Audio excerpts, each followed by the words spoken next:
It all began after the terrifying day of reversal that completely changed the course of the world. Since then, a violent war against demons has dragged on for over 100 years. The conflict has already caused hundreds of thousands of military casualties and millions of civilian deaths, in addition to devastating millions of hectares of crops and causing massive financial loss. Currently, the enemy army has managed to advance to their final line of defense. This desperate situation even threatens the sacred lands of the local mountain range, showing that the danger is real and the scars of combat are scattered everywhere. But even in the face of this crisis, the routine at the military base somehow continues. A soldier with a bruised face reflects that their difficult life doesn't change at all. At that moment, a mysterious officer asks about the so-called Transcendents. The officer calls the sentry Gates' attention in a very rude manner. He demands Gates' attention, who is carrying his giant sword on his back. The sentry responds to his superior's call, trying to keep his cool. The superior mocks him, asking if being a transcendent gives him the right to be excused from the army.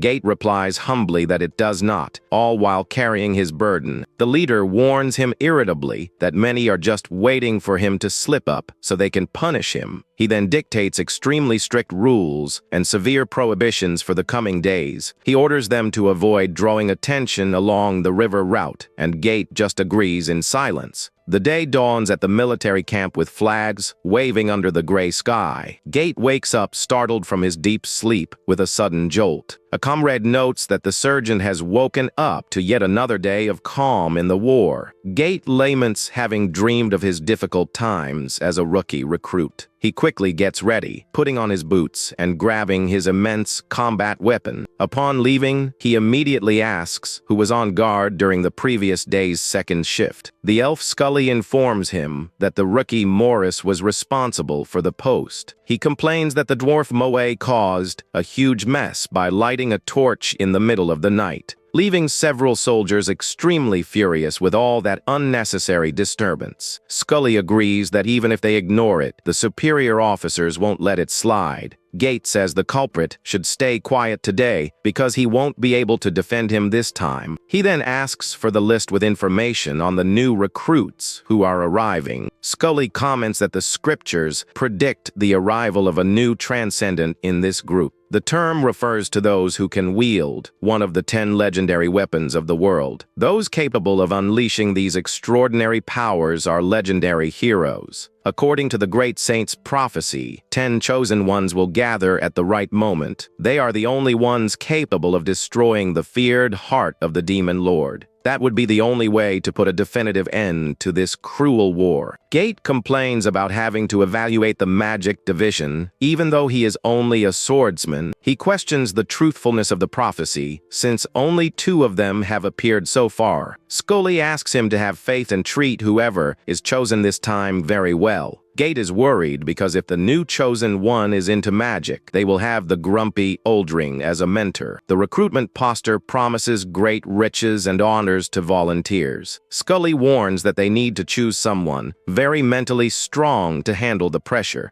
Gate mocks this, reminding her that, in truth, it is the legendary weapon that chooses its bearer. But both know that if that defense fails, it will be the end of all their hope. They spot the grumpy one, who surprisingly arrived early for work today. Scully and Gate perform the standard military salute to show respect to their superior. He is the feared black mage Oldring, who maintains a cold and intimidating expression. Gate thinks to himself about the terrible temper that guy always displays. Shortly thereafter, the new recruits begin to line up in perfect order in the courtyard. Everyone stands in absolute silence, waiting for the start of the important selection evaluation. Gate observes the line and notes that because they are black magic volunteers, they look very worn out. He thinks to himself that all those rookies look completely finished and drained of energy. The tired and scared appearance of the young ones makes the psychological weight they carry evident. Gate decides to act and shouts loudly, demanding the immediate attention of everyone present in the courtyard. He yells, asking if they think this is a summer camp or a flower garden. The sergeant raises his voice even higher, looking like a true ferocious tiger in front of the rookies. His voice echoes through throughout the camp, making it clear that the fun is over for them. He explains that everyone there is a volunteer for the company's spiritual power training. He warns that even those not selected for the elite will be sent to defend the most dangerous borders. He begins to evaluate the profiles and notices volunteer number 7 named Swan, who seems a bit distracted. Next, he encounters Xenia and is shocked by the boy's frightening and piercing gaze. He then spots volunteer number 13, who belongs to the famous and extremely wealthy Beckenberg family. This noble lineage became extremely powerful and rich by supplying rare jewels to royalty. The family is also widely known for passing down its striking genetics identically for generations. Gate notices that the young noble's fingers are purple from wearing too many tight rings of precious metal. The sergeant continues his imposing speech to mark his presence of leadership in front of everyone. He introduces himself officially as the Vanguard leader and their basic training instructor. The volunteers begin to whisper in admiration upon realizing they are standing before a true transcendent. Meanwhile, little Morris, who is also a transcendent, trembles with fear at all that tension. The young gnome tries to organize the line and asks the recruits to write down the right sizes for their uniforms. Upon analyzing the list, he gets a huge scare seeing that the young noble wants to change absolutely everything. It is precisely that problematic boy whom the elf Scully had warned about earlier. Morris lets out a long, discouraged sigh while the leaders watch the situation from afar. Gate thinks he needs to filter the rookies very well to remove the problematic ones from the group soon. At that moment, the mage Oldring approaches them coldly, calling for the sergeant. He warns that he will personally take care of guiding the new recruits to the training barracks. Scully whispers to Gate, suspecting that the maid just wants to confiscate the rookies' forbidden leaves. Gate tells her to just ignore it, while she suggests that the sergeant go get some rest. The surgeon agrees, but first decides to stop little Morris, who is visibly nervous. Gate approaches worriedly and asks if the little helper is feeling bad or sick. Suddenly, a terrible impact happens right in front of them, interrupting the conversation abruptly. An arrogant knight appears, kicking the ground violently and insulting the poor fallen boy. He brutally stomps on the little boy's face, showing total cruelty and contempt. This coward is Senior Knight Jaga, who complains about having had his sleep disturbed the previous day. He continues pressing the boy's face against the ground without showing any mercy. Gate runs to intervene, shouting for him to stop, before he ends up killing the little helper. Jada mocks the situation and asks mockingly if the victim is still not going to get up from the ground. He laughs to see that the boy survived, saying that his kind can take any beating. In a fast and cowardly movement, he hits the boy's face with a strong side blow. Gate loses his patience once and for all and firmly grabs the aggressor's arm, demanding he stop. Jaga stares at the sergeant with a death glare and angrily orders him to release his arm immediately. Gate stands firm despite the tension and politely asks for all that violence to end right there. Jaga is furious at the sergeant for trying to stand up to him and threatens to leave another scar on his face. The sergeant swallows hard, but his determined gaze shows that he will not back down in the face of that threat. However, as time went on, the vague prophecy of the scriptures ended up falling into collective oblivion.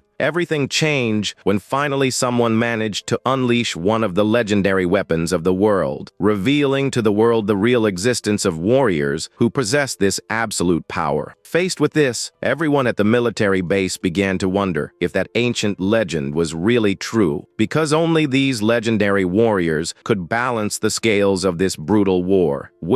Until now, fragile control had only been maintained through a rigid military hierarchy. In an army composed of so many different species, maintaining rigid order and discipline is a daily task. The very idea of a transcendent savior often seems just an illusion used to keep the soldiers under control. Jada confronts Gate with contempt and accuses him of just protecting little Morris because he is also a transcendent. The arrogant knight threatens the surgeon again, saying he would love to leave another striking scar on his face. Gate feels his anger rising, but tries to contain his combat instincts so as not to make the situation worse right there. The atmosphere between the two becomes extremely tense while the other soldiers just watch, fearing what might happen. Suddenly, the elf Scully breaks the silence by shouting Jaga's name very loudly to divert his attention. She runs toward the group, pretending to bring an urgent message from the military camp administration. Jaga turns around, quite irritated by the interruption, and demands to know immediately what she wants with him. Scully explains that the superior officer is calling all high-ranking knights to an emergency meeting. He is confused by the sudden call, while a companion comments about the incorrect count of supply weapons. Furious, Jaga decides to leave at once, warning that he will settle that pending issue with them later in the barracks. He pushes past Scully in an extremely rude manner, ordering her to get out of his way immediately. Gate comments to her that Jaga's temper has only gotten worse since the days when he was just a low-ranking recruit. Then, he approaches Morris, asking if he is okay, and the little one says he used defense magic to relieve the pain. Gate suspects that the aggressor only came there to humiliate Morris and try to suck up to the rich rookies who just arrived. He glances sideways at the rich hair, knowing that people like Jaga live seeking crumbs and favors from the nobility. He advises Morris to be more careful because these frustrated knights usually have huge inferiority complexes with them. He tells the gnome that he doesn't need to apologize, but rather use his head to avoid unnecessary new confrontations at the base. But then, the sergeant asks a very indiscreet question about little Morris's constant trips to the bathroom there. The thing is, gnomes have a much faster metabolism, and most of them suffer from lactose intolerance. Gate begins to read the field reports, while Scully almost faints from exhaustion right behind him after the patrol. The sergeant tells both to go rest, while warning that he needs to go take a personal look at the recruits' quarters. Meanwhile, the new volunteers are already settled inside their respective military camp tents. Inside one of the tents, the strange and quiet recruit number 29, named Xenia, just observes everything around him. He keeps his eyes wide and fixed in the direction of the elf Swan, who is sitting cross-legged in the spot. Swan notices the bizarre look and begins to feel extremely uncomfortable with that persistent staring from her colleague. In truth, Xenia himself is terrified, thinking about the reason Swan has been staring at him in that bizarre way since early on. The strange exchange of looks is interrupted when the cold Mage Oldring enters the quarters with a suspicious bag in his hands. He shows off with a wicked smile all the forbidden cigarettes he managed to confiscate from the new recruits' things. At that moment, one of the young ones remembers that the mage looks a lot like a weird guy who used to try to pick up girls at a club. That night, the Dark Elves were drinking calmly at a bar table while gossiping about past relationships, until a guy with white hair decided to approach their table in a very invasive way to try to start a conversation. The guy flashed a cheap, flirtatious smile and invited both young women to join him and his friend that night. One of them shut his joke down immediately, saying they were there only to have a very deep conversation alone. Embarrassed, the man apologized and left, saying he would come back to talk to them in a few minutes if they changed their minds. The girls burst out laughing and had mocked the guy's pathetic attempt to try to pass as someone mature and important. They commented that they preferred more robust men and laughed at the idea of trying to date guys of other species there in the region. Back to the present, the elf Swan remembers this funny story and laments with nostalgia for those good times of her youth. Oldring warns that before the practical training starts, everyone will go through an explanatory lecture about tetanus vaccines. The rookies start complaining, indignant, questioning the reason they need vaccines if the army has magical healers. The mage orders in a harsh tone that they maintain silence and discipline until the arrival of the next escort officers. He leaves, closing the tent curtain, leaving the recruits alone in that environment, which soon becomes completely quiet. A sepulchral and embarrassing silence takes over the entire tent while each one of them settles into their corner of the bench. Swan sits uncomfortably, thinking about how that situation and the atmosphere among the rookies is extremely uncomfortable. A rebellious recruit starts complaining loudly about the arrogant behavior of the mage, who just left there showing off authority. One of the soldiers asks her to shut her mouth. Another rookie beside them already tells the companion to stand up in a very provocative way. The argument heats up quickly with them pointing fingers and exchanging heavy insults in the middle of the military quarters. Swan just sighs, discouraged, not believing in the huge immaturity of those idiots who are already fighting on the very first day. Right at that moment of confusion, the curtain opens and Sergeant Gate appears with the paperwork in hand to inspect the new soldiers. The courtyard immediately falls into absolute silence when everyone realizes that the Transcendent instructor has finally entered the tent. Swan swallows hard in the face of the strong, imposing presence the sergeant exudes as he walks slowly between the lines of recruits. The young noble Nartz tries to avoid direct eye contact with the sergeant, pretending to be very busy with his own uniform. Swan wonders who that problematic boy with a huge face of rejection by the rest of society could be. She gets deeply annoyed upon realizing that the young noble is sitting right next to her with that ridiculous attitude. Gate analyzes the paperwork, intrigued, and asks himself why there are so many uniform exchange requests coming from a single boy. The young Nartz raises his hand with arrogance, proudly confirming that all those absurd requests are his. He starts talking non-stop about how the brown tones of the military uniform don't match his personal color palette. The sergeant interrupts him coldly, telling the boy to shut his mouth and wear the standard uniform once and for all.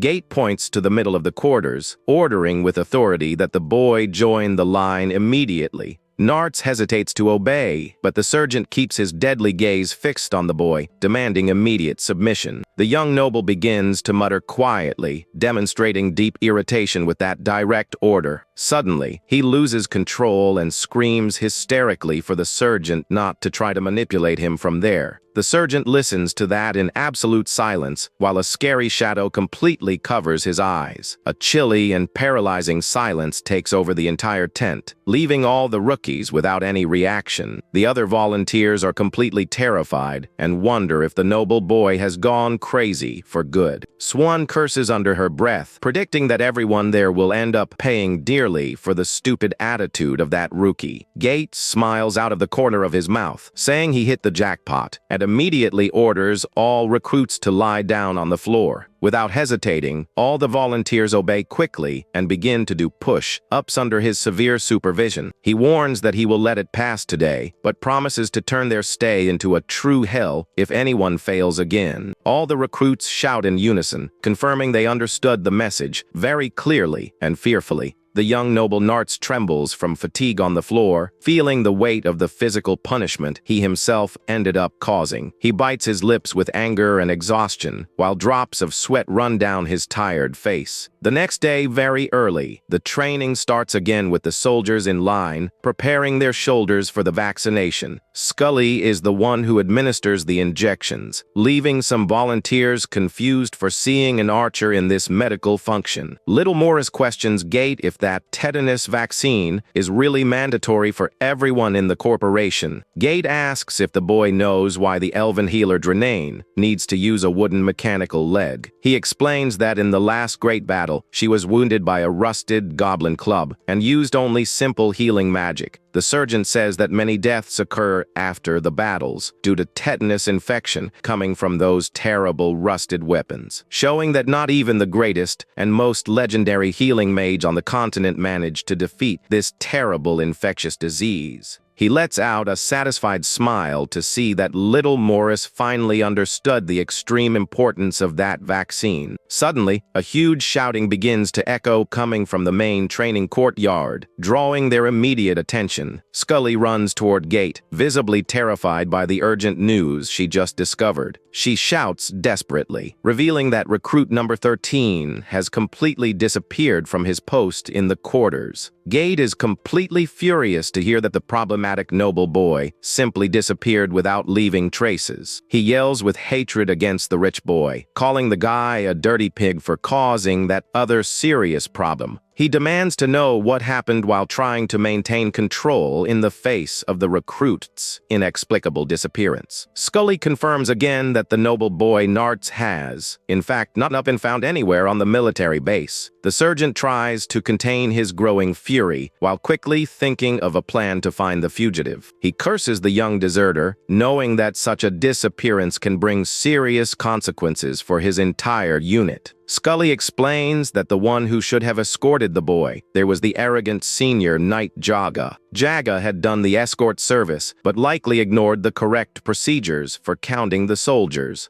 Realizing that the mistake was the rivals, Gate shouts furiously, asking if anyone saw where the deserter ran to. The mysterious recruit Xenia raises his hand, revealing that he possesses a special long-range eagle vision ability. The sergeant looks at the boy with hope and asks if he managed to spot the fugitive on the horizon. Xenia activates his special ocular power, which glows intensely, locating the young Nartz running far away from there. He points his index finger, affirming with absolute certainty that the boy is climbing the dangerous mountain in the back. Gate and Scully are shocked to hear about the destination chosen by the noble fugitive for his desperate escape. The sergeant turns pale with fear upon realizing that the boy is going exactly toward the hill of the legendary forbidden weapons. Meanwhile, the arrogant Nartz walks alone through the Forbidden Mountain, believing that he is the true chosen one to bear the legendary weapon. Nartz finally arrives at the top of the Forbidden Mountain, where the most mysterious weapons of the continent are hidden. He spots a red staff floating and feels with all the certainty in the world that that object was tailor-made for him. He remembers with resentment how the sergeant humiliated him in front of all the other recruits in the quarters, and how all his colleagues mocked his face, leaving him deeply embittered with that situation. He smiles, determined to prove his worth to the entire corporation, showing that he really is the chosen one. The boy reaches out, ready to hold the black magic staff and shut the mouths of everyone who humiliated him. But right at that instant, the sergeant's furious voice appears out of nowhere, shouting desperately for him not to touch the object. Gate and little Morris finally reach the noble boy, who remains paralyzed in the face of imminent danger. The sergeant shouts, warning that touching that without the necessary preparation can completely destroy his arm. Nartz stares at him with arrogance and threatens to touch the staff at that very moment if the sergeant takes one more step in his direction. Gate retreats in panic, cursing quietly for seeing that the boy's stubbornness can end up causing a terrible tragedy there. The young noble thinks that all that discipline imposed in training was just a cheap trick to break his willpower. Gate is completely confused by all that madness and shouts, telling the boy to get away from the weapon immediately. The rich hair accuses the sergeant of being afraid of the emergence of a new Transcendent who might overshadow his position in the elite.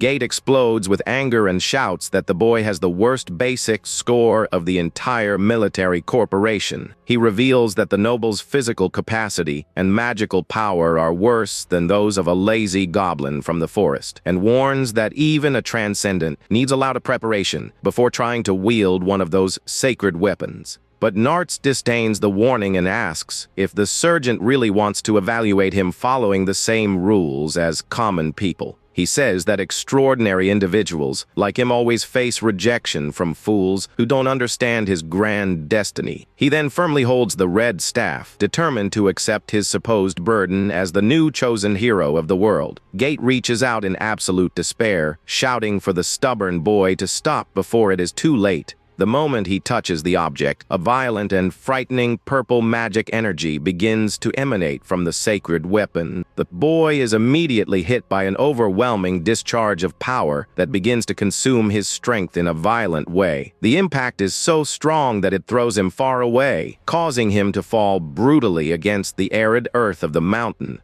Gate and Morris run desperately toward the fallen boy to see the gravity of the damage caused by the magic explosion. The young noble begins to let out strange noises of pain while drooling and crying copiously after receiving that divine punishment. The gnome Morris examines him, frightened, and asks himself if that swollen and deformed boy is really an elf or an orc. Gate shouts, warning that there is no time to lose, and tells Morris to go down the mountain as fast as possible to seek medical help. While this confusion happens, the other black magic volunteers prepare to enter a dark training cave. The mage Uldring points to the instructions on the wall, explaining that the resistance training against the devouring mist will start today. Swan notices that the problematic boy is not around and asks herself, relieved, if the boy finally decided to desert the army. The instructor begins to conjure his dark area spell, which emanates a dense and scary purple smoke throughout the environment around. He orders everyone to put their protective scarves on their faces before entering the smoky cave one by one. The rookies enter suspiciously, knowing that devouring mist is extremely dangerous even for black magic users. But suddenly, the mage gives an absurd order, demanding that everyone remove their protective masks inside the poisonous gas. Swan is shocked and curses quietly upon being forced to remove her only protection against the harmful spell. She complains internally about that barbaric training method, which serves only to force a painful and cruel adaptation on them. Immediately, the other recruits start to cough and gag violently upon breathing the cave's toxic smoke. Uldring advances quickly in the middle of the mist and grabs one of the volunteers, who was trying to escape physical punishment there. The poor boy is completely breathless, with his eyes wide open in pure despair under the effect of the poisonous gas. The instructor holds him firmly, forcing the recruit to endure the suffering until he learns to resist magic in a brute way. To make the situation worse, the mage orders everyone to start singing a military song out loud in the middle of that torture. Swan tries to sing the song even while gagging and crying from pain with the poison burning her airways. She feels a deep hatred for that sadistic assistant who uses cruel methods just to try to consolidate his position of power there.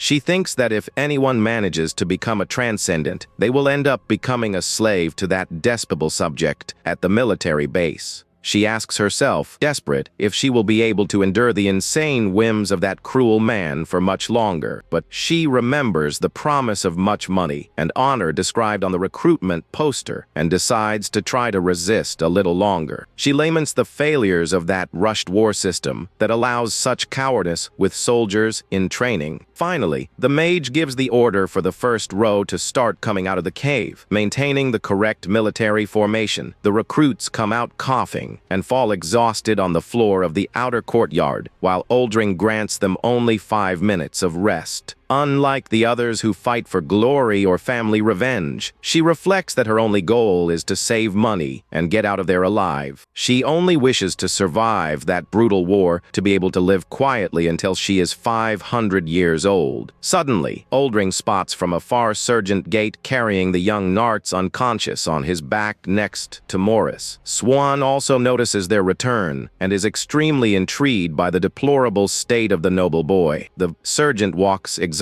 carrying the stubborn boy while little Morris drags Gate's immense sword along the ground. Uldring asks, surprised, if the young fugitive is dying, and the sergeant just confirms the gravity of the situation. At that instant, Scully approaches running and warns, desperate that there is no healer available in the entire military base. Gate asks if Morris can do something, but the little one explains that his support spells are totally different from healing spells. The sergeant looks at Uldring in the hope of help, but the mage says that black magic only serves to weaken and not to heal. Gate then orders Scully to keep looking for other doctors at the base, while he tries to think of some quick alternative. Seeing everyone's despair, the volunteer Swan decides to take a step forward and raises her hand to get their attention. She surprises everyone by affirming with total security that she believes she is capable of solving that situation using her own black magic. The sergeant and the instructor Uldring look at her completely shocked, and without understanding how that would be possible. Swan explains that the boy was possessed by a cursed creature that is acting like a kind of magic parasite in him. She identifies the threat as a terrible creature of darkness that feeds on the vital energy of its infected victims. The young woman states that because it is a creature, it should be possible to weaken it using a black magic weakening spell. Oldring reprimands the girl, telling her to stop talking nonsense and orders them to wait for the official healers of the base. But Gate agrees with her theory and shouts, because it is an extreme emergency, it is worth trying the procedure immediately. The surgeon insists, saying that they have nothing to lose, and that if it doesn't work, they just wait for the doctors later. Swan then politely asks to borrow Oldring's magic staff so she can channel her weakening spell successfully. With the staff in hand, she positions herself in front of the fallen boy who continues suffering with the convulsions caused by the parasite. She begins to channel her strong magic energy, uttering the activation words of the spell, which glows intensely around. A huge and brilliant purple magic circle appears over the wounded body, starting the process of spiritual purification.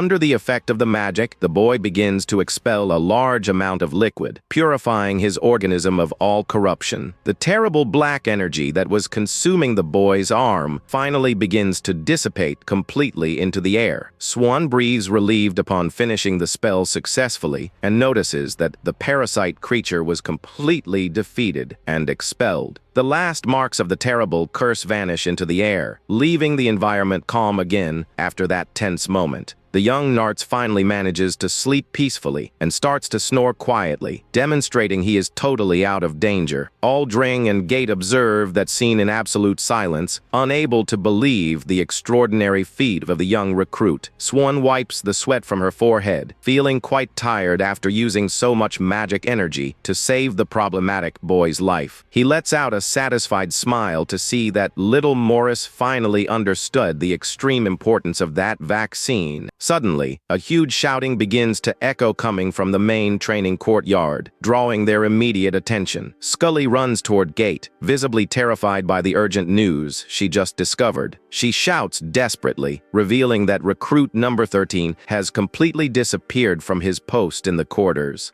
Gate is completely furious to hear that the problematic noble boy simply disappeared without leaving traces. He yells with hatred against the rich boy, calling the guy a dirty pig for causing that other serious problem. She laments the huge lack of common sense of the rich boy, who really believed he was a superior-level chosen hero because of his blood. Suddenly, little Morris appears running through the hallway, calling desperately for Sergeant Gate's name once again. The gnome warns with a face pale from fear that the sergeant has been summoned immediately to the dreaded room of the superior officers. Gate and Scully are surprised by that joint summons and wonder what the leaders can want with the two at this moment. They walk apprehensively to the large, illuminated tent that serves as the central command office for high-ranking officers. Gate and little Morris enter the room, maintaining a firm posture despite feeling the strong tension that dominates that entire environment.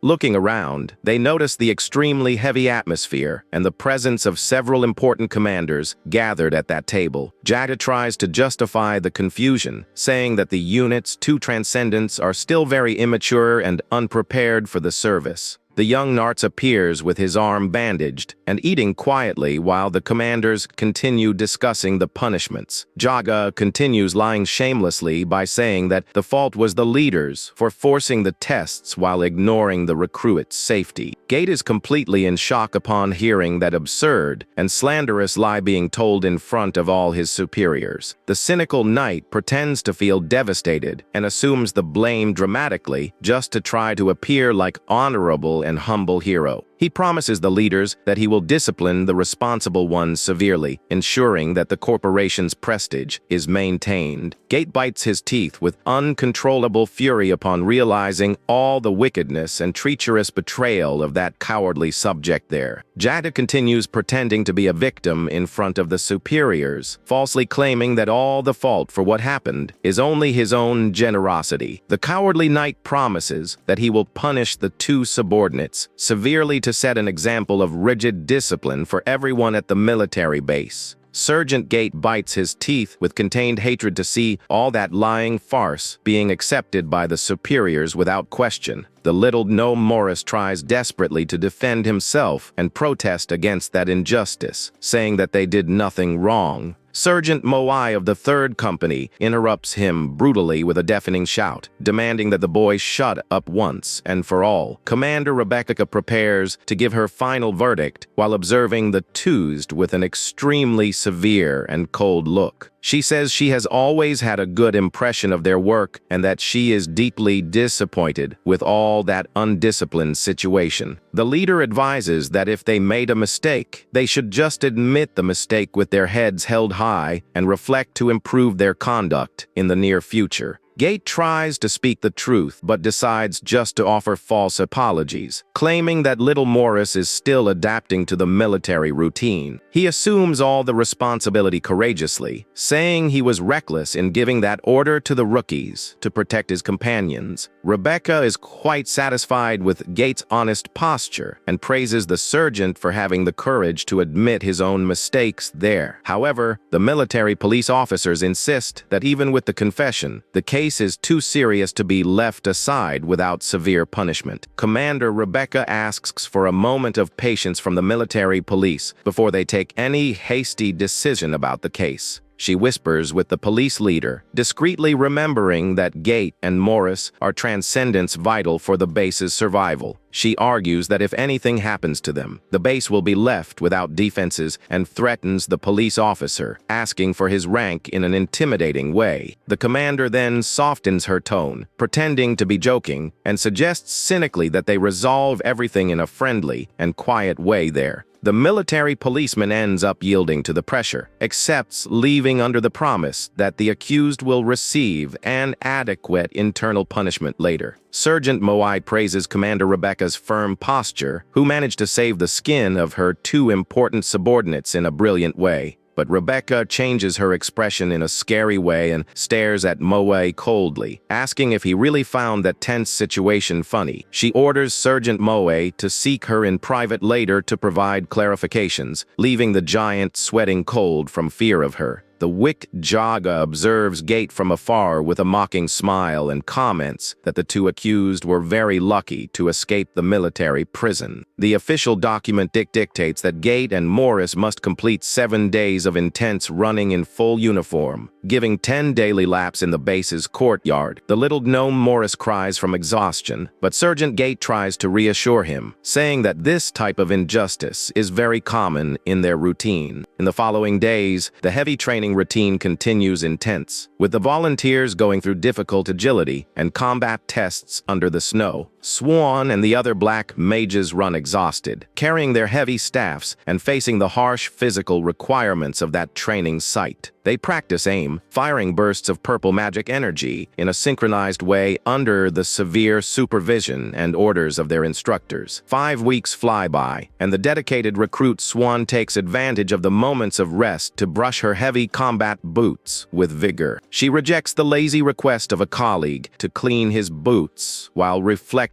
if that boring training routine is really worth it. The other volunteers comment that only Swan and Xenia achieved high enough grades to participate in the base's elite interviews. She sketches a discreet smile on her face, but admits to herself that there is only one specific thing she will never be able to adapt to. It is the unbearable and noisy young Narts, who spends the entire day sleeping with his mouth open and drooling a lot next to her in the quarters. Swan observes the boy with deep disgust and regrets bitterly having saved the life of that idiot with her black purification magic. Suddenly, the Night Jaga enters the tent, warning that he is going to pin the intermediate evaluation report to the wall so everyone can check it. The recruits run to see the grades, and Swan is in shock upon encountering the absurd injustice described in the new general scoring table. The bulletin shows the lazy Narts in 3rd place, and everyone asks themselves what that lazy guy in fact did to receive such a high score. Swan sees Jaga whispering friendlily with the noble boy and discovers on the spot that the knight is just trying to suck up to the boy's rich family. Narts complains about the new heavy armor, and the knight agrees with everything in a humiliating way just to inflate the noble boy's fragile ego. The elf casts a look of pure disgust at Jaga upon realizing that his blatant flattery is pathetic and too evident for anyone to notice from afar. She wonders if the senior knight is planning to force the boy until he, in fact, manifests the power of a transcendent hero in the army. Meanwhile, at the common soldiers' camp, the dissatisfaction with the injustice of the grades also begins to grow silently among them. Morris reads the table and questions if Gate will let slide that adulterated score where Jaga gave a perfect grade for everything to the rich hair. The surgeon explains that the fake grades serve only as a formal pretext to keep the rich boy in the prestigious Central Brigade of the military base. Morris is worried and questions if the sadistic and rigorous instructor Oldring will accept that lazy boy quietly as his new assistant at the base. He asks if Gate isn't irritated, and the surgeon responds calmly that one cannot expect any honorable attitude coming from that cowardly rival. Morris is impressed with the surgeon's self-control, but admits that he feels deep disgust and repulsion just looking at Jaga's fake attitudes. Thirsty, the lazy Narts asks if there is designer sacred mineral water available, and Jaga turns around, frightened, to see that the common reservoir is empty.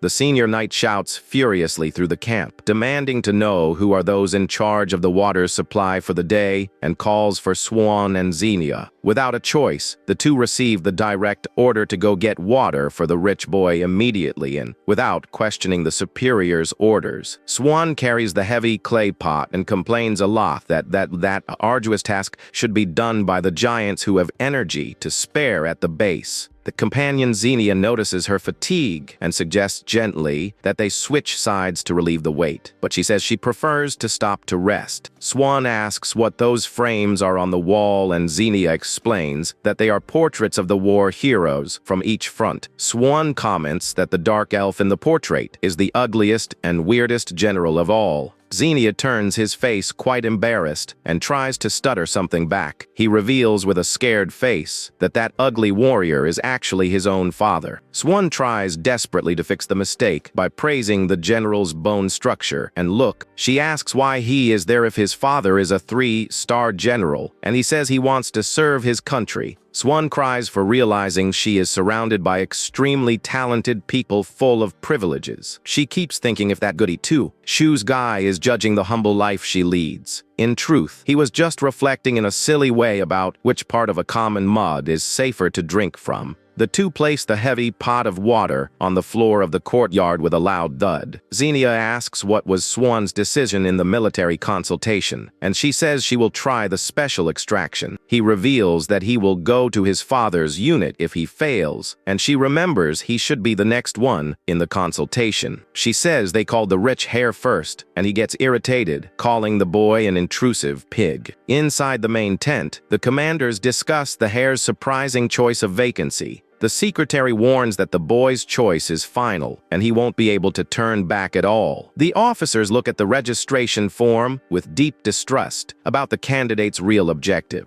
The young noble responds with arrogance that he made his final decision after reflecting a lot on the subject. Jaga smiles wickedly, thinking the hair will end up under his rival's command in the Central Brigade. The boy points to the paper, saying with authority that he intends to continue in the same main division. To everyone's surprise, he announces he wishes to officially apply for the prestigious knight vacancy. The declaration leaves everyone in the room completely horrified, while the mage Oldring smiles satisfied in the back. Senior Knight Jaga remains completely without reaction, and without understanding the turn the situation took there. He trembles nervously and wonders what the heck is happening with his plans at that moment. Jaga tries to protest desperately, but Commander Rebecca praises the youth's courage in his choice. She says personal aptitudes can vary and congratulates the boy for that important career decision. Outside, little Morris turns around, frightened, and asks Gate what is happening there. The gnome widens his eyes in absolute shock upon understanding the true meaning behind all that. Sergeant Gate just sketches a discreet and victorious smile for seeing the plan work out.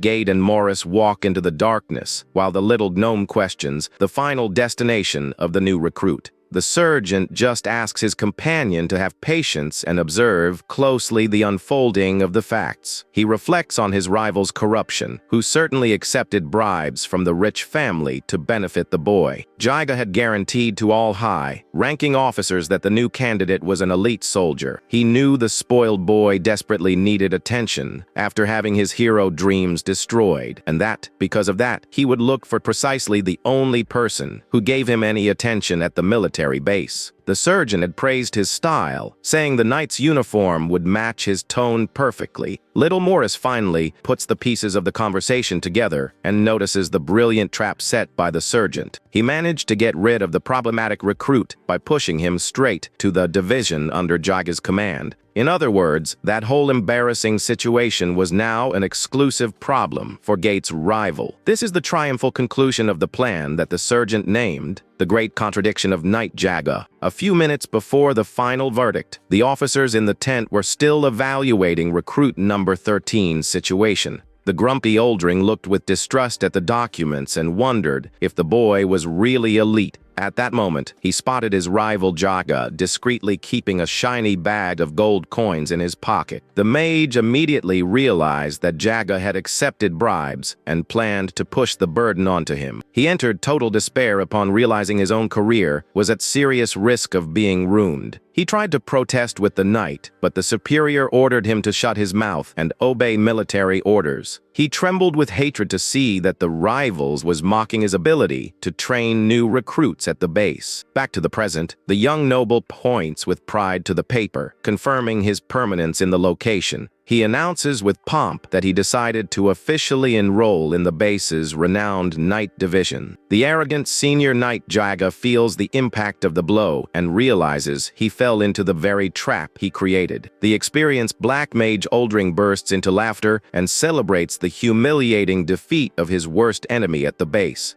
The commander finds the decision bold, and Oldring celebrates, saying that opens an excellent precedent. The mage says that Jiga defended the end of barriers between races to help the youth in a fair way. He mocks, saying that the superior certainly valued Jiga's great sincerity. The commander agrees, saying sincerity won, but Jiga tries to argue that the choice was too fast. The mage approaches his rival, asking the reason for the sudden change, and if he accepted any bribe. He whispers for the rival to accept the result and obey military hierarchy, leaving Jiga furious with hatred. Jiga is extremely irritated, but cannot say anything in front of his superiors and the young noble. The knight doesn't even suspect that the true architect behind that whole humiliating situation was Gate. The sergeant looks back, thinking that the game isn't over yet, and he has one more move prepared. Morris observes the sergeant from afar and begins to think that the real demon there might be Gate himself. In the middle of the dark forest, a small leopard, spotted animal appears, looking attentively around. It moves its ears upon hearing command voices, echoing in a muffled way in the middle of the dense vegetation. The soldiers march in perfect formation in the middle of the dark night, under the sergeant's severe orders. One of the recruits spots a strange, sharp object shining on the ground and decides to look closer. He picks up the object from the ground, thinking it's a souvenir, while a colleague complains about his habit of picking up trash. An official carriage with the base's flag passes, slowly beside the soldiers who march tired. Gate shouts, encouraging the troop, saying that the training will end as soon as they cross that hill. Swan walks completely exhausted, repeating to herself that she just needs to keep walking a little more. The soldiers start to sing the traditional military march song to try to keep the group's rhythm. The fortress gate is opened, officially finishing the 6 weeks of basic training for those recruits. The next day, the base gathers to begin the awaited ceremony of choosing the legendary sacred weapons. Morris asks if that is the 3rd attempt, and Gate explains that there have already been more than 100 failed attempts. The sergeant says that according to the scriptures, everything should end well before they complete 10 rounds of selection. The winged commander climbs to the podium and praises the effort of all the soldiers before starting the great ceremony. She announces the start of the weapons selection ceremony for the new graduates of the Black Magic Division. Gate shouts into the microphone, calling the selected candidates to take a step forward on the podium. He calls for recruits Xenia and Swan, who advance under the attentive looks and whispers of everyone present. Both candidates position themselves before the altar, feeling the strong purple magic energy emanating from the sacred ground. The leader orders Xenia to be the first to try to remove the weapon for having achieved the second best grade. The boy stares at the altar with determination, thinking it will be he who becomes the new Transcendent hero there. The legendary staff remains stuck in the rock, indicating it cannot be removed by any common person. But the boy activates an overwhelming muscular strength, ignoring any magic rule to try to remove the object. The secretary is horrified to see the scary physical transformation and brute force used by the candidate. Swan observes that bizarre scene with cold sweat and wonders if all that absurd strength comes from family genetics. The boy adopts a classic weightlifting posture and pulls the staff with all his incredible energy. He shouts for his father, with wide eyes and a totally bizarre facial expression of physical effort. Despite all that monstrous effort, he ends up falling sitting without managing to move the weapon, even a millimeter. He asks if anyone has a shovel or a pickaxe to help, and Gate orders, irritated, that the boy get out of there. Next, the commander announces the name of Swan, who walks determined toward the sacred stone altar. The other graduates observe apprehensively, knowing that she achieved the highest score of her entire training class. The official leader recites the sacred words, ordering the true chosen one to unleash the legendary weapon at once. Swan breathes deeply in front of the red staff, concentrating all her magic energy for the decisive moment. She extends her trembling arms and holds the silver handle of the powerful legendary staff with quite a firm grip. Gade and little Morris watch the scene in absolute silence with their hearts racing from pure anxiety. She mentalizes with determination that she will manage to pull the object and makes a huge physical effort to lift it. Her arms begin to tremble violently with the enormous resistance exerted by the powerful magic barrier. The young woman becomes desperate upon noticing that the weapon simply didn't move a millimeter from the original place. The other soldiers whisper, worried, wondering if the scripture's prophecies failed this time. Sergeant Gate starts to sweat cold and asks himself in panic if he made any serious calculation error in his plans. He laments not being as astute anymore, while remembering an old frustrating conversation at a village bar. The moment she decides to give up on the test, she feels something extremely strange paralyzing her hands. Swan becomes desperate upon noticing that her hands seem completely glued to the handle of the mysterious staff. Suddenly, an immense and scary dark red energy explodes around her with great violence. The young woman looks to the sides, totally confused and scared, without understanding the origin of that magic smoke. The other soldiers observe the scene, intrigued, and start to whisper that that situation is getting scary. Sergeant Gate and little Morris widen their eyes in shock upon seeing the reaction of the red energy.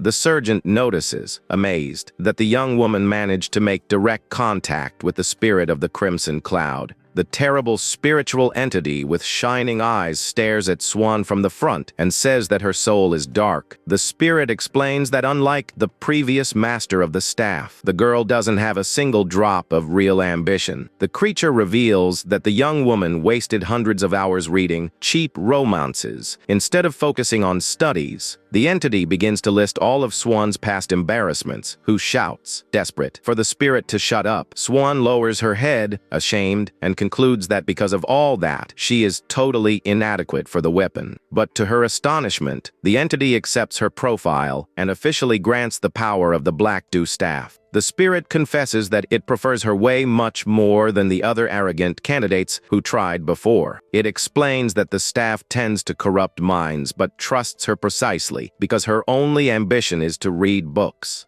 The great power is officially transferred to her, declaring that the legendary weapon now belongs to Swan. Swan is grateful for the spirit's trust, but mutters internally, defending the quality of her favorite books. She insists to herself that her beloved fantasy romances are not just cheap and disposable readings. She lifts the powerful staff to the heavens and shouts very loudly in a proud way that her readings are, in fact, literature. The entire audience of recruits and generals watches the scene with expressions of deep shock and mental confusion at the shout. She finally comes to and encounters the sepulchral silence of all the soldiers who stare at her without blinking in the courtyard. Some recruits begin to clap in a quite shy and embarrassed way to try to break that ice. Ironically, she managed what she wanted so much in a totally unusual way in front of the entire military corporation. Since her personal ambition was small, Swan was officially confirmed as the new Transcendent hero of the base. However, the emergence of the first heroine of the group ends up waking the attention and envy of certain local warriors.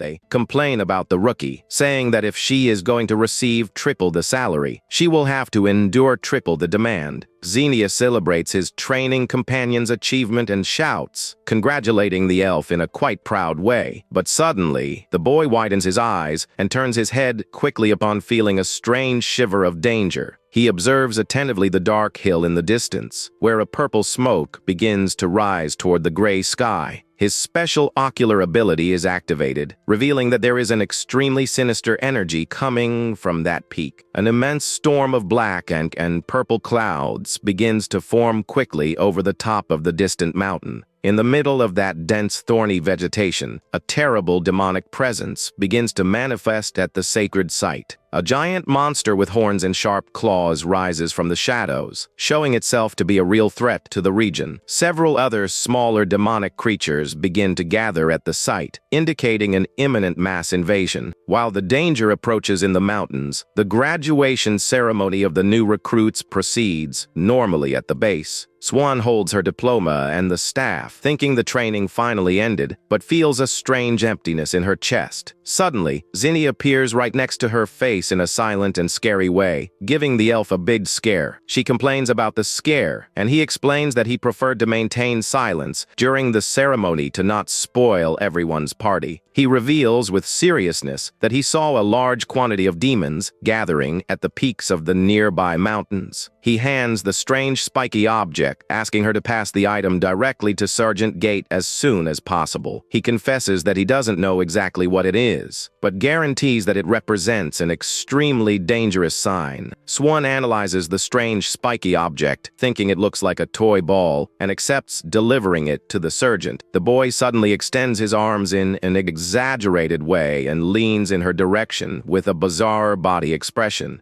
He hugs her tightly, saying goodbye and thanking her for the great partnership they maintained in the last weeks. He waves, leaving, promising to send news during the vacation, and leaves the girl completely soulless and without reaction. Even the fighting recruits who used to argue hug each other, crying and saying goodbye in a quite dramatic way. The carriages begin to leave with the graduates saying goodbye amidst shouts of celebration for the freedom conquered. Swan cries fake tears, wishing to never see anyone from that place again while pretending to say goodbye to her companions. The officers observe the rookies, leaving in comment on how times have changed and the army has become much more flexible. Little gnome Morris smiles proudly and tells he took advantage of his last day off to eat a lot of delicious civilian food. Scully complains about the sergeant's lack of tact, who just rubs his tired forehead with all that silly comment. Then, the curtains open, revealing that Swan finally finished putting on her new official uniform. She looks at herself in the mirror, finding the new clothes a bit uncomfortable and quite tight in the bust area. Swan holds her staff firmly, declaring that the two now will be like a single body until the end of their lives. She warns that she finished changing, and Gnome Morris asks her to follow him to the base's orientation room. The gnome hands her the official daily duties notebook that every new recruit needs to follow strictly. He explains that the notebook contains cleaning schedules and reports, and the elf admits it is too much information. Morris shows the daily secret passwords and warns she needs to memorize everything fast to avoid problems. The little gnome withdraws, ordering her to memorize the rules and keep the radio transmitter always close. Alone, Swan smiles confidently, thinking that memorizing difficult things has always been her greatest specialty in life. But suddenly, she hears a strange and repetitive noise coming from the outer courtyard, interrupting her study. She peeks through the curtain and spots Sergeant Gate practicing exhaustively the basic movements with his sword. The warrior executes a devastating sweeping vertical blow capable of cutting solid rocks in half with absolute ease. Swan observes the training from afar and asks herself if that brute technique really has any utility in combat. At that moment, she finally remembers the mysterious spiky object she needed to deliver to the sergeant. Meanwhile, outside, the grumpy Oldring laughs wickedly, holding the rookie's duty notebook. He walks bouncily and happily, planning to push all his accumulated work at once onto the rookie. Passing the quarters, he sees Jaga suffering to try to calm the spoiled hair and laughs a lot at that scene. The mage sings happily, celebrating that his military life finally became quiet after getting rid of the problems. Suddenly, a scary shadow covers his face, and a cold female voice orders him to stop immediately. It is a feared pair of veteran soldiers who are about to be promoted to the corporation's elite. One of them is the elf Jera, a skilled elite healer widely known for her cold snake eyes.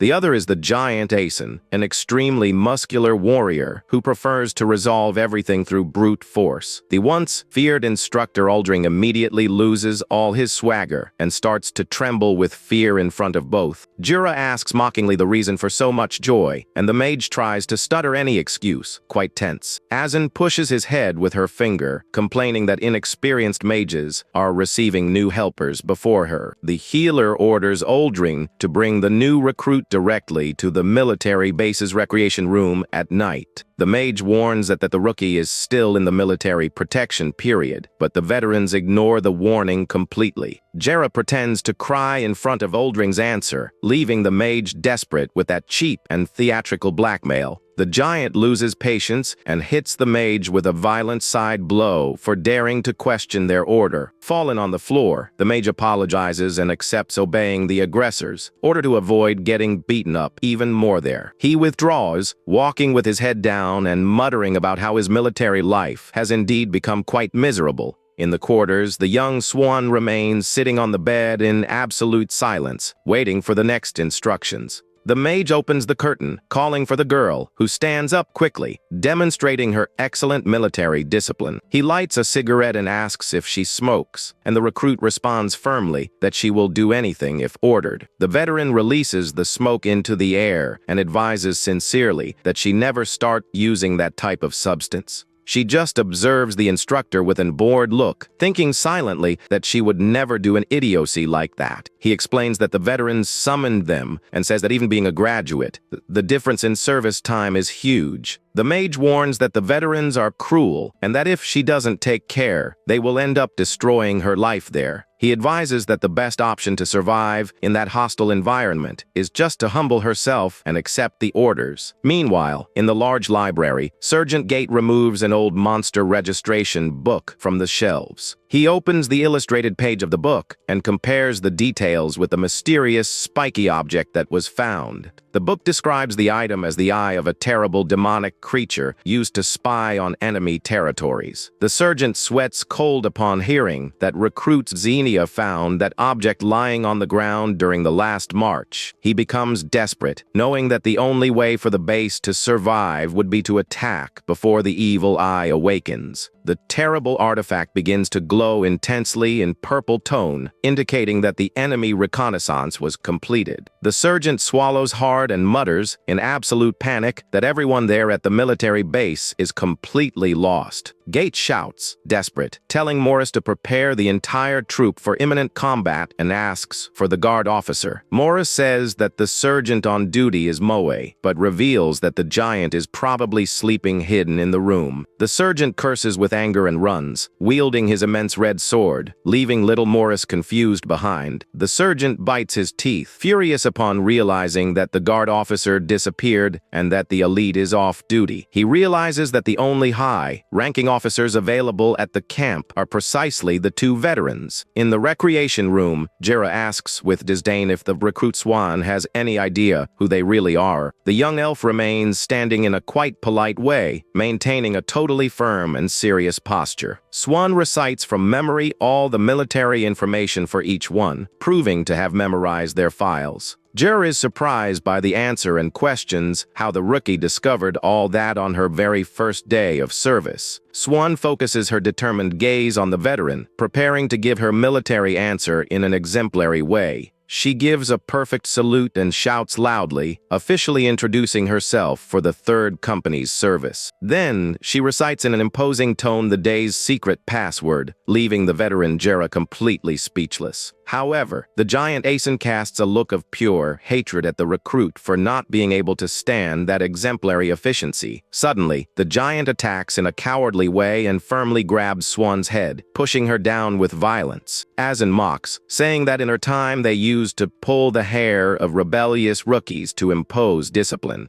Jera hits her lead, saying that newcomers aren't allowed to wear skirts so short in the quarters. The healer insults the rookie's intelligence, stating that she must be very dumb to commit such audacity. She continues touching the girl with disdain, criticizing even the size of the uniform she is wearing at the base. Right at that moment of humiliation, Sergeant Gate invades the room violently, scaring everyone present there. He shouts, desperate, revealing that a dangerous demonic spy eye was found active very close to their region. The sergeant warns that the artifact is about to change color completely and that they need to act without wasting time. But the violent giant hits the sergeant with a strong blow for daring to interrupt the sermon they were giving to the rookie. Jera asks her friend to stop so they can listen to the sergeant, since the situation seems to be of extreme urgency. Fallen on the floor, the sergeant explains that if that artifact changes color completely, the enemy invasion will begin. To Gate's surprise and despair, the two veterans begin to laugh and mock openly that grave alert. They look at him with deep disdain, demonstrating total disbelief in the face of the imminent danger reported. The healer Jera pretends not to hear his words and asks the sergeant to speak louder in a quite ironic way. She insinuates that the sergeant invented that absurd story just to try to protect the young rookie from punishment. Next, the warrior is thrown brutally out of the military quarters, falling onto the courtyard's packed dirt. The giant orders him to clean the trash and wash the floor rags, telling the sergeant to get lost immediately. Fallen on his knees in the courtyard, Sergeant Gate remains in absolute silence, feeling the pain of injustice and aggression. He revolts to see that all the leaders are relaxed and drunk, even in the face of a clear signal of invasion. He grinds his teeth with contained anger, knowing that time is running out and real danger is already knocking at the base's doors. An immense storm of black and purple clouds begins to form quickly over the top of the distant mountain. The guards chat to drive away sleep, and one of them repeats an old funny story about his former girlfriend. The companion asks him to tell a horror story to pass the time while they watch the border on the wall. Suddenly, the sentry stutters in absolute panic, pointing his index finger in the direction of his post-partner's back. The other guard starts to burst into laughter, thinking his partner's panic acting was terrible and ridiculous. But he doesn't even imagine that a monstrous creature with shining eyes is already right behind him, opening its huge mouth. The terrible spiky artifact at the base finally changes color completely, glowing intensely in purple tone. The guard remains paralyzed with fear, trying to warn his partner that the real monster is right behind him. The other continues laughing out loud, without paying any attention to the desperate warning of real danger made by his guard partner. The gigantic creature with sharp horns prepares to tears to two unsuspecting sentries from the top of the wall. The fragile ceasefire established after 100 years of relentless war finally comes to an end with the activation of the Eye. The old bloodstains of the terrible past battles had already disappeared from that region's fields, and the heroes' swords were already resting in peace in the tombs of the warriors fallen in the last great battle. But the military federation ended up forgetting all the suffering of the past, focusing only on parties and drinks. With this, corruption and cowardice spread, generating an absurd amount of desertions in the entire corporation. The last barrier that separated demons from civilization was broken by a terrible creature of the shadows. The deafening sound of the Great War horn finally begins to echo throughout the military base in the middle of the night,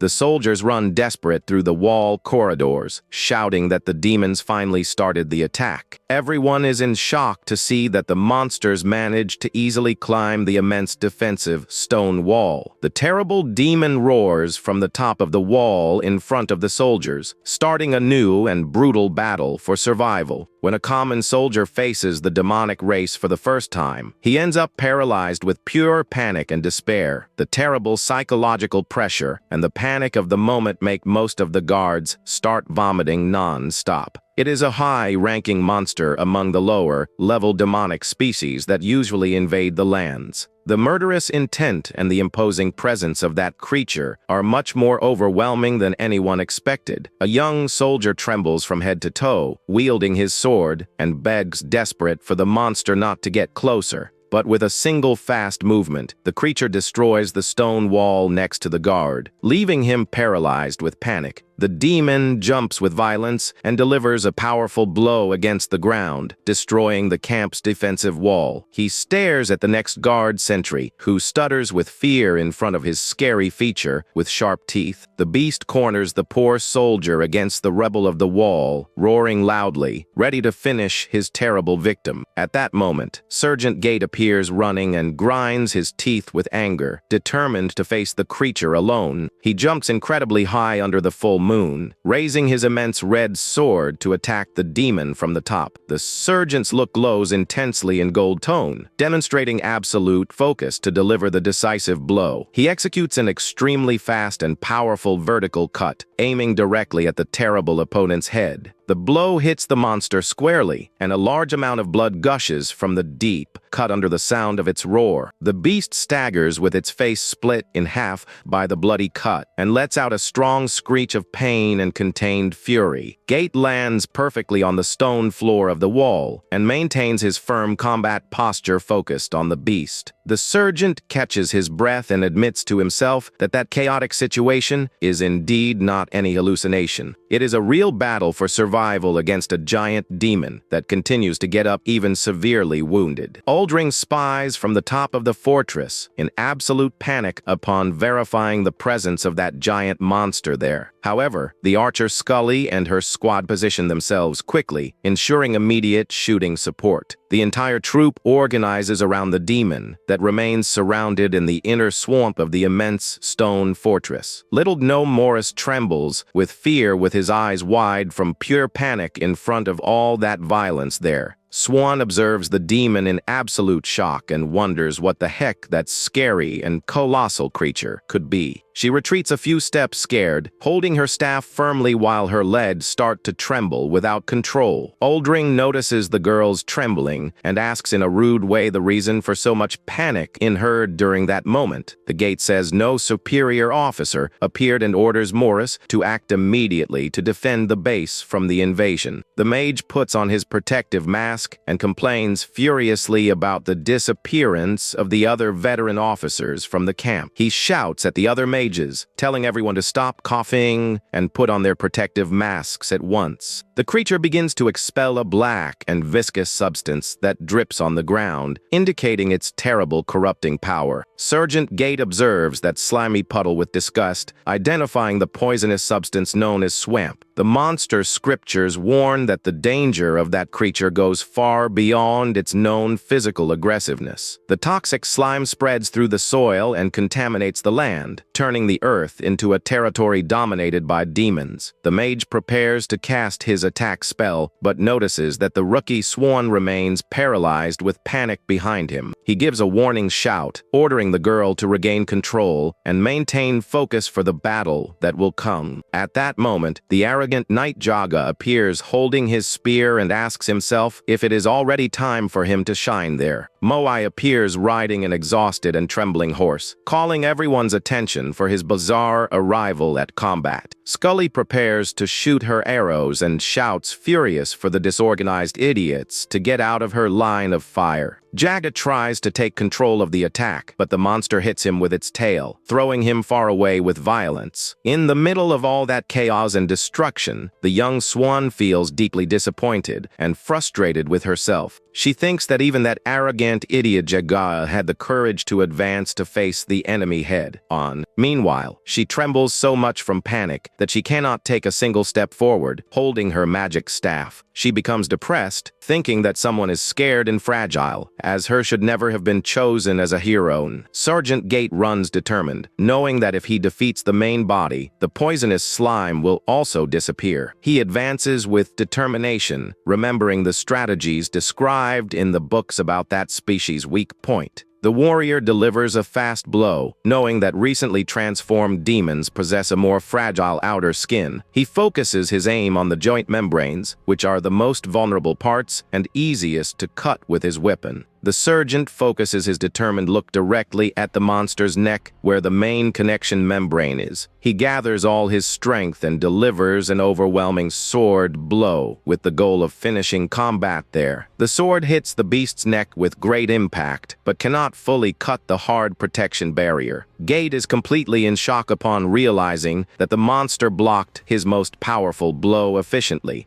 Gate attempts a devastating attack, but is blocked by the incredible physical strength of the creature. The sergeant is pushed back while his immense sword slides along the ground, generating sparks. Gate realizes that protecting the neck is just a basic survival instinct of the demon. He laments the absence of a high-level swordsman like the deserter boats to help in the attack. Suddenly, Gate looks up, scared, upon feeling a strong oscillation of magic power in the air. Black magic chains begin to emerge, firmly trapping the arms of the giant monster. Mage Oldring celebrates, proud, stating that the giant creature is actually too weak. With the other soldiers are nervous and ask the veteran mage what they should do now in combat. An archer elf shouts, "Deseret," demanding that the superior give immediate attack orders. At that moment, Oldring realizes that he is the officer of highest rank and the true commander there. The mage enters panic and orders everyone to attack the enemy without mercy with a total bombardment. Little Morris activates his blue support magic, spreading a brilliant blessing over the allies. Strengthened by the spell, the archers begin to fire a relentless rain of fast arrows. Several arrows hit the beast's immobilized arms, causing additional damage to the creature. Oldring channels an even more powerful restriction spell to try to seal the great opponent. The dreaded black magic of the Eternal Throne begins to manifest, trapping the monster with more shackles. The demon roars, furious, forcing the shackles with all its gargantuan shadow physical strength. Oldring realizes that the magic chains are already coming loose and enters total despair. The mage shouts, desperate, asking Gate to do something fast before the worst happens. Gate concentrates his energy on the sword, waiting patiently for the ideal moment for the attack. The mage continues yelling, furious, demanding that the sergeant advance soon to strike the opponent. With a deafening roar, the giant demon begins to tear apart the black magic shackles. Gate focuses his shining look, ignoring completely the screams of panic around him. The monster opens its immense mouth, letting out a scary sound that echoes throughout the battlefield. The sergeant finally finds the opening he was waiting for so much and decides to act with all his strength. He executes a vertical blow with his giant sword, leaving a trail of reddish energy. With an expression of pure fury, he promises to end that threat once and for all. The other soldiers watch that courageous charge with expressions of absolute shock and fear. The immense blade hits the monster's neck with surgical precision and overwhelming strength. The terrible creature's head is decapitated, flying high through the skies under the pale light of the full moon. Gate holds his heavy weapon firmly, catching his breath after delivering that decisive blow. The archers observe the scene with eyes wide open, unable to believe what they saw. Oldring and Little Morris sigh relieved upon seeing the monster's body collapse lifeless behind. The demon's head falls to the floor in slow motion under the icy shine of the moonlight that night. Valiant Sergeant Gate is an intermediate swordsman and a true transcendent warrior. The death of the dreaded spy demon is officially confirmed, bringing temporary relief to everyone. A huge shout of celebration echoes throughout the fortress, celebrating the troops' epic victory. But the peace lasts little time, as a strange and sinister shine resurfaces in the distant mountains. A gigantic and scary demonic eye opens, suddenly in the middle of the hill's darkness. An even larger and much more powerful demon emerges from the shadows, roaring with extreme fury and hatred. Hundreds of other smaller demonic creatures begin to advance together in an overwhelming way. It is a dreaded warrior of the legendary demon race with white bodies, ready to destroy everything. Meanwhile, in the army's central command fortress, the night seems quiet and silent. An officer with wings and a small pet receives a mysterious message on her desk. She reads the papers, confused upon noticing that important report had been sent the previous day. The document brings an urgent alert, signed by Gate, about the imminent demonic invasion at the border. She widens her eyes in absolute shock upon understanding the terrible danger described in that paper. She runs desperately toward the important conference room of the high-ranking officers. The officer opens the conference room doors, shouting desperate that an emergency happened. She displays a broken magic orb shining intensely, leaving the gravity of the situation evident. In the elite's command headquarters, the leaders gather around an illuminated magic orb. She reports in panic that the crystal orb presented a transmission with serious anomalies. The officers recall that the transmission tower hadn't registered any signal in years. Gates' report proves that the enemy infiltration had actually been predicted. One of the high-ranking elders admits he thought the monster guide was just fiction. The crystal orb confirms the utility of the Transcendent warriors who acted at the border with broken defenses. One of the generals demands an immediate military advance of all forces. Another leader hesitates, fearing that attacking now might violate the ceasefire agreement with the demons. An elderly commander yells with hatred, stating that those monsters are just filthy pests. He severely criticizes the cowardice of hesitating when the enemy has already managed to invade the fortress. An officer points to the map, suggesting that the invasion occurred in an area adjacent to the unit. He argues that that region is very far from the enemy army's real center of command. He proposes sending only 3 elite Transcendent heroes, instead of moving the entire army. The great commander ponders in silence before asking for Captain Rebecca's final opinion. The captain assumes a firm posture, ready to expose her strategic plan to the other leaders. At the fortress, Gate states he acted out of emergency because he no longer trusted the duty leaders. Both observe, scared, that the purple and poisonous liquid continues running through the rebel. The sergeant warns that if that cursed slime hardens, they will no longer be able to move around there. He knows very well that it is only a matter of time before the enemy army in mass appears. The only solution is to invade their territory and destroy the core to annihilate the beasts. Gate concludes that the registration book was right and decides to study the manuscripts again. The little gnome stares at him scared and asks what will be the next step they will take. The sergeant responds with extreme seriousness that the only viable option now is to advance. He observes the dawn on the horizon, convinced that the fragile peace agreement ended forever. The old military history makes it very clear that only 2 options remained, which are kill or be killed. At dawn, the 2 veterans walk along the wall and ask themselves what happened there at night.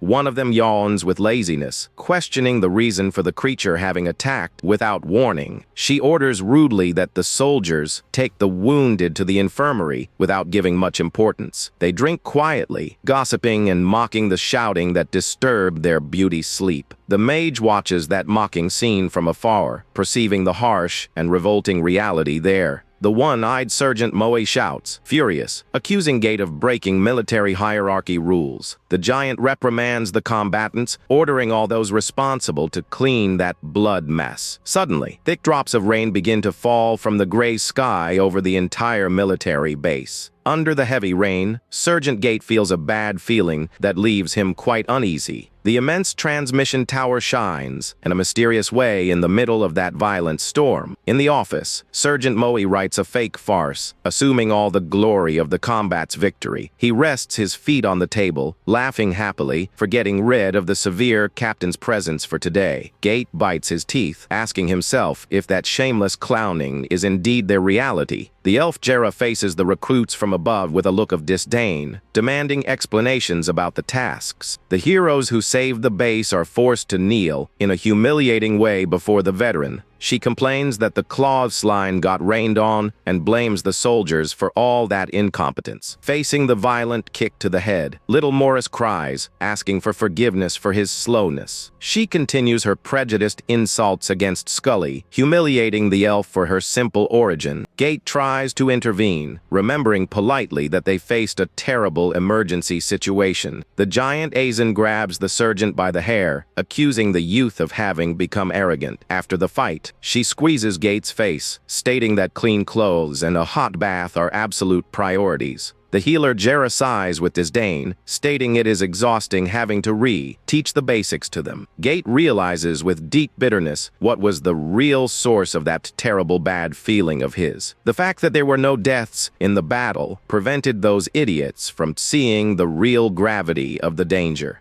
He reflects in silence with a scary look that perhaps he should have let someone die there. The giant notices that the sergeant can no longer hide his deep fury in his look. The loud sound of a horn echoes suddenly, calling all the soldiers for an emergency meeting. The veterans are surprised by the urgent call in the middle of a heavy rainstorm like that. The exhausted and soaked heroes just lament the total lack of rest they are facing. Sergeant Moe climbs the podium in front of the entire troop, announcing an important command decision. He reveals that only Transcendents possessing special power will be able to enter the hostile territory. The legendary red weapons possess a unique ability that purifies the air breathed in swamp areas. He announces with pride that the hero Vanguard Force will be sent immediately to the front line. Moe orders that after eliminating the leader, they must send a smoke signal for the area's purification. Gate protests, alleging that sending only 3 warriors without rearguard support is a suicide mission. Sergeant Mo explodes with anger, shouting at the youth for questioning the orders of a superior officer. Swan admires how Gate doesn't shut up in the face of military injustices, even under strong military pressure. The sergeant insists that there is no time and that attack orders for the entire army should be given soon. Moe tries to disguise his cowardice by appealing to the fighting spirit and bravery of the young combatants. The superior ends the discussion, telling everyone to clean the base and preparing the vanguard for dawn. Moe declares the end of the meeting in a hasty way, leaving the revolted hero under the heavy cold rain. He knows very well that the dangerous evolved beasts will manage to cross the defense barrier today. At the moment when every second is precious, a strange dark feather begins to float right before his eyes.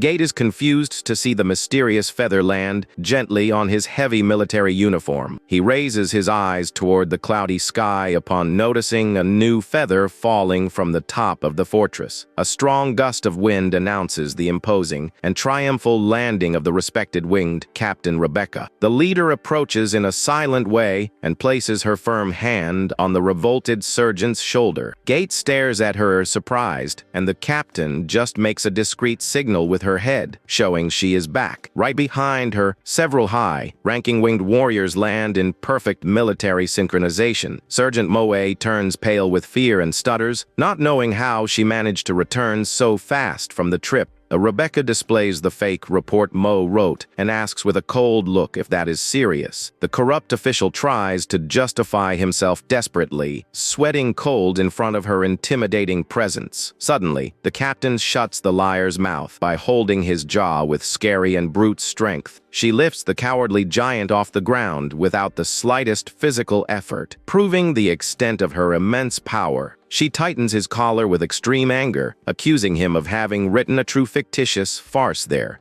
The captain asks if he thought the powerful crystal tower served only as decoration on the wall. She states that she doesn't need to read any lying report to know all the truth about the combat. She says that just look at Gates and the recruits' torn uniforms to know who really fought, and that it also remains evident who were the opportunistic cowards who just took advantage of the moment. Captain Rebecca opens a large official scroll containing the new direct orders from the High Command. She raises her voice in an authoritative tone, demanding the immediate attention of all the fortress units. She reveals that she received absolute emergency orders and warns everyone that mission is not a training. The captain declares that the attack will begin that exact moment in immediate way and without any delay. She orders that all soldiers wear their full armor and take their best combat weapons. She decrees the official start of the great military march, bringing hope to the tired warriors. The enemy acts through a collective mind, which prevents the low-level beasts from retreating from the battle. The old records prove that the terrible enemy race officially declared the return of the war. The commanders know that if they lose that unique chance, the fate of humanity will be sealed. Captain Rebecca reinforces with conviction that they will never have another opportunity for survival. Under a relentless rain, the troops march together toward the dangerous enemy territory. She explains that asking for reinforcements will be useless due to the gravity of the crisis along the entire border. Swan walks exhausted in the mud, lamenting that her quiet vacation plans were destroyed so early. Some recruits tremble with fear in the face of the uncertainty of the bloody combat that awaits them just ahead. Suddenly, one of the warriors starts to cough a lot, feeling an inexplicable discomfort in his airways. They realize, terrified, that the toxic mist of the demonic swamp has already spread throughout the entire territory. Gate shouts, ordering everyone to put their protective scarves on their faces immediately. The soldiers advance with disgust through the toxic mud that begins to cover the swamp floor. One of the guards ends up stepping on the purple, bubbling slime that corrupts the soil around. Suddenly, a terrible creature emerges from the depths of the dark water, scaring the soldier. The monster attacks the poor warrior with violence, while he lets out a strong scream of pain. The group enters panic upon realizing they are facing a terrible giant giz creature. Jera shouts at the top of her lungs, ordering the soldiers to form a square defensive line. The warriors quickly raise a brilliant magic barrier with their heavy shields. The strong impact of the monster's claws against the shields leaves the soldiers terrified. A winged warrior takes advantage of the opening and descends from the heavens with her sword toward the giz. She delivers an extremely fast and precise cut right on the scary creature's head. Jera warns in a loud voice that cutting the giz's nose leaves it completely blind and defenseless. The warriors follow the orders and begin to attack the noses of all the monsters around. With noses cut, the monsters begin to spin in circles, totally disoriented. Suddenly, two colossal stone creatures emerge on the battlefield, scaring everyone. One of the soldiers enters despair upon noticing the presence of two dreaded Wurgle monsters there.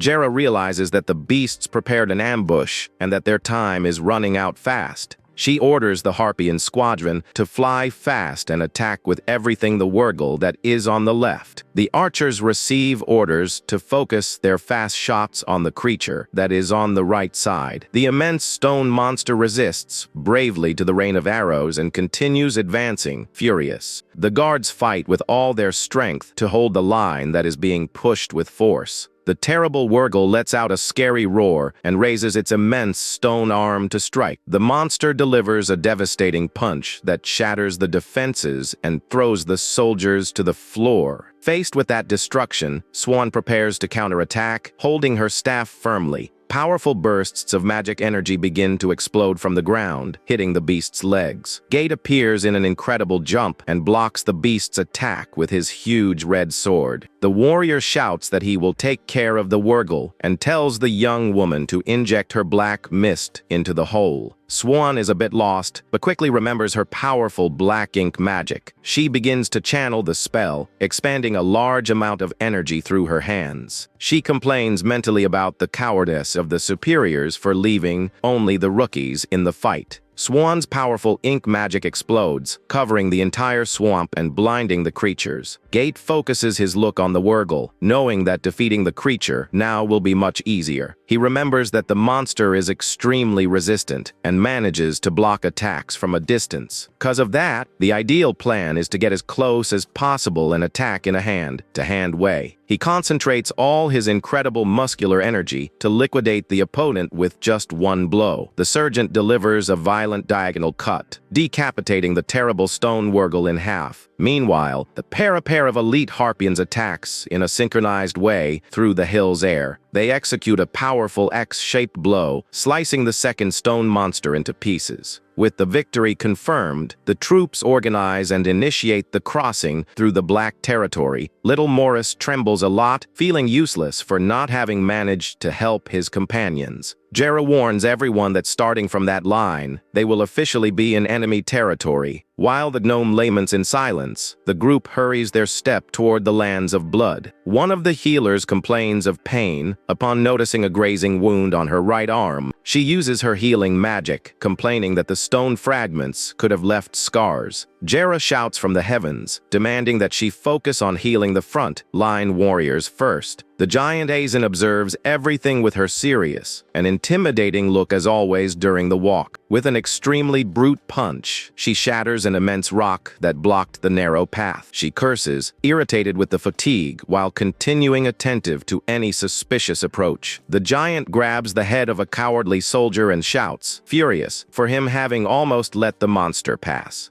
Jera observes the group from above and admits silently that the combat formation is not bad. The soldiers begin to glow in purple tone, feeling their attributes weaken due to the toxic mist. The leader realizes that the demon's strength is immense, and that the victory depends only on the Transcendents. A wind warrior points ahead, warning that the lands of blood are finally right ahead. The guards enter panic upon spotting a large quantity of demons emerging in the rear. Jera shouts at the top of her lungs, ordering all blue mages to invoke the power of the World Tree. The magic staffs unite, generating a powerful blue energy shield that envelopes the entire area. The tree's defense barrier activates, crushing the first monsters that tried to get close. Jera commands the group to maintain the defense firm and block the enemies that surround the blue sanctuary. The demons roar, furious, upon colliding violently against the magic barrier's strong branches. Captain Rebecca approaches Gate and calls for the sergeant in the middle of that huge confusion. She warns that the blue shield won't hold up for much longer, and the sergeant responds, knowing the danger. She orders the mages to channel all remaining mana to strengthen and heal the Transcendents. Gate asks if the Transcendents are ready, and they shout together, confirming with determination. Sergeant Gate leads the young ones, officially starting the invasion of the dangerous Dark Territory. Swan complains about the absolute darkness of the blood swamp, saying she cannot see anything at all. At that moment, Gate activates an ability of his sword, releasing a crimson mist throughout the environment. The legendary weapon's defensive spell is activated successfully, protecting the heroes against the swamp. The sergeant says the weapon's light will serve as a lantern and asks everyone to follow him with attention. The young swan responds in a shy and trembling way, feeling her heart beat very fast from nerves. Little Morris also demonstrates extreme nervousness with that oppressive atmosphere of the dark cave. Gate keeps focused, thinking that difficult battle will be the definitive test for them there. The sergeant reflects that in the end, he will need to resolve that entire combat with his own hands. The warrior swallows his own fear and despair, guiding his young recruits toward the deep darkness. Swan comments that the location is too quiet and asks herself if there are really Notamans nearby. The region is known as the Heart of the Beasts, where not even an ant manages to enter without being seen. Suddenly, the sergeant interrupts his steps abruptly upon noticing something strange in the soil. A scary demonic silhouette with sharp teeth emerges from the shadows in front of the three heroes. A powerful gray demon with horns appears at the top of a rock, blocking their path. Swan and Morris tremble with absolute fear upon feeling the monster's enormous murderous intent up close. The little gnome tries to calm down, crying, and says that the creature is just a little bigger than a Wurgle.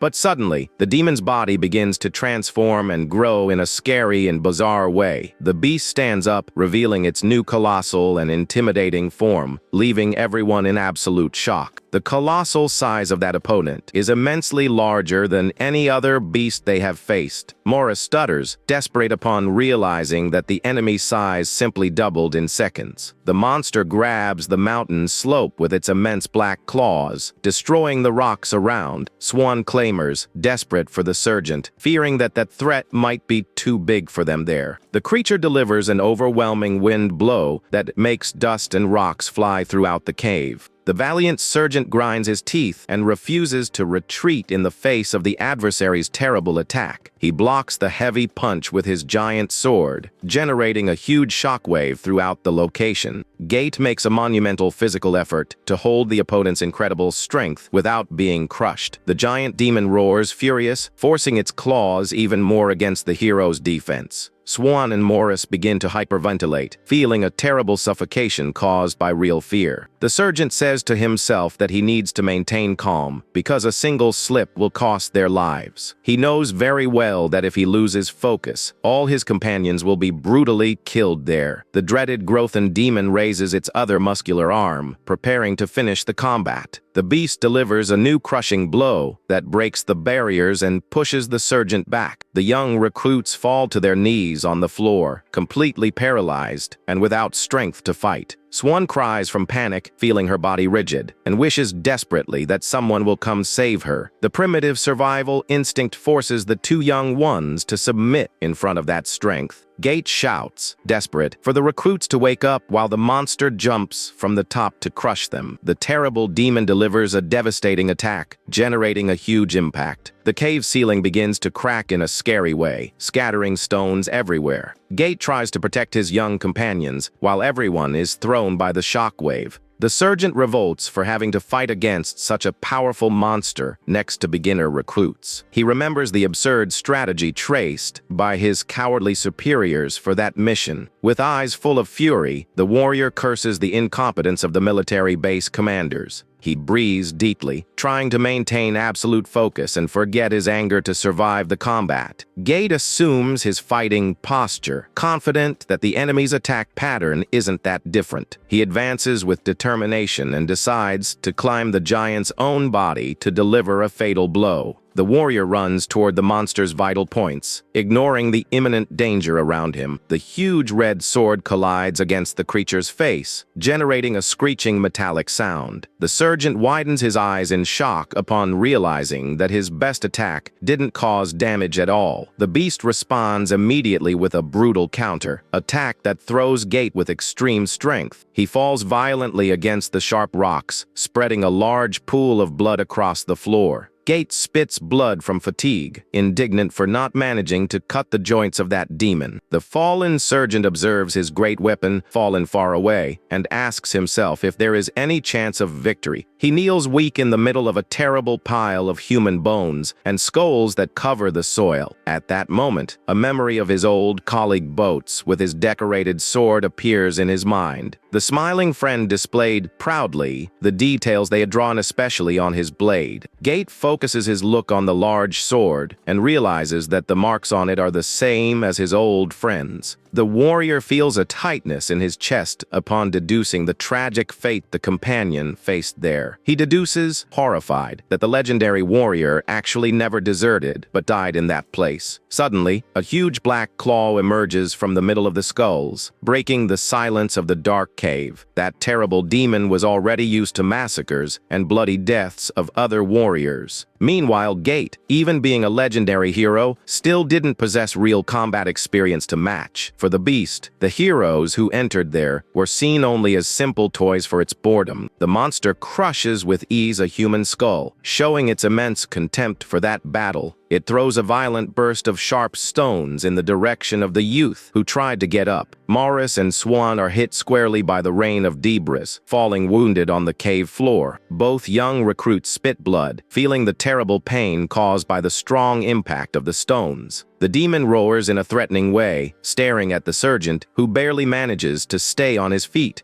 The monster advances with heavy and destructive steps, decided to finish the invaders all at once. The entire cave trembles under the impact of that colossal and violent shadow creature's run. Swan cries from despair upon seeing the sergeant staggering and tries to gather strength to cast a spell. She extends her staff, channeling her powerful black restriction magic to try to stop the beast. an immense barrier of dark chains appears, trapping the movements of that colossal opponent. She knows that magic control requires total focus and breathes with extreme difficulty from fatigue. But for being dominated by a paralyzing panic, her energy begins to oscillate in a dangerous way. The restriction chains shatter easily, freeing the beast that roars free again. Free from the spell, the dreaded demon roars with fury, advancing directly against its new victims. Little known Morris cries from absolute fear upon realizing that their death is imminent there. Swan closes her eyes, shedding tears, aware that that is not an enemy they can defeat. The monster jumps with fists raised, ready to crush the two defenseless recruits on the floor. In a quick reflex, the surgeon appears between them and blocks the deadly attack, using his large blade. Gate admits to himself that containing the opponent's strength requires absolutely all his effort. He tries to use the momentum to jump and land a blow, but the creature dodges with enormous ease. The adversary's colossal fist hits the surgeon squarely, breaking his fragile defensive posture. The hero is thrown again against the cave rebel, feeling his bones break. He wipes the blood from his mouth, scared by the overwhelming power difference between them in that fight. To win, he concludes he will need to collide the monster's weak point against the maximum force of his weapon, for them to have at least a small chance of surviving that terrible situation. They need to act fast.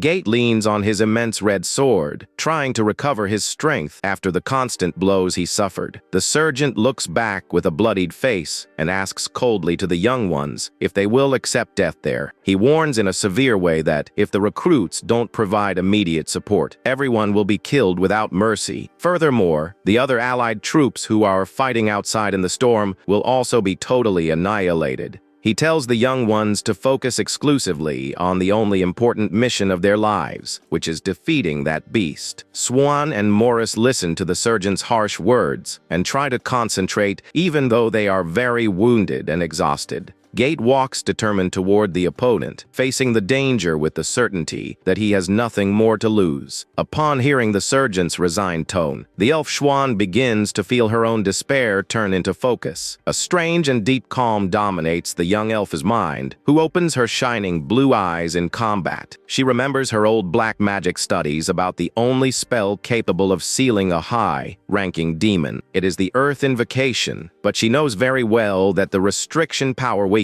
if the target is in the air. Because of that, the magic will only function with full force if they manage to drop the monster's head close to the ground. But she wonders desperate how she could drop a creature of that colossal size and which moves so fast. Swan observes the immense creature ahead in absolute silence, trying to hatch a desperate attack strategy. Suddenly, a brilliant mathematical hypothesis arises in her mind, focused on using physics against the giant opponent. She calculates that if she manages to increase his body's inertia, it will become impossible for the monster to control his movements. Swan shouts, telling Morris to cast a physical strengthening spell on only one of that giant's legs. Morris questions the reason for strengthening the enemy, but she bellows desperate, ordering him to do it soon. Without time to waste, the giant demon roars, jumping with extreme violence toward the base's 3 defenders. The gnome decides to risk everything and points his blue magic staff at the creature, releasing his last mana reserve. He channels all his remaining energy to activate a powerful physical strength increase spell on the adversary. The spell hits successfully only one of the demon's legs, which begins to glow intensely with blue energy. Feeling her heart beat fast, the young swan prepares for the exact moment of performing her master move. By having only one leg with super strength, the monster totally loses the balance of its immense weight in the air. The demon widens its large purple eyes in absolute shock upon realizing it cannot control its own body. The colossal creature falls awkwardly on its face on the floor, generating a deafening thud that makes the entire cave tremble. Swan takes advantage of the perfect opportunity and begins to conjure out loud her most powerful secret black magic technique. The dreaded Kala Sutra necromancy spell activates, invoking a gigantic skeletal creature to trap the monster. Sergeant Gate watches that fantastic scene, completely shocked by the young recruit's impressive intelligence. With a bloodied face, the elf shouts with her last strengths, calling the sergeant to apply the definitive blow.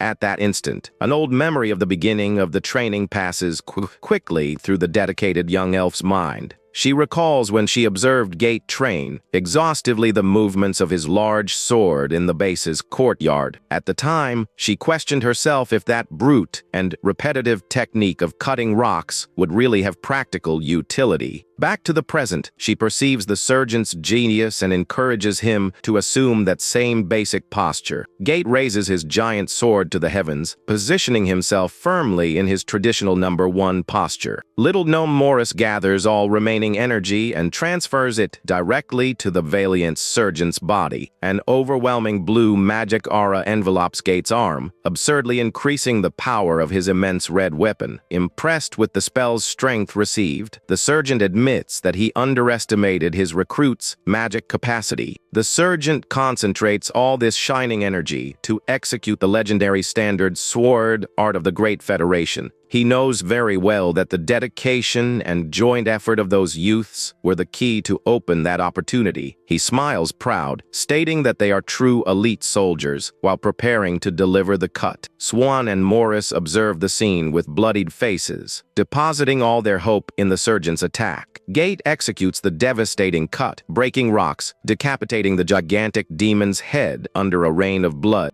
The two young recruits look around, completely battered and unable to believe what just happened. The colossal body of that terrifying demon finally collapses, defeated, on the ground before the sergeant. Gate breathes with great difficulty, trying to recover from all the effort he put forth during the battle. The young elf, Swan, is in shock and can barely believe they actually managed to defeat the monster. The gnome, Morris, celebrates, trembling and relieved that they defeated the terrible giant demon that threatened them. The sergeant remains standing and panting as blood drips down his face after the violent confrontation. Suddenly, a mysterious smoke begins to emerge from the lifeless body of the demon that was just taken down. Gate notices that strange energy and focuses his attention on the spot where the mysterious glow is coming from. The warrior uses his dagger to cut the creature's carcass and remove the part that is shining so brightly. He removes a special organ from the demon known as a rare item found in elite monsters. At that very instant, the young Transcendent warriors feel an inexplicable, instinctive call coming from it. An uncontrollable urge arises, and the sergeant bites into the piece of raw meat without hesitating for even a second. The two recruits just swallow hard, horrified to see such a bizarre scene happening in front of them. The frequency of that demonic organ begins to directly affect the brave sergeant senses. This energy makes the warrior feel a primitive desire to chew and swallow everything as quickly as possible. The piece of meat goes down through Gate's body, spreading an overwhelming strength throughout his internal organs. He realizes immediately that this is no ordinary digestion and feels that something much greater is changing within him. In truth, what is happening there is a complete fusion between the monster's power and the warrior's body. Gate wields his giant sword and swings it through the air with incredible speed he never possessed before. The young recruits are startled and impressed by the sudden change in energy coming from the sergeant. The highly active proteins he just absorbed begin to spread throughout his muscles.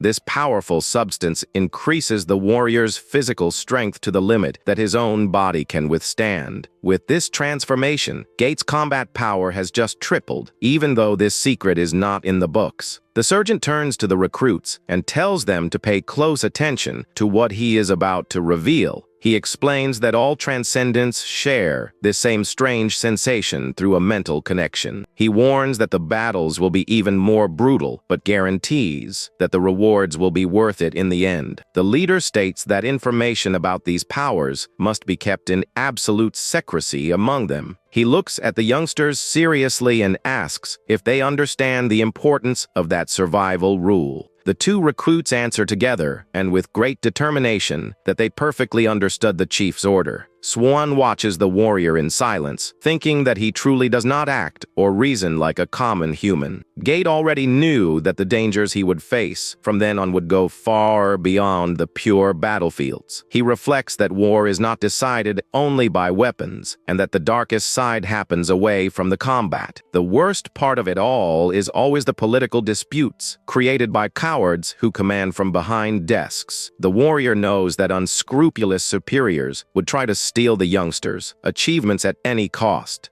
and that the names of those who shed their own blood on the battlefield would be easily forgotten. Meanwhile, in another part of the forest, a terrifying demon emerges from the shadows, roaring in a frightening way. The creature attacks one of the old officers by surprise, giving the poor man no chance to react. The elderly man feels the dread of imminent passing and wonders if that will truly be his tragic end right there. In his final moments, he remembers when he refused to drink with his friends to go to his daughter's event. He also recalls the arguments with his wife and the common worries that were part of his old routine. The man deeply laments the sorrows of that cruel world, while tears stream down his face. Next, the old officer's body begins to disintegrate and turn to ashes in the middle of that dark attack. The soldiers around watch everything in absolute panic as they see their leader disappear before their eyes. To everyone's surprise, the other monsters in the area also begin to mysteriously vanish into thin air. The commander realizes the danger has passed and immediately orders her mages to deactivate the magic barrier. The terrible swamp mist begins to dissipate, revealing small magical plants glowing on the ground. She recognizes the rare plants that purify the air and understands that this proves there are no more demons there. The young soldiers smile with relief as they feel fresh air return to circulate through that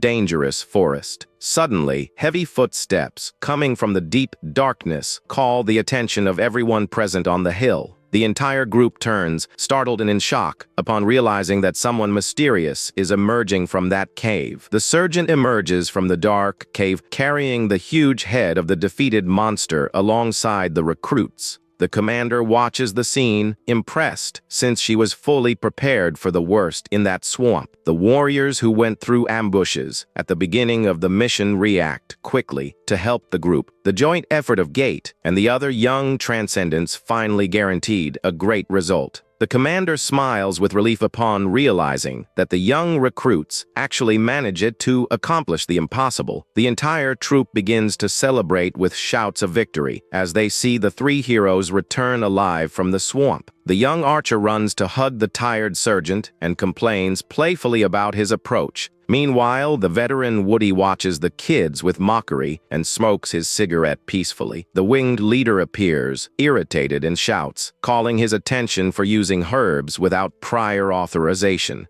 One of the army's mages grumbles angrily, calling the leader an overreactor for her constant scolding. She claims with arrogance that she would easily finish off all the demons if she could enter the swamp. Gate listens to that with contempt, knowing they only say that because they stayed safe in the rear. The sergeant realizes that most soldiers still do not understand the true severity of that threat. The attitude among the members of the Federation is very different, and they ignore the real risk of survival. The soldiers begin the reconstruction work and set up temporary camps on the hill. Unfortunately, the last combat left several casualties, with wounded heroes and others who lost their lives. The archer prepares for new attacks, aware that it will no longer be possible to avoid further sacrifices. Arrows and magical energies are fired constantly to ensure the safety of the outer area. She warns the gnome that they need to reinforce the defenses, since she spotted new demons in the surroundings. The recruits understand that conquering that cursed territory is just the beginning of a long journey. Commander Norman calls Aizen for the heavy work while the camps are still being finalized. They need to move heavy materials, but the giant complains of knee pain to avoid the effort. The old man shouts, saying that work with giants goes faster, and orders her to move without excuses. Suddenly, everyone falls silent upon seeing the sergeant carrying the immense stone block all by himself. The one-eyed commander and the giant Aizen look back, totally shocked by such a display of strength. Aizen asks, startled, if the block isn't heavy, but the warrior replies that it is quite easy. The old one-eyed man laughs in her face and tells the giant to try lifting a weight like that to see if it's easy. The warrior Aizen watches the sergeant, impressed, and begins to understand the real power of a transcendent. Gate looks at the ruins around and reflects that all that land once belonged to the Federation in the past. Suddenly, a loud voice echoes through the camp, demanding the attention of every warrior in the place. Recruitment officer Norman appears, saluting, and announces that he brings important news. The old commander asks in an ignorant tone what is so urgent to disrupt their service. He reveals that the next batch of recruits was defined after the revelation of a new mystic weapon. The veteran one-eyed man shows great surprise to note that the process was much faster than normal. The front-line soldiers become tense and anxious for the arrival of the new battle companions.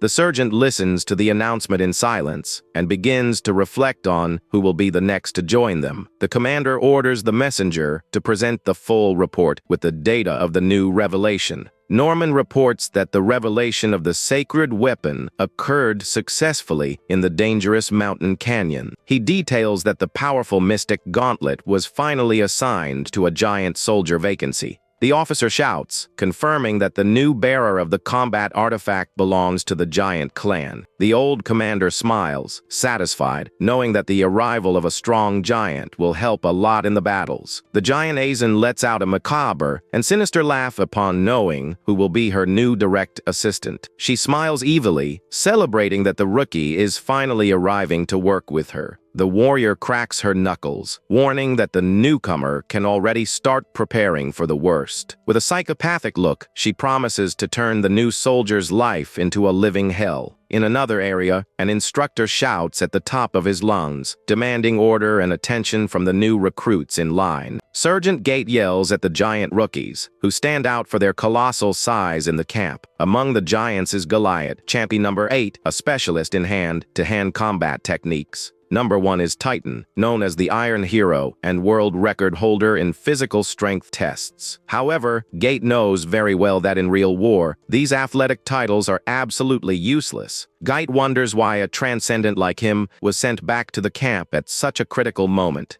The soldiers are worried about Gate's departure and wonder how they will defend the front line without him. The one-eyed commander orders Gate to act as temporary instructor for the new troops of the giant clan. The old man tries to calm the warrior, saying that working at the main base is much more comfortable for everyone. Gate accepts the order, knowing that the superior is just afraid of being blamed if something goes wrong with the giants. The warrior says goodbye, resigned to the situation, and decides to leave to fulfill his new duty without complaining. Gate sees the young recruit and calls him by name while walking through the camp under the cloudy sky. He advises the young man to continue practicing everything he learned during the time they were together. Maurice replies quickly in a respectful tone, ensuring he will follow the veteran's advice. Gate hopes the duo can manage on their own and begins to read the schedule for the first day of training. The warrior asks coldly for them to clear the way as he approaches the main training yard. The giant Aizen shouts, calling the attention of all the recruits who are gathered at the exam site. She warns that the first day's rest has been cancelled and that everyone will undergo physical exams immediately. Aizen explains that one of them may be able to lift the weapon in the mountains and be officially named a Transcendent. The new recruits are totally agitated and surprised to hear about the legendary weapon. She finishes her speech ordering the giants to keep the pride of their clan engraved in their hearts. Gate watches Aizen from afar and is impressed by how much she practiced the speech to speak well in public. He meets Senior Officer Drenane, who looks completely exhausted and begs to be ended. The elf cries from tiredness after being transferred to the kitchen and having to feed the hungry giant clan. He begs to return to fighting demons, just to escape the torture of cooking all day long. The head chef drags Drenane back to work right after finding him hiding there. The giants begin to organize themselves in lines to start the medical and physical fitness exams. a crowd of soldiers gathers to check the first results that have just been published. The results indicate that the dispute for the Transcendent vacancy was limited to only 2 candidates. The board shows that Titan and Goliath have gigantic physical measurements well above the clan average. In the grip strength test, both candidates show an incredibly destructive muscle power. They also break all records in the test of carrying heavy stones in a short period of time. Titan is very famous for being the current continental record holder in an important athletic competition. Goliath is known for being the great heavyweight champion of a military combat tournament.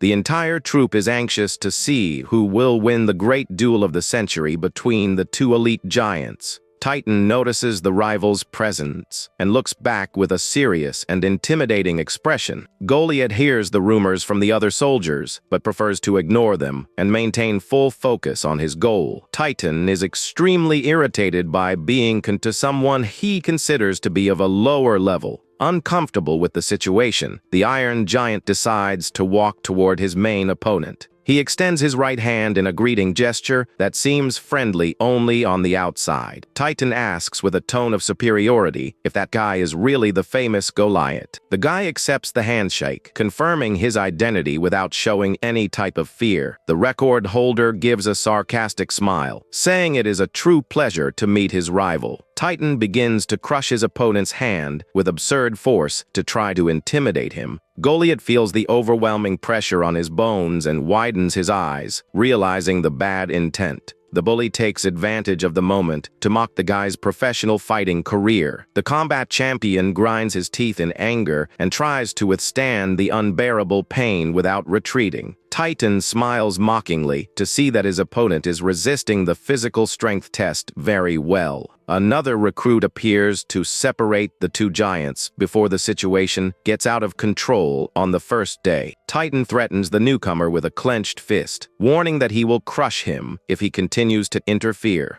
Goliath massages his injured hand and whispers that in a real arena, the rival would already be defeated. The record holder just lets out a loud laugh and leaves, completely ignoring the guy's threats. The group of giants moves away from the place, leaving Goliath thoughtful about the confrontation to come. Baba complains about Titan's terrible personality and says the rival only knows how to show off with silly tricks. Baba reveals himself to be a big fan of the fighter and even asks for a bizarre autograph on his underwear. Baba mocks Titan's eyelids and encourages Goliath to finish him off once and for all during the trench training. Goliath is thoughtful and apprehensive when remembering that the next combat test will be in a dangerous trench. Baba starts talking non-stop about sweets and restaurants while Goliath thinks the friend talks too much. The instructor asks one last time if anyone needs to change uniform size, but no one speaks up. Officer Bronson tells Geit that the army sent extra, large giant uniforms by order of the superiors. Bronson remembers that Moe himself is from the giant clan, and that is why the preparation for the rookies was huge. Geit remembers with displeasure how humans and dwarves are ignored and receive only clothing scraps. Night falls over the camp, and the guards shout, ordering all lights to be extinguished immediately. The giant recruits complain a lot because the sleeping bags are cramped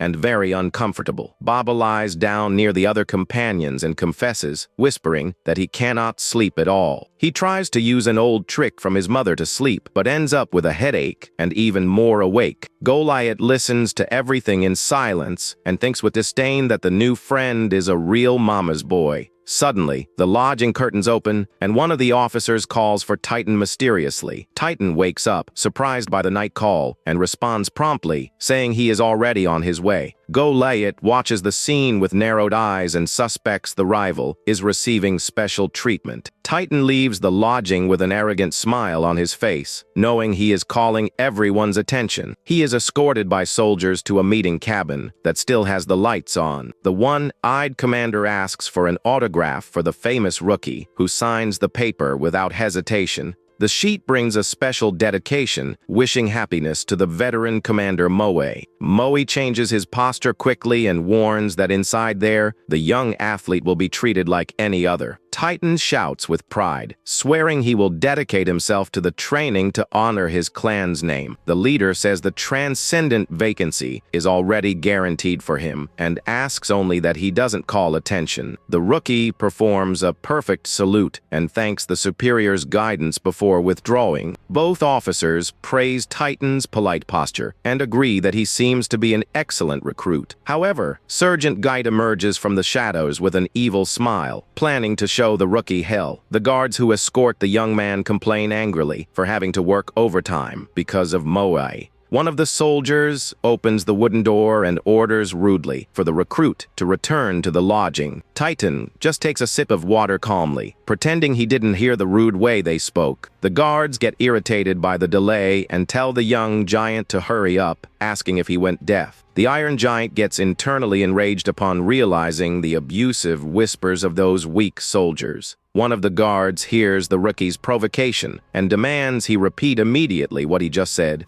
Titan changes his expression quickly and replies cynically that he said absolutely nothing. The guard advances, irritated, and challenges him to repeat the insults to his face to see what would happen. With his colossal height, Titan leans in and roars with force, scaring the guards who take a step back. The young man's thundering shout echoes through the entire dark corridor, demonstrating his uncontrollable rage. The soldiers cover their ears, startled, and ask in panic if the recruit went completely crazy. He continues staring at the men, thinking about how weak they are and possess nothing of value in life. He sees them with deep contempt, calling the human guards filthy beggars mentally. Titan wonders what these inferior men plan to do if they can't even see their own place. The guards continue retreating, trembling, and unable to understand how a simple recruit dares to act with such audacity. The giant reaffirms his thought of superiority over the guards' physical and financial weakness. He gets even more revolted to see that such insignificant soldiers of other races try to order him around. The athlete decides it is time to put those weak guards in their proper place once and for all. The guard tries to recover his authority and shouts furiously, saying that attitude is insubordination. Before the man finishes speaking, Titan advances fast and grabs him by the face with his gigantic hand. He lifts both guards off the floor with extreme ease and challenges them to try attacking him with their weapons. The giant confesses that he hates military life and asks ironically to be sent to solitary confinement soon. With a violent movement, Titan throws both men against the lodging's wooden floor. The fallen guards try to recover their breath while looking terrified at the monstrous silhouette. Suddenly, the main door is opened with force by someone calling everyone their stupid idiots. The next day, the news about what happened with recruit Titan begins to spread rapidly. Moai reprimands the two defeated guards angrily for having caused problems with their gossip.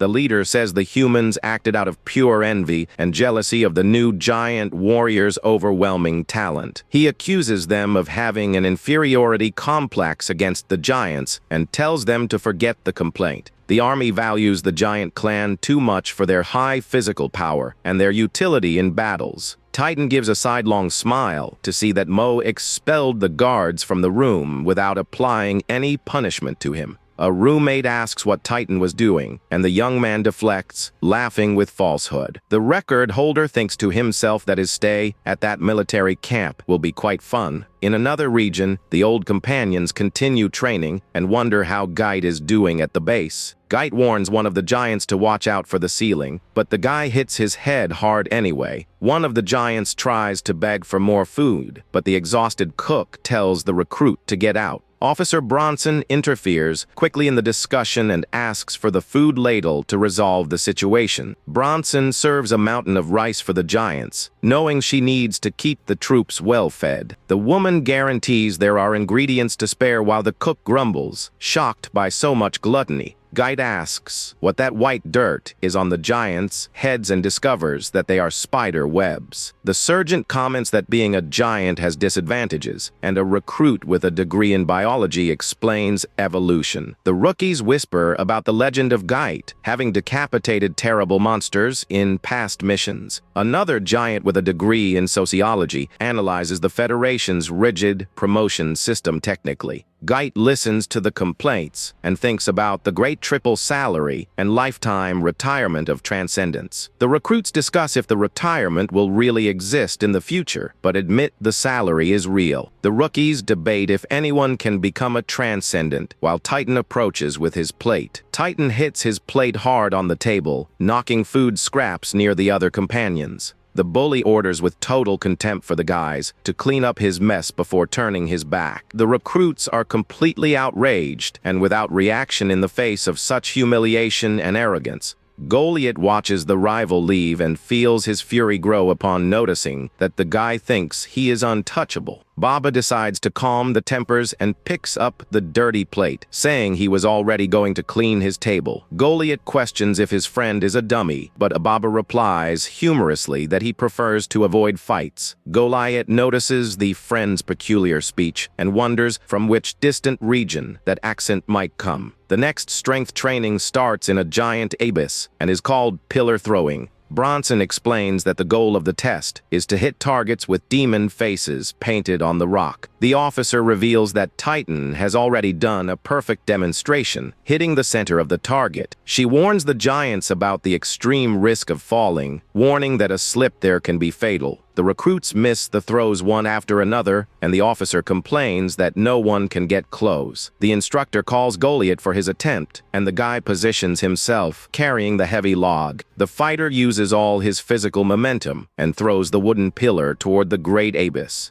The log flies at high speed and hits the target with extreme precision, causing a great impact. The other recruits are open-mouthed and amazed to see that it was actually possible to hit. Titan crosses his arms and tries to disguise his irritation to see the rival shine before everyone. Baba congratulates his companion for the beautiful throw and takes the opportunity to ask about his origin. The friend says he came from the north and asks, jokingly, if his accent sounds attractive and charming. Goliath remembers that the north suffered from the terrible demon plague Corona, but Baba ignores the danger, laughing. Another giant interferes with arrogance, saying that only weak humans die from the disease. Baba just shrugs and replies simply that the situation over there is perfectly acceptable. The instructor calls recruit number 15, and Baba presents himself, excited to perform his throw. He lifts the solid wooden pillar over his shoulder, demonstrating that he also possesses absurd strength. With a loud shout, the warrior launches the log with all the power of his muscular arms. However, Baba's throw goes completely wrong, and the log falls straight to the bottom of the gorge. Bronson gets furious and asks if the guy is mocking them for not having made the slightest effort to hit. The soldiers comment that only Goliath and Titan showed the true capacity to hit the center. Titan follows the conversations with a victorious smile on his face, calling the other recruits idiots. The instructor orders recruit number 15 to sing a song before entering the combat trench. Baba stands before the superiors, singing a slow and emotional song dedicated to his dear mother. His companions find Baba's performance very bad and start mocking, calling the guy a mama's boy. Titan moves away from there, bored with all that ridiculous singing, while the other soldiers continue grumbling. Sergeant Guide approaches Titan with a threatening look and asks coldly what he thinks he is doing. The veteran holds the arrogant giant's arm firmly and questions if he is really going to continue with that attitude.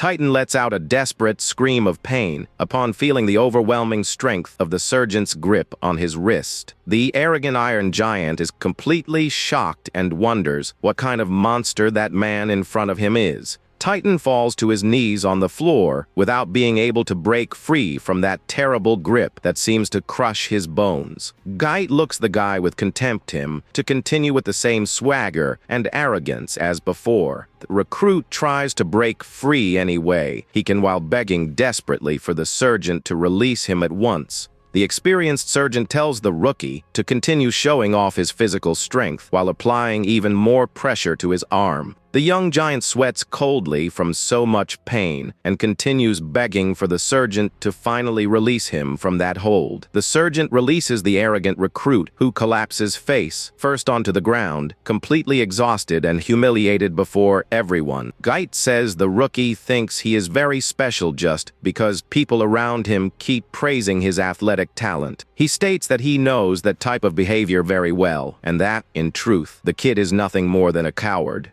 The veteran warns that he is just a wise guy who tries to intimidate the weak and plays dirty to seem superior. He mocks how the rookie changed his posture quickly and pretended innocence as soon as he felt the true combat force. The sergeant threatens to end the recruit's life if he catches him acting behind his back with that treacherous snake look. The recruits watch everything, amazed at the sergeant's ability to tame beasts, using physical strength and harsh words. Titan massages his injured fingers with much anger, promising internally that that humiliation will not stay that way. In the Grothan region, the soldiers find a whistle drill strange and question if they are playing football in the middle of a war. While the elves carry heavy stones, they complain about the lack of flexibility and comment on a howling sound in the distance. In the training field, the recruits gather in the arena for the start of the pushing rivals out of the ditch disputes. One of the giants tries to talk to the irritated companion, but receives a very rude response to get out of the way. The competitors observe the guy's nervousness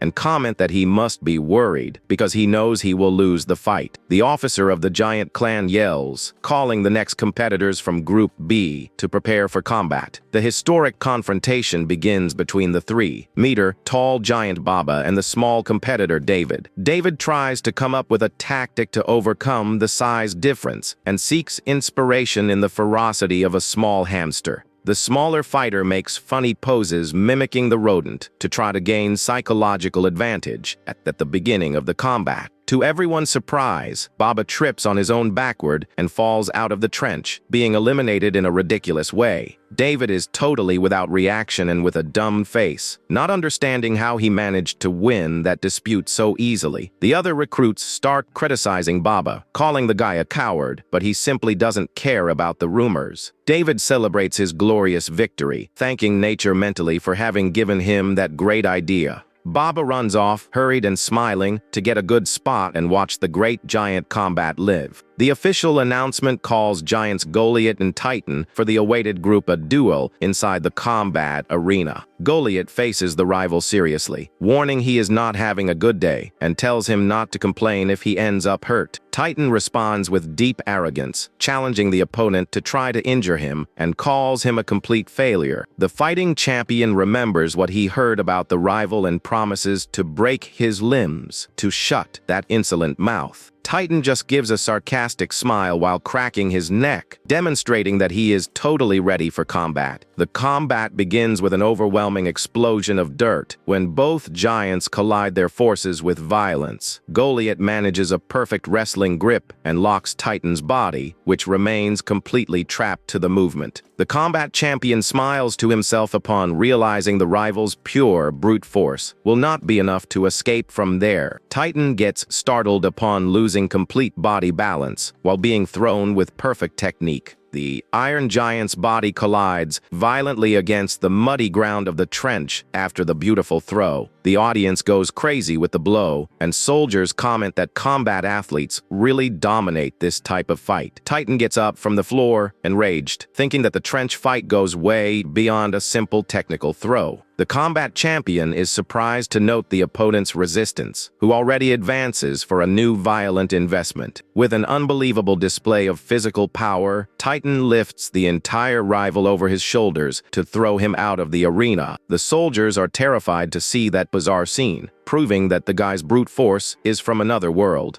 Goliath manages to spin his body in the air impressively to try to dodge the brutal throw. Titan is totally surprised to note that the opponent managed to escape his grip so quickly. The combat champion appears behind the opponent and applies a perfect chokehold with all his strength, Titan throws his own body backward on purpose to crush the rival against the ground with the weight of his back. Goliath lets out a groan of pain upon receiving the overwhelming impact of that desperate counterattack from the opponent. Both giant fighters exchange quick blows and try to regain balance in the trench mud. One of the warriors focuses all his muscle strength on his arm, preparing a decisive attack to end the dispute. The powerful punch causes an overwhelming impact that raises a great curtain of dust and mud across the entire arena. Titan feels his heavy breathing and realizes that opponent is much more resistant than he imagined. Goliath manages to grab the rival's leg in the last second, preventing him from completing his attack movement. The fighter squeezes the opponent's ankle with ungodly strength, trying to destabilize the giant's base. Titan gets enraged and kicks the opponent away to try to get rid of that annoying grip any way he can.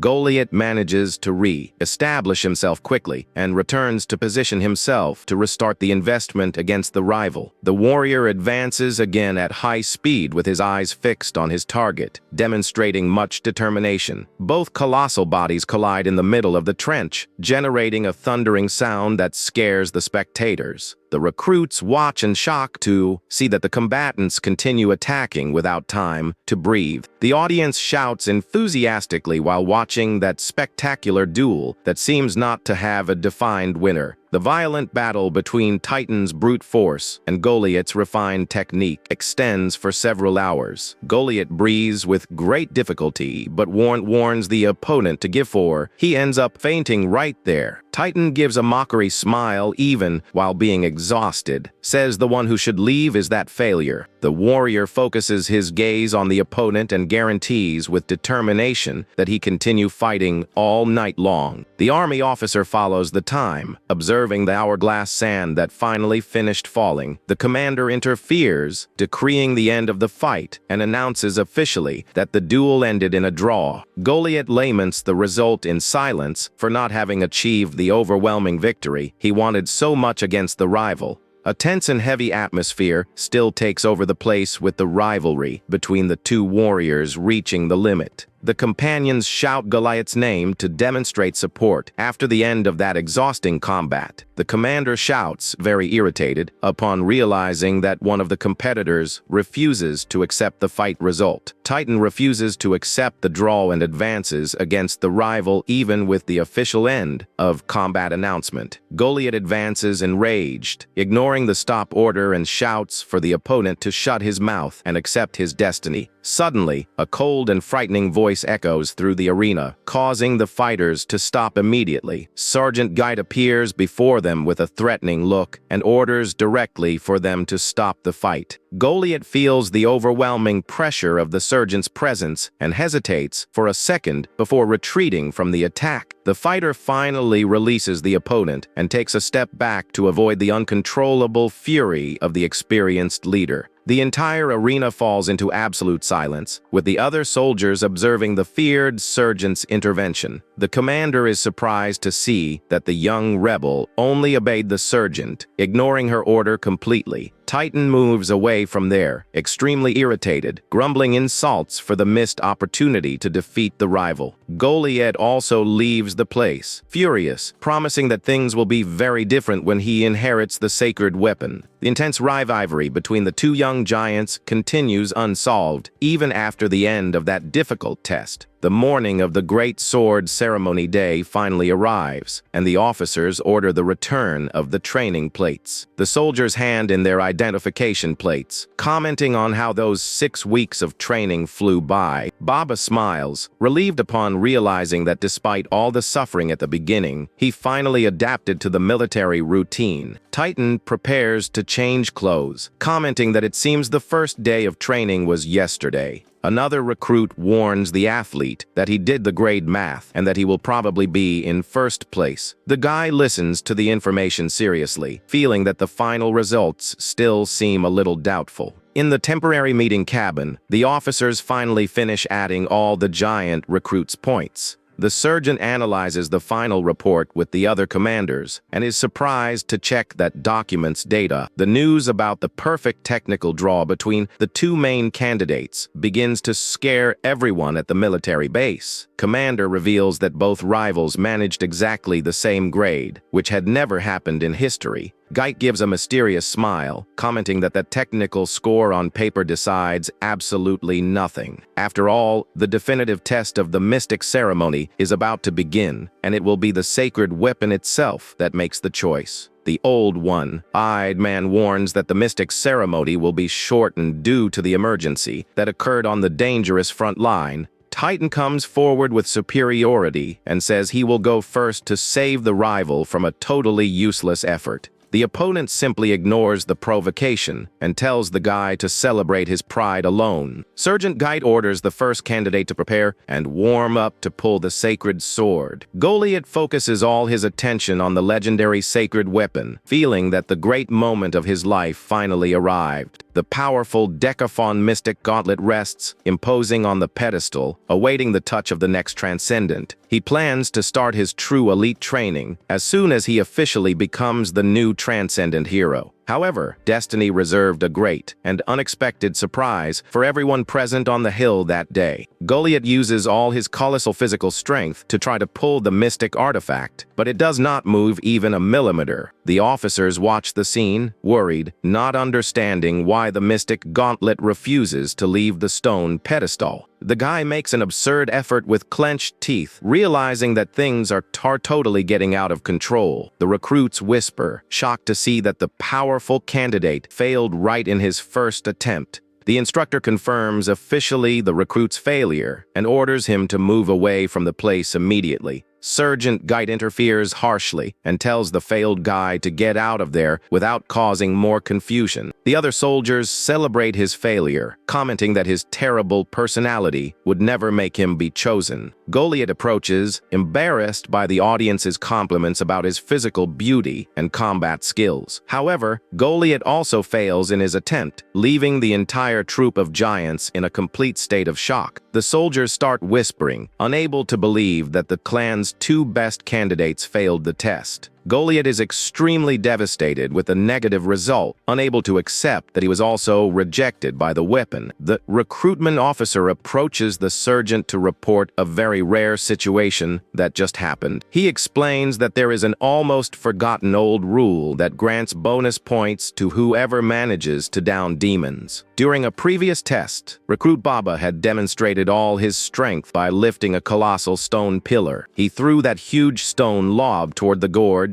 with an incredibly destructive force. The guy's clumsy launch seemed like a complete error, but ended up following a very unexpected trajectory. By pure luck, the stone pillar hit square a wild demon that was hidden deep at the bottom of the abyss. Sergeant Geit remembers that day perfectly and finally understands the entire turnaround of that situation. With the extra points from that accidental downing, recruit number 15 ended up qualifying for the weapon test. The one-eyed commander calls young number 15 to take a step forward, leaving the guy totally surprised. Baba starts stuttering from pure nervousness, unable to believe he was really called to try the test. The commander says it is his turn and tells the guy to just put his hand on the weapon without expecting much from the test. The soldiers wonder if the terrible gauntlet of fury would accept being wielded by such a gentle and friendly guy. Almost everyone there believes that the young man's chance of success are nil due to his too calm temperament. Baba closes his eyes and breathes deeply while approaching the mystic pedestal, feeling his heart beat very fast. He begins to remember his humble childhood when he was abandoned in the middle of a terrible snowstorm. A kind human woman found the little giant baby at the entrance of her house and decided to welcome him with love. The little giant baby didn't cry and just smiled with tenderness, conquering his new mother's heart immediately. The adoptive mother took care of that boy with all the affection in the world, ensuring he grew up healthy and happy. Baba remembers that even when their financial situation was very difficult, she never let him go hungry. The kind human lady always prioritized the boy's weighing, working day and night to get sustenance. Even being a fragile human, she always put herself in front of everyone to protect the giant son from insults. She spent the winter nights sewing warm clothes for the boy, even with her hands cracked by the harsh cold.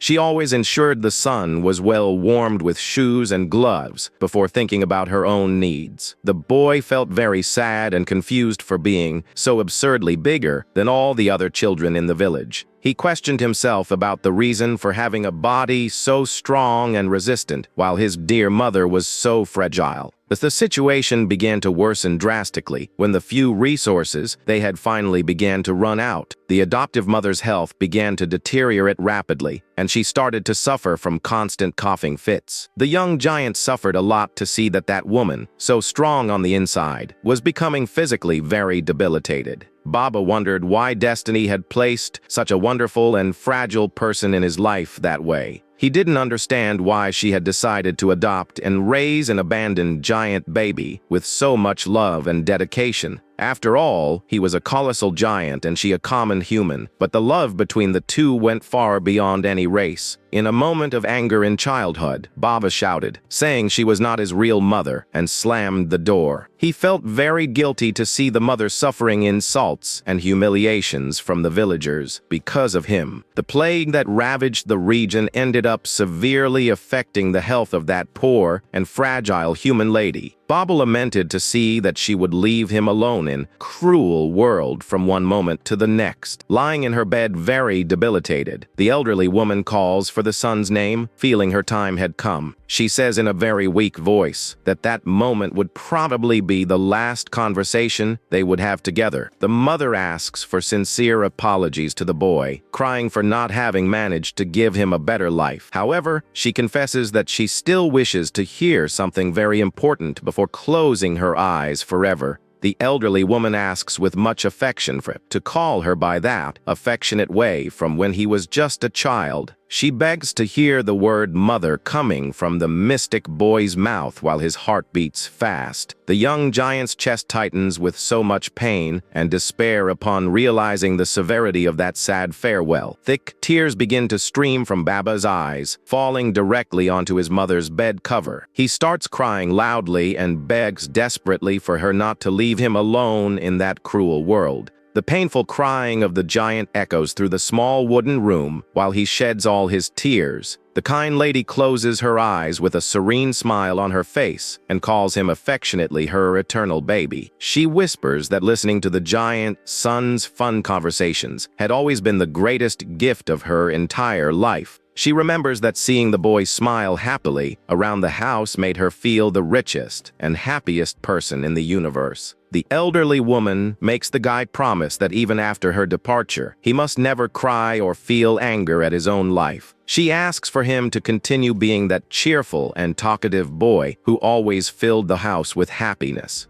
She teaches that people don't smile just by being happy, but that the very act of smiling brings joy. Both entwine fingers, sealing a vow of eternal love that the young man would keep forever in his chest. In her final moments of life, the kind lady declares all her mother's love before leaving in total peace. For his mother's grave, Baba cries with longing but swears that from that day on, he will fulfill his promise to smile. He promises that whenever he remembers her, he will put sadness aside and show his most sincere smile. The giant asks in thought for destiny to allow her to be his mother again in a next life. The guy places a beautiful bouquet of flowers on the tombstone of Mrs. Clare, who now rests in a quiet place. He says goodbye to his dear mother with a comforted heart, knowing she will always guide his paths. Back to the present, the other recruits notice that Baba is smiling alone again in the training yard. One of the giants asks with curiosity what could be the reason for him to be always displaying that happy smile. Baba looks at the companion with serenity and replies mystically that he doesn't smile just by being content. He opens a giant and radiant smile while repeating mentally the most important teaching of his life. Suddenly, the Decaphone Mystic Gauntlet begins to react violently to the immense inner power of that smile.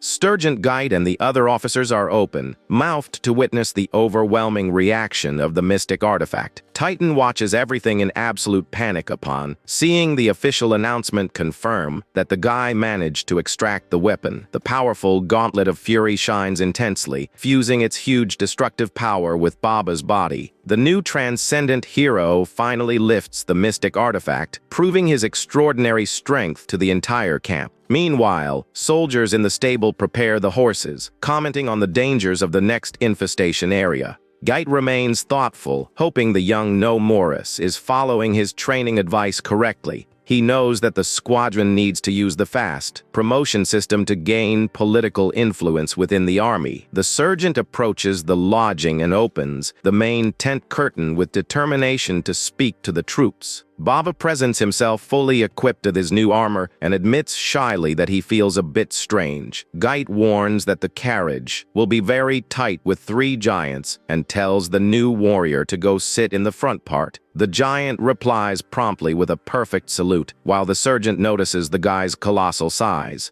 The army carriage travels at high speed through the dark forest under the bright light of the full moon. Geit leads the horses while the giants and other heroes try to rest in the cramped wooden carriage. The sergeant explains that the mission is extremely urgent and advises the rookie to try to sleep a little during the journey. Baba replies with enthusiasm, saying he cannot sleep, knowing that his veteran remains awake, guiding the group. The guy hesitates for an instant, takes advantage of the silence moment to ask a question very politely. Geit tells the recruit to call him just mid-level sergeant from now on and tells him to ask his question. The warrior confesses he became very curious to know why such a strong veteran accepted giving the training to them. Geit asks if he was upset by a non-giant giving orders, but Baba denies quickly in a humorous way. He reveals that the advance operation is very recent and confesses he was almost forced by the commander to accept that mission.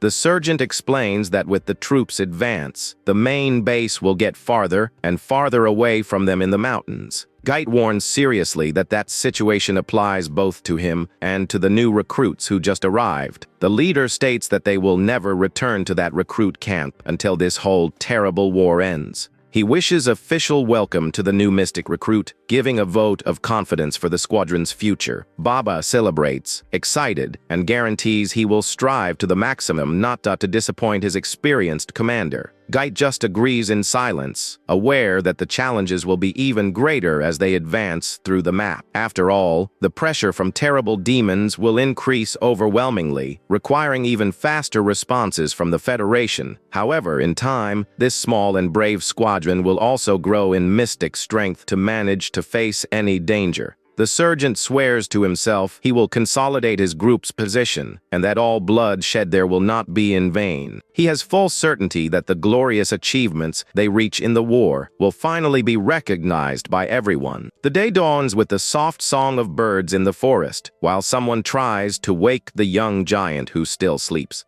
Baba wakes up, startled and with much drool on his chin, upon noticing the presence of the small No Morris right by his side. The No mocks the rookie, commenting ironically that it is very beautiful to see the recruit sleep while the sergeant guides. Guy gets up quickly to correct himself, and the little Morris orders him to pick up his things and follow him at once. Baba walks through the new base and notices that the air in that region near the territory of demons is extremely heavy. Both Transcendent heroes finally arrive at their new military position, ready to start the new works. The region map details the current situation of the troops' advance, indicating dangerous areas dominated by terrible monsters. The daily patrol report warns about the presence of elite wild monsters roaming that dangerous Mystic Hill. He explains that there is an almost forgotten old rule that grants bonus points to whoever manages to down demons. During a previous test, Recruit Baba had demonstrated all his strength by lifting a colossal stone pillar. He threw that huge stone log toward the gorge with an incredibly destructive force. The guy's clumsy launch seemed like a complete error, but ended up following a very unexpected trajectory. By pure luck, the stone pillar hit square a wild demon that was hidden deep at the bottom of the abyss. Sergeant Geit remembers that day perfectly and finally understands the entire turnaround of that situation. With the extra points from that accidental downing, recruit number 15 ended up qualifying for the weapon test. The one-eyed commander calls young number 15 to take a step forward, leaving the guy totally surprised. Baba starts stuttering from pure nervousness, unable to believe he was really called to try the test. The commander says it is his turn and tells the guy to just put his hand on the weapon without expecting much from the test. The soldiers wonder if the terrible gauntlet of fury would accept being wielded by such a gentle and friendly guy. Almost everyone there believes that the young man's chances of success are nil due to his too calm temperament. Baba closes his eyes and breathes deeply while approaching the mystic pedestal, feeling his heart beat very fast. He begins to remember his humble childhood when he was abandoned in the middle of a terrible snowstorm.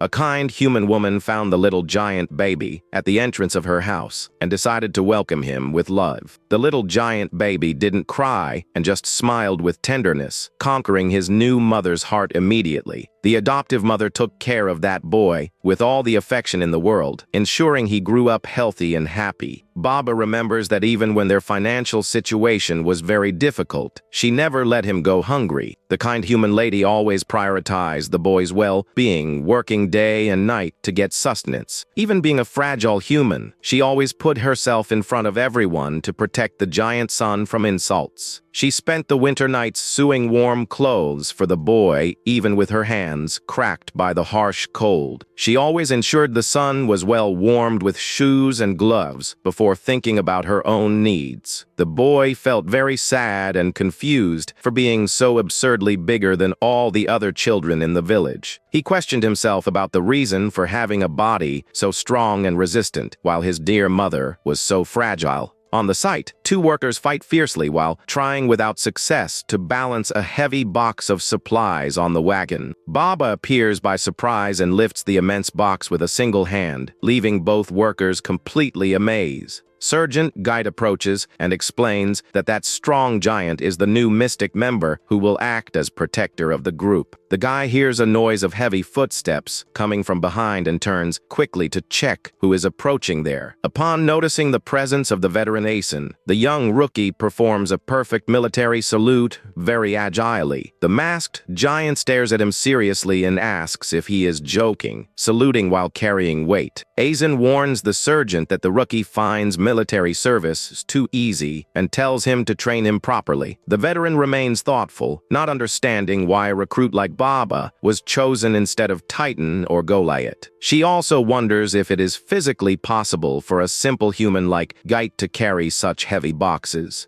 A guard on the watchtower warns the sergeant not to advance too much and take great care at work. Guard warns that although demons cannot leave the swamp, the outer region remains extremely dangerous. The experienced sergeant knows very well that every territory where a demon host resides is covered by swamps. Both heroes observe the gloomy landscape beyond the base walls while talking about the patrol. The terrible swamp monster is the main source of poisonous gas and demands total attention from the defense troops. The sergeant remains in silence, observing the horizon while the young recruit waits for new directions. Gite notices the boy's apprehension and says directly that he can ask his questions without hesitating from then on. Baba shows a purple fruit he found on the ground and asks innocently if he can eat it for being hungry. The sergeant reveals that that is actually discarded eyes of swamp monsters, scaring the young giant. The guy swallows hard upon realizing the terrifying reality of that territory infested by demonic creatures. He questions himself mentally for finding the terrible swamp smell much more bearable than he imagined at first. What he doesn't know is that one of the basic functions of his mystic gauntlet is to purify all the air around the user. In the camp yard, two elf mages gather under the shade of a tree to resolve military routine matters. One of them holds a simple hair elastic with discontent, asking if that is some type of joke. The veteran Jera complains with disdain about having to perform such insignificant and silly tasks in the camp. The young elf remains head down, extremely tired for having to endure that routine of constant humiliations.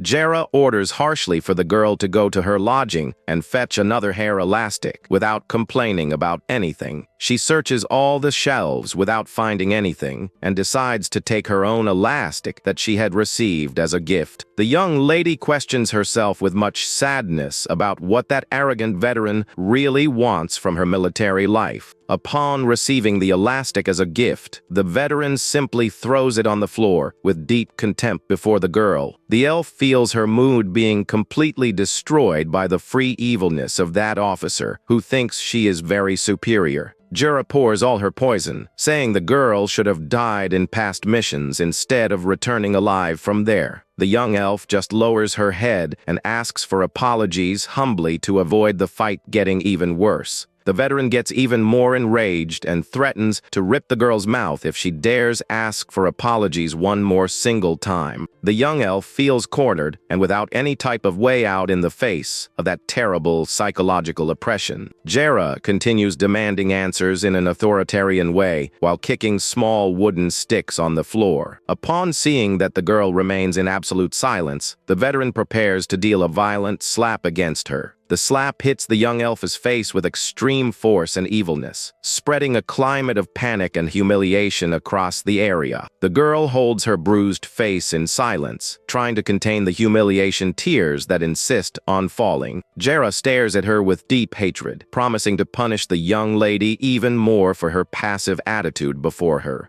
Suddenly, an official announcement coming from the headquarters communication system echoes across the entire camp. The message calls urgently for every member of the elite squadron to present themselves in the commander's cabinet. The group's archer appears, commenting on the emergency meeting, and the veteran Jera celebrates the opportunity. She gives an evil smile, thinking about how good it will be to have many new people to shout at and command in the new squadron. She throws things on the floor harshly and orders for the humiliated elf to vanish immediately from her front. The archer approaches the injured young lady, asking if she is okay, and the girl tries to disguise the slap's pain. The experienced archer confesses that she also suffered a lot at the hand of that cruel veteran and advises her to hold firm. The young elf thanks from the heart for the support received, and the archer praises mentally the girl's strength of will. The troops gather in front of the big wooden door of the company's feared commander's cabinet. The commander presents the report about the terrible Haka, the monstrous demon host that dominates the border. He commands two other very dangerous subordinate demons and uses brutal hunting tactics to attack the flanks. That terrible monster was responsible for the biggest massacre of human soldiers recorded in the Federation's history. The leaders debate about the attack plan and are impressed by the amount of details in the monster's report.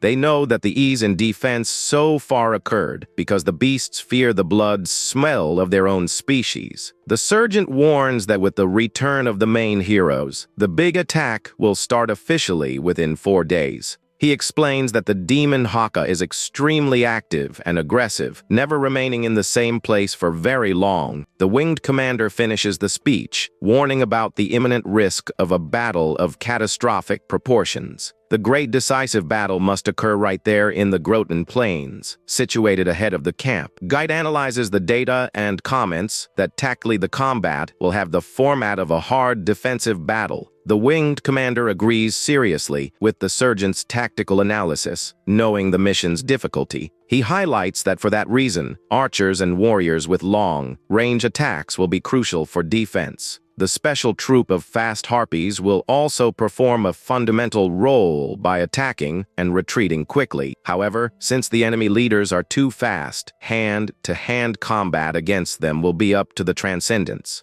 The commander faces the group severely and asks if the mystic, corporeal heroes understood the order. Every warrior shouts together, confirming that they understood perfectly the importance of hand-to-hand combat. Sergeant Geit focuses his thoughts on the maximum priority of managing to match the beast's scary speed. All 3 experienced heroes will need to form a united team to give cover to the rookie Baba, who is still inexperienced. Meanwhile, it will be up to Sergeant Guide himself to face directly the colossal and furious demon leader Haka. The fearless veteran gives a challenging smile, guaranteeing that he will defeat that monstrous beast using his own strength. Later in the base refectory, Baba eats desperately, thinking about the exhausting routine of the front line. He finds the military ration food extremely delicious, commenting that the flavor is much better than common food. The gnome Morris watches that scene shocked, and Baba replies that that simple ration reminds a lot of a homemade meal. Geit passes by, mocking the rookie's appetite, and remembers when the giant tried to eat a demon's eye. The sergeant tells the troops to rest and orders for everyone to gather at the swamp forest entrance at nightfall.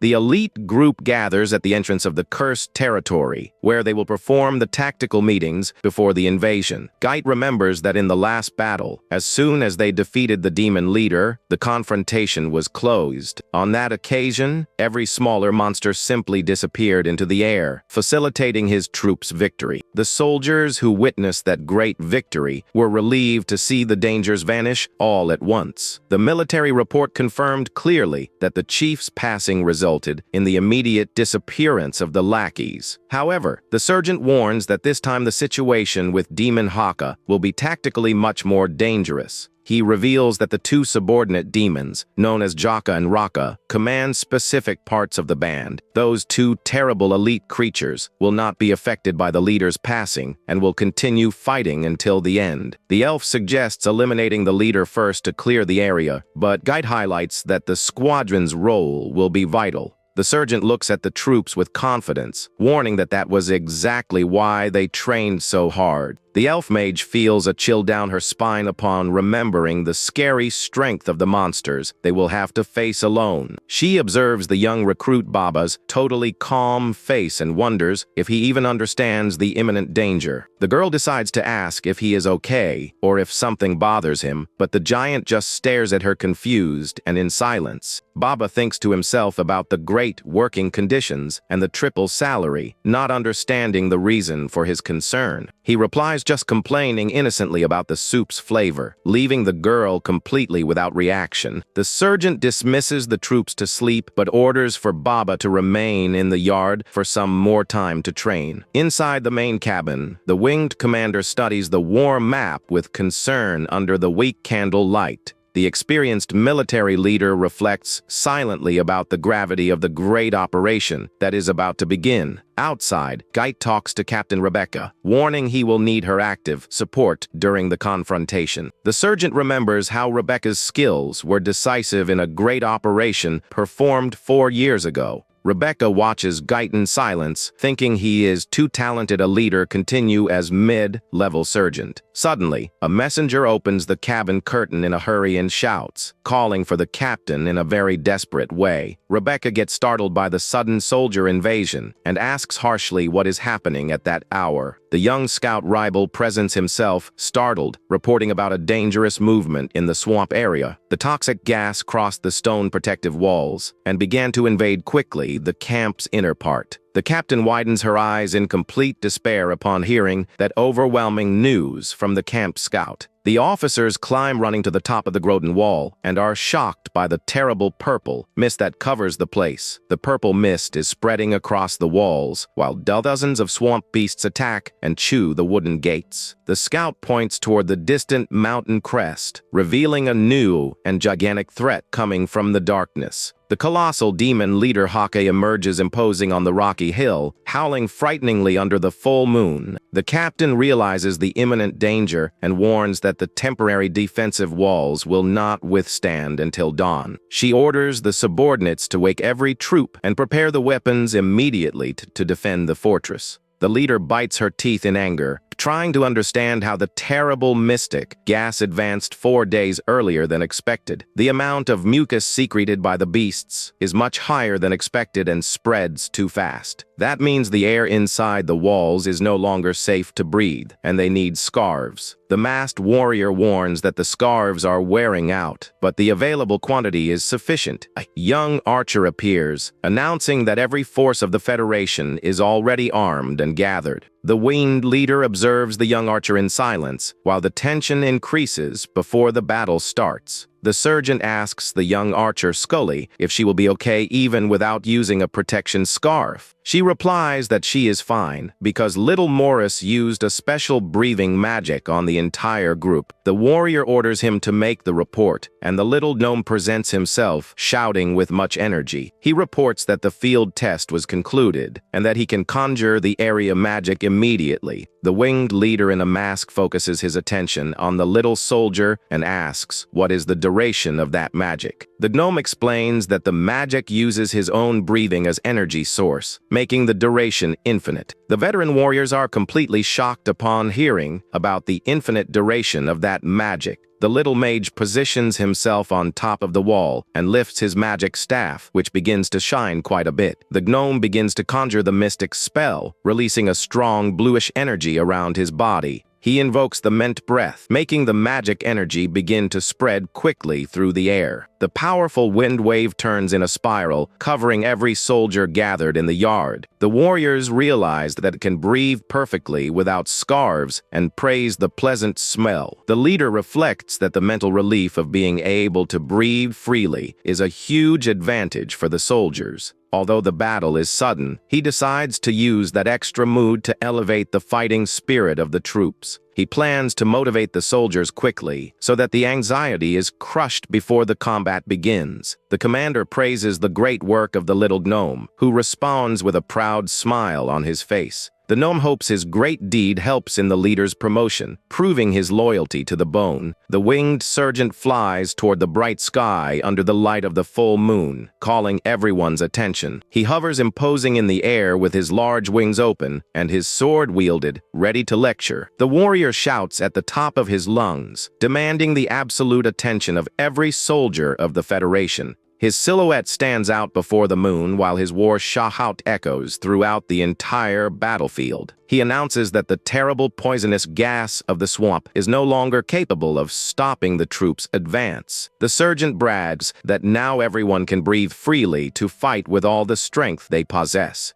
The winged warrior declares with determination that from that moment on, they will open the gates. The soldiers listen to the direct announcement and feel the fear give way to great courage for the combat. He explains the tactical plan of allowing demons to cross the wall entrance to be cornered. The army assumes a gigantic formation in wing format to completely surround the invading beasts. The sergeant orders for everyone to concentrate their attacks to tear apart every monster that dares to enter. He promises that that base will become the cemetery of the beasts and that they will rake the entire territory. The hero points his sword to the sky, proclaiming that glory awaits them on the tip of their blades. The entire troop raises their weapons and shouts enthusiastically, responding to their leader's call to victory. The order to open the gate is given, and the front line warriors prepare for the worst. The young elf with silver hair and the little gnome sweat from nervousness while awaiting the invasion. The brave defenders firm their heavy metal shields and shout, ordering immediate opening. The huge wooden gates of the base begin to open, revealing the deep darkness of the swamp. On the other side, a gigantic horde of terrible monsters advances at high speed toward the entrance. Both dangerous subordinate demons, Raka and Jaka, lead the noisy investment, showing their fangs. The beast bites the air with ferocity, salivating from hunger while approaching the confrontation against humans. The colossal demon Haka lets out an extremely deafening roar that makes the entire earth shake. The band of wild creatures invades the main passage with blind fury, ignoring the danger. The monsters squeeze through the narrow wall entrance, falling straight into the squadron's trap. The giant creature stands out in the middle of the horde, lifting its colossal body to lead the attack. The wooden gates continue opening slowly while the terrible threat approaches the base. The horde of monsters advances implacably, not knowing that the army already awaits them in formation. The subordinate demons Raka and Jaka run in the front line, leading monsters for the battle. The terrible swamp demon growls, showing its sharp teeth and salivating with much fury. The colossal demon Haka lets out a monstrous roar that makes the entire base shake before the troops. The band of wild creatures invades the main passage with blind fury, ignoring the danger. The monster screes through the narrow wall entrance, falling straight into the squadron's trap. The giant creature stands out in the middle of the horde, lifting its colossal body to lead the attack. Combat begins on the walls with the defenders, using all their strength to stop the invasion. The Federation forces maintain the wing formation, launching massive firepower at the enemies. Unlike past ambushes, this time the warriors possess a clear advantage on the defensive. Scully commands the archer squadron, ordering a coordinated arrow shot against the monsters. An implacable rain of deadly arrows cuts the dark sky, falling straight on the enemy army. Several demons are hit squarely by the precise shots, falling defeated on the arena floor. Suddenly, a fast monster jumps towards Scully, catching the young archer totally by surprise. With an incredible reflex, she uses her bow to deal a strong blow and push the threatening beast away. She remembers that pulling a bowstring countless time gave her extraordinary physical strength. The winged sergeant cuts the air at high speed, dealing a lethal blow that splits the beast in half. The defenders with metal shields remain firm, blocking the smaller monster's passage. He realizes that more than half the beasts already entered the base, and that they fight only using instinct. The warrior knows that that loss of strength destroys enemy morale, creating the ideal moment to advance. The winged leader calls, officially the Suicide Squadron of Transcendent Warriors for action. Sergeant points to the battlefield, ordering the immediate advance of his elite troop. The brave Transcendent Warriors run toward danger, shouting with much determination.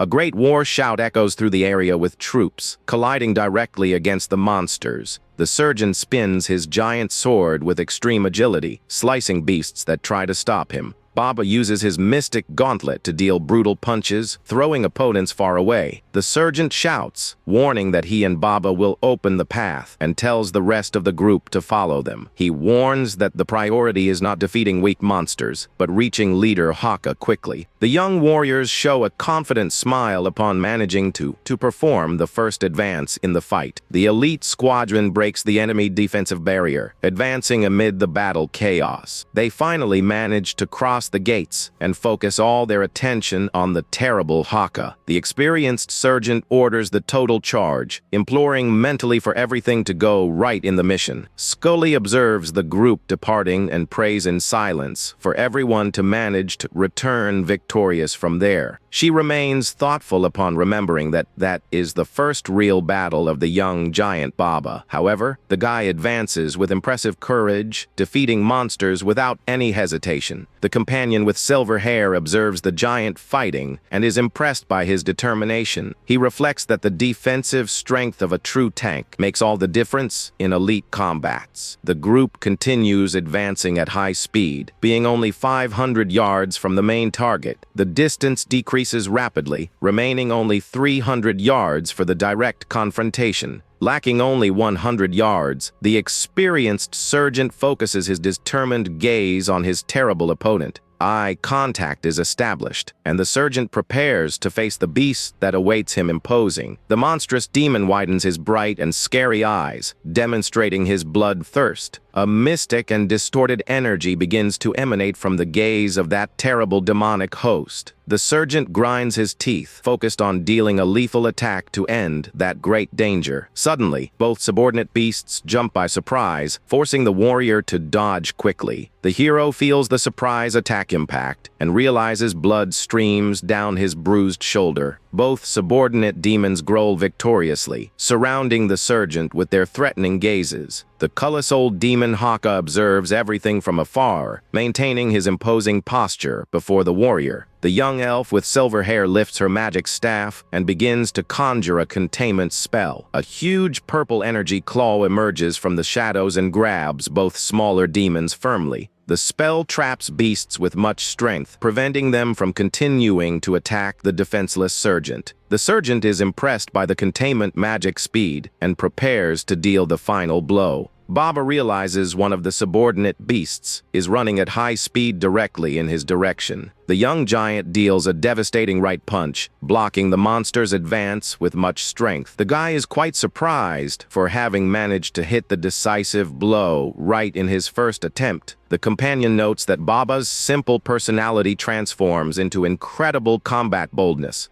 The experienced sergeant gives a sidelong smile, thinking he also possesses much talent for the fight. He knows that the best tactical combination in the field is uniting the tank's defense with the gnome's spells. The little mage prepares his mystic staff, conjuring a powerful spell to increase the group's defense. Morris shouts, releasing all his magic energy to strengthen his allies' physical attributes. The giant feels power flow through his entire body, while the bluish magic aura spreads around him. He is impressed by the increase in mystic power and feels that now they can really win the fight. The sergeant observes the situation with total seriousness, preparing for his next offensive movement. The veteran turns his body quickly to the left upon noticing a surprise investment coming from that direction. He jumps with great agility, dealing a powerful cut in the air to defend himself from the terrible attack. The warrior descends at high speed with his large red blade, ready to cut the opponent in half. However, he feels an unexpected impact upon landing and realizes his attack was totally blocked. A terrible dark shadow emerges suddenly behind him, making a chill climb up his entire spine. The colossal demon Haka appears right in front of him, letting out a scary roar that paralyzes the warrior. The surgeon is thrown backward with violence by the force of the brutal blow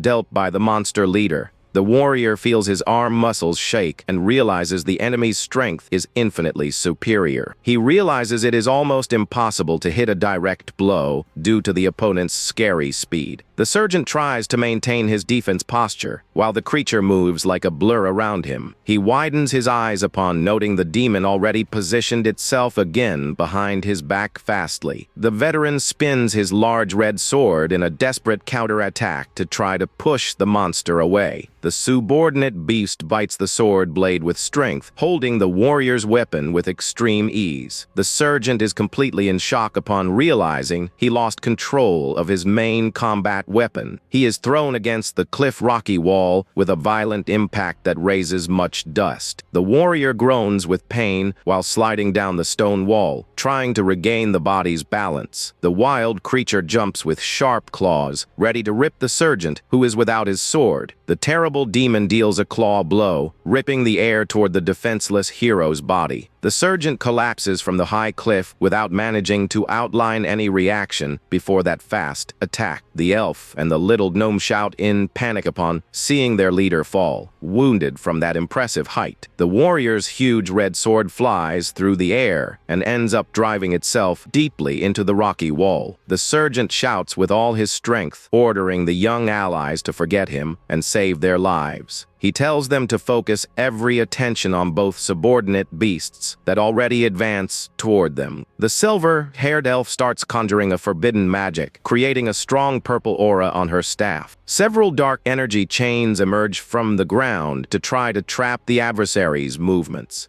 She realizes with despair that the beast's physical speed is so high that her magic cannot follow them. Both monsters escape easily from the chains and jump toward the small, panicked companions. Baba appears in the last second and uses all his colossal strength to block the demon's double attack. The young elf remains paralyzed upon noting that facing two such powerful enemies will be an almost impossible task. She remembers an old teaching saying that black magic possesses only one real success formula. The secret consists in using mental confusion to make enemies fight fiercely among themselves. Both beasts start growling and shaking from hatred, feeling the magic energy disturb their animal instincts. The elf asks if the gnome trusts her for a risky plan, and Morris tells her to speak soon once. She asks if he can silence the area, explaining that the confusion spell only works in silence. The little gnome agrees immediately with the strategy and prepares to conjure the silence magic. They begin to conjure the silencing spell while a strong bluish light involves the entire place. The grand magic barrier expands rapidly, covering the entire combat arena with mystic energy. The elf smiles upon realizing the sensory blocking field was activated successfully around the group. She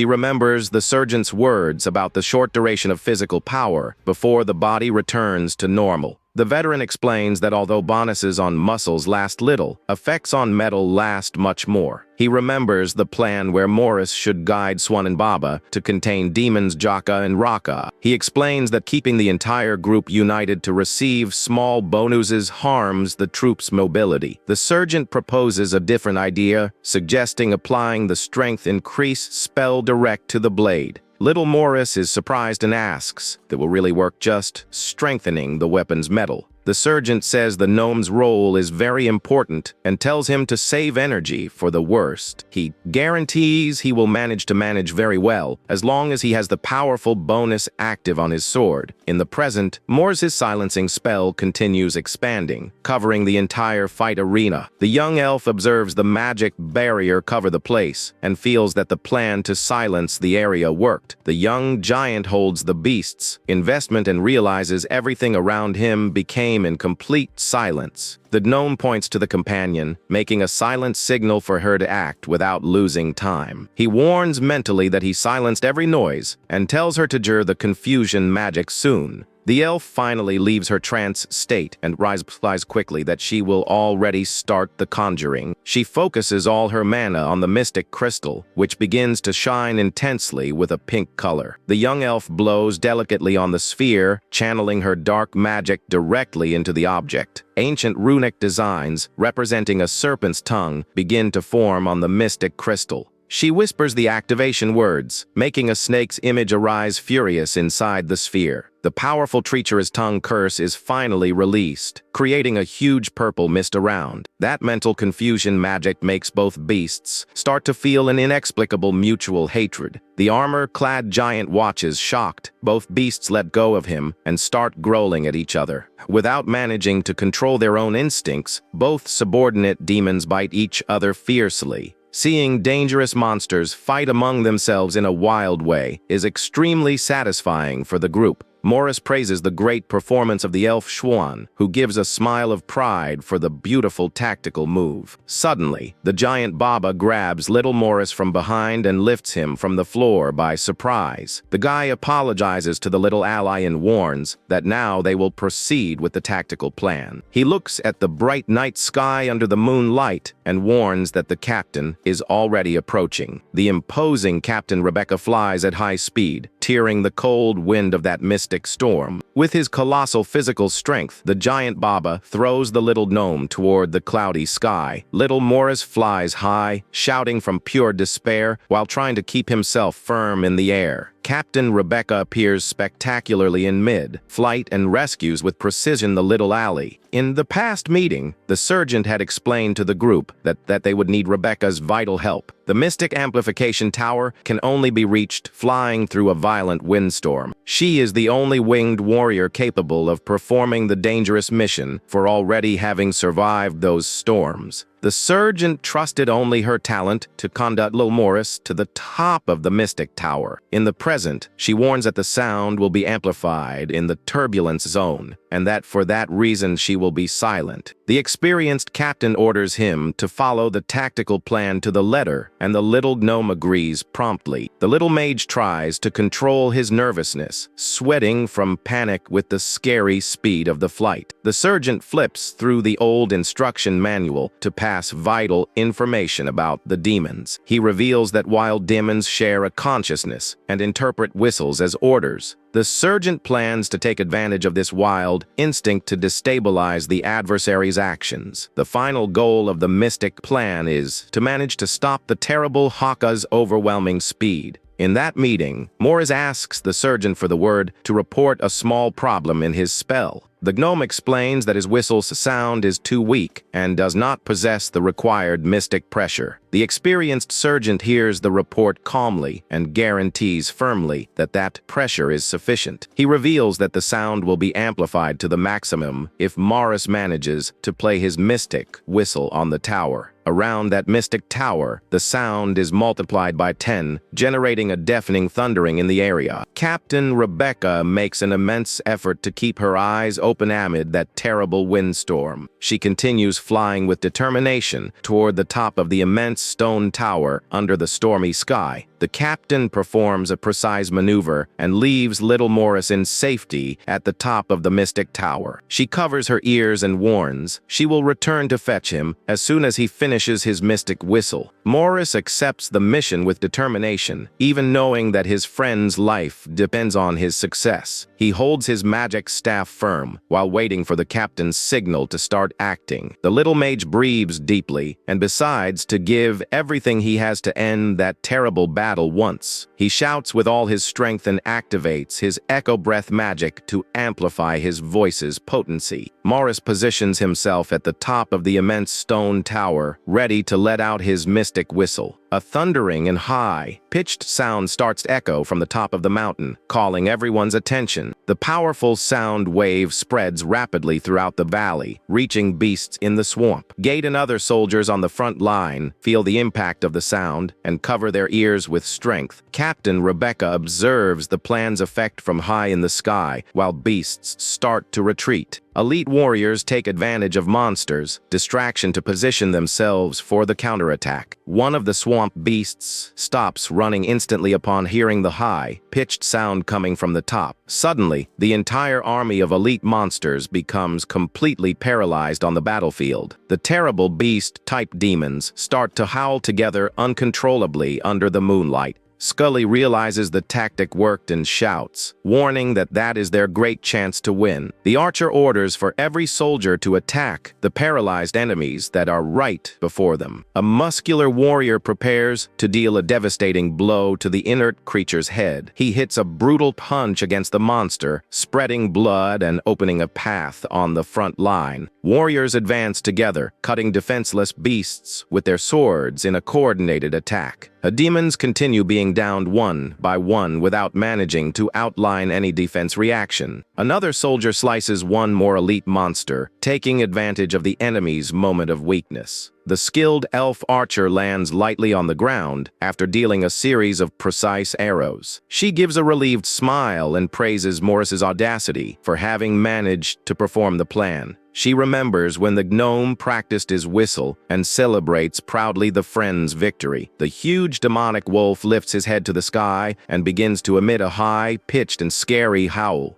Gate observes the creature howl intensely, knowing the plan worked until that moment. The sergeant smiles upon realizing the trap worked and prepares to deal his attack. He assumes the Federation's classic combat posture with his huge blade shining in red. The fearless warrior concentrates and activates the second style of his special combat technique. Gate runs at high speed with his heavy sword, ready to cut the monster's carcass. He deals an overwhelming vertical blow that hits squarely the wolf demon's colossal body. The sergeant knew monsters would ignore the false signal if there were no mental response. Because of that communication failure, they knew they would have very little time to act. Gate focuses all his strength on the attack, knowing there won't be a second opportunity to win. The warrior advances fast to take advantage of the only golden chance to defeat the great leader. The plan consisted in acting fast, since the whistle was nothing but a fake signal to confuse them. The warrior had explained that beasts would soon notice the trick and return to attack with fury. The entire survival strategy of the group depended on that single moment of enemy weakness. But to Gate's surprise, one of the monsters resists the sound and counterattacks violently by surprise. The sergeant moves away, bleeding quite a bit, without understanding how that terrible failure could happen. A new high-pitched whistle cuts the air, trying once more to paralyze the fierce investment of that beast. The sound makes other smaller monsters continue howling and generating chaos on the battlefield. Gate shouts, calling for Baba, who positions himself immediately to deal a punch with his gauntlet. The young giant flies toward the opponent with the strength mystic bonus activated on his right arm. Baba decides to focus all his energy on that single blow to try to crush the beast's head. However, the monster is too fast and rips the young giant's chest, who gushes blood across the arena. Gate despairs upon seeing the wounded friend and activates his vine magic to try to trap the creature. Purple thorns emerge from the ground and hold the beast, which roars with much anger upon seeing itself trapped again. The monster tries to escape the vines with all its mystic strength while smoke rises around it. The sergeant grinds his teeth upon realizing one of the monsters escaped the effect and ran in retreat. He is shocked to note that the fleeing creature possesses no ears, and for that reason, the sound did not affect it. They realize that the confusion magic and the whistle failed, generating the worst scenario possible against that beast.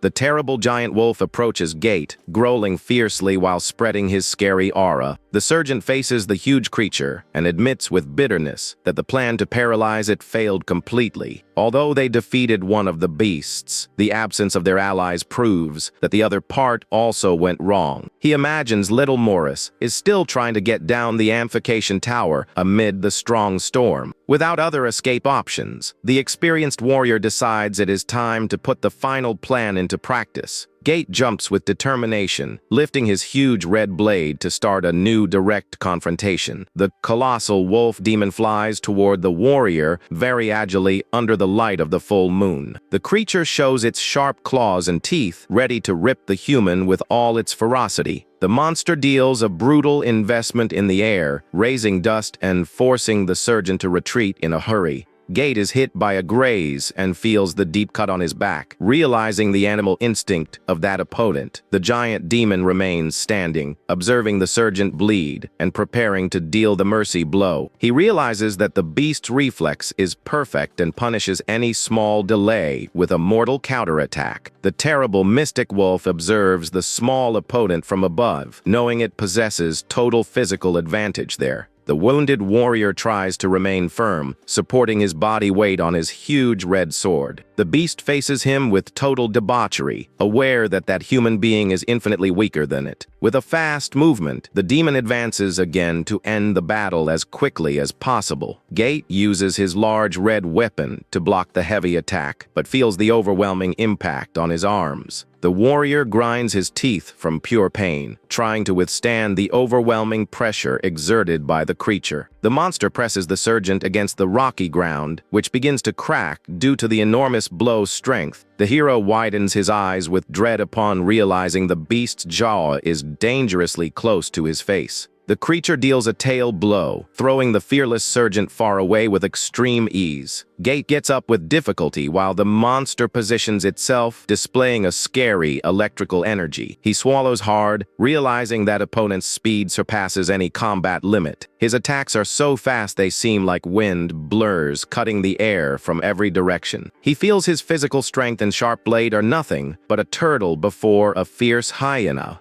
With his current speed, he knows very well that it will be absolutely impossible to follow the wolf's rhythm. The creature bites the warrior's shoulder brutally, spreading blood across the dark Groton plain. The sergeant lets out a lancinating pain scream upon being thrown into the air, suffering severe chest injuries. He lands on his knees, knowing that if that battle prolongs much more, he will certainly die there. The warrior lets his sword fall to the ground, while the creature approaches, imposing to kill him once. He whispers his young companions' names, hoping desperately that they appear to help. At the cliff top, little Morris slips through the rocks, trying to hurry every way he can. He looks at the winged captain, who moves away into the dark sky, and thanks immensely for the vital help he received. The little mage runs through the forest, knowing the sound amplification plan failed and that they must use Plan B. Swan shouts with every strength she has for Baba to hold the demon pressure for some more moments. A powerful blue energy barrier emerges around the elf, who is confused by that sudden strength. Morris appears running and warns he activated the range bonus, telling the friend to conjure the devouring mist.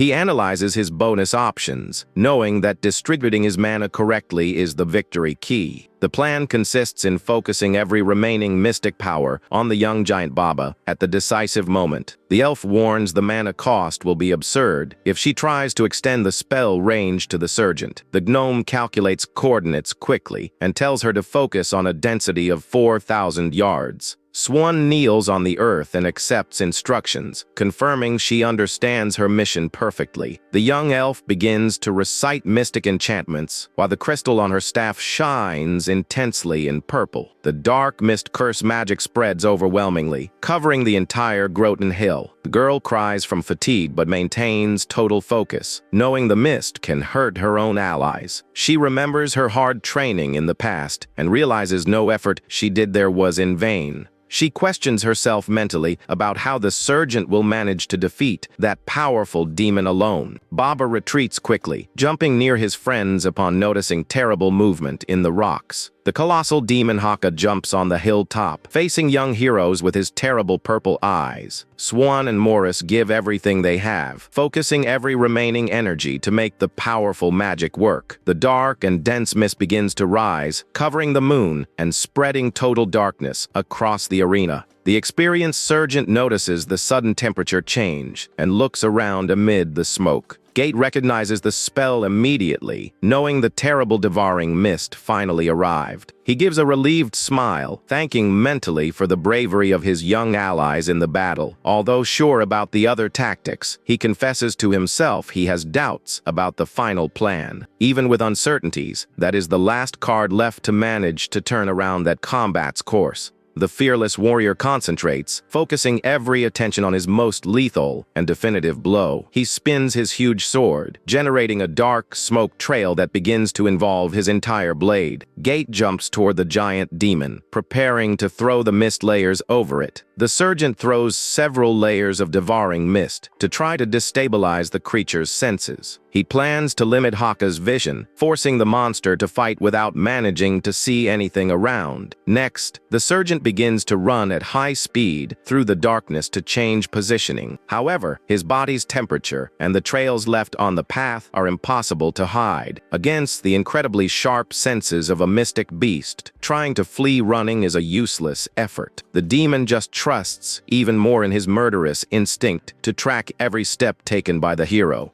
Haka lets out a scary roar and jumps toward Gate, believing he will finally end him. Suddenly, the terrible monster widens his eyes upon noticing something totally unexpected before him. With a bright look full of fury, the sergeant prepares the perfect counterattack to slice the enemy. The battle begins intensely as a massive demonic wolf lets out a terrifying roar before the group of heroes. The giant warrior Baba tries to defend himself, but realizes the monster's speed is incredibly absurd. He notices that he can barely block the strikes with his brute strength, and that just staying on the defensive won't solve anything. Soon after, the huge demon hits the warrior with a brutal impact that sends him flying backward with violence. The young elf Swan falls into despair and screams for her companion upon seeing the terrible attack he just suffered. The little mage Morris is also startled when the gigantic creature rapidly advances in his direction by surprise. But to everyone's surprise, the wolf passes right by the gnome like a fast blur without even trying to attack him. Morris remains completely shocked and paralyzed, trying to understand why that monster ignored his presence. He looks back, confused, as he watches the huge beast continue running toward the elf, who is further away. Swan keeps screaming in desperation to try to get the attention of the giant Baba, who is fallen on the arena floor. At that moment, Morris realizes that the bizarre creature is not using normal vision to track its targets. The little mage quickly uses his staff to conjure a powerful mystical sensory, blocking spell in the area. He focuses his energy to create a magical resonance directly in the beast's ears to save his mana. The tactic works perfectly, and the huge wolf skids on the dry earth, stopping its movements abruptly. The elf widens her eyes in shock upon noticing that the fast monster is completely paralyzed in the middle of the battlefield. Swan takes advantage of the creature's moment of hesitation to run and get as far away from that danger as possible. Morris warns that he is going to apply a strength-boosting spell on Baba so they can defeat the enemy quickly. The young elf asks for caution and suggests waiting until the creature is completely trapped before they spend their energy. She looks on, worried, knowing very well that the group will not have a second chance if they fail in this decisive attack. Baba then approaches and calls for Swan's attention to reveal what his strategy will be to finish off the monster. He explains that a well-placed chokehold from behind is the best way to take down any wild predator. The warrior guarantees he will suffocate the creature and that he will not let go until he breaks the beast's neck once and for all. Swan tells Morris to cast the Folth bonus as soon as Baba manages to immobilize the huge wolf's neck. She adds that she will also help in the attack by using her vine magic to trap the enemy even further. The giant Baba begins to sneak up behind the wolf, which remains completely disoriented. He takes a deep breath, trying to control his nervousness, while feeling his heart beating extremely hard in his chest. The brave warrior steps very carefully on the rocky ground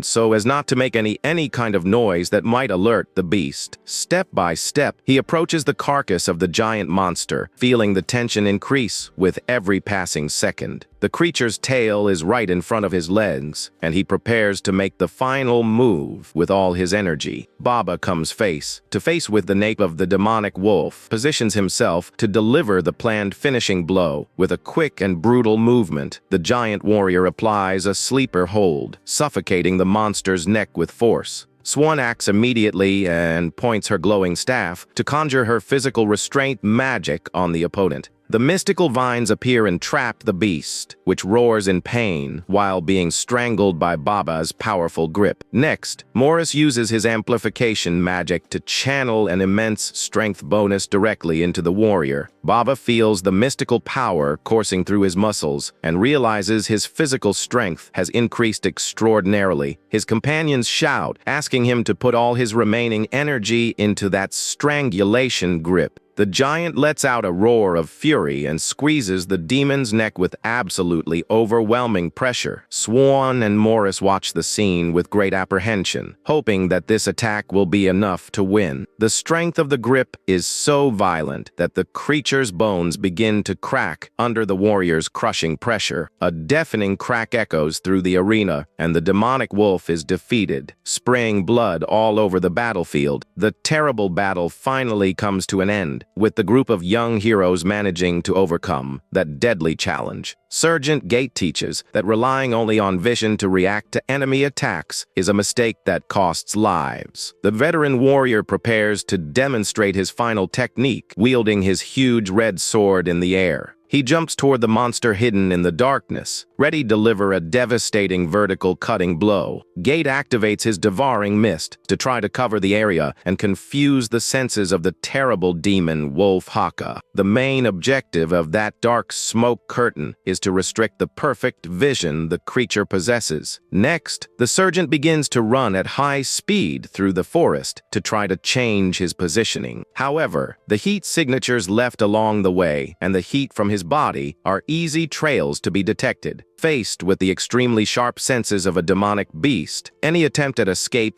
becomes useless. Fully trusting his powerful killer instinct, Haka pursues the sergeant, tracking every step in the woods. Gate positions himself firmly as he prepares to perform the most important strike of his life. He remembers valuable advice, saying that he is not the only one moving on the battlefield. The mysterious voice explains that the secret is to steal all the strength and speed from the creature itself. The main goal is to use the opponent's power against itself at the exact moment of the final attack. The fearsome Wolf Haka jumps fiercely through the night sky, trying to pursue the warrior's silhouette. The creature only realizes it has fallen into a deadly trap when it sees Gate standing right in front of it. The monster realizes too late that it cannot control its absurd speed to change direction. The warrior knows very well that precision surpasses brute strength and perfect timing beats any speed. He channels all his mystical energy to activate the second style of the Federation's sword technique. The fearless Gate delivers a devastating horizontal cut, slicing the huge monster mid-path. Small, glowing fragments rise to the sky, marking the end of that terrible battle against the demon. On the wall, the soldiers celebrate, relieved to notice that the dark mist is finally fading away. The skilled archer smiles proudly to see that Sergeant Gate managed to obtain the victory alone. Meanwhile, the young companions run in desperation, trying to get to the site of the confrontation quickly. They fear they have taken too long and pray that the experienced warrior is still alive and standing.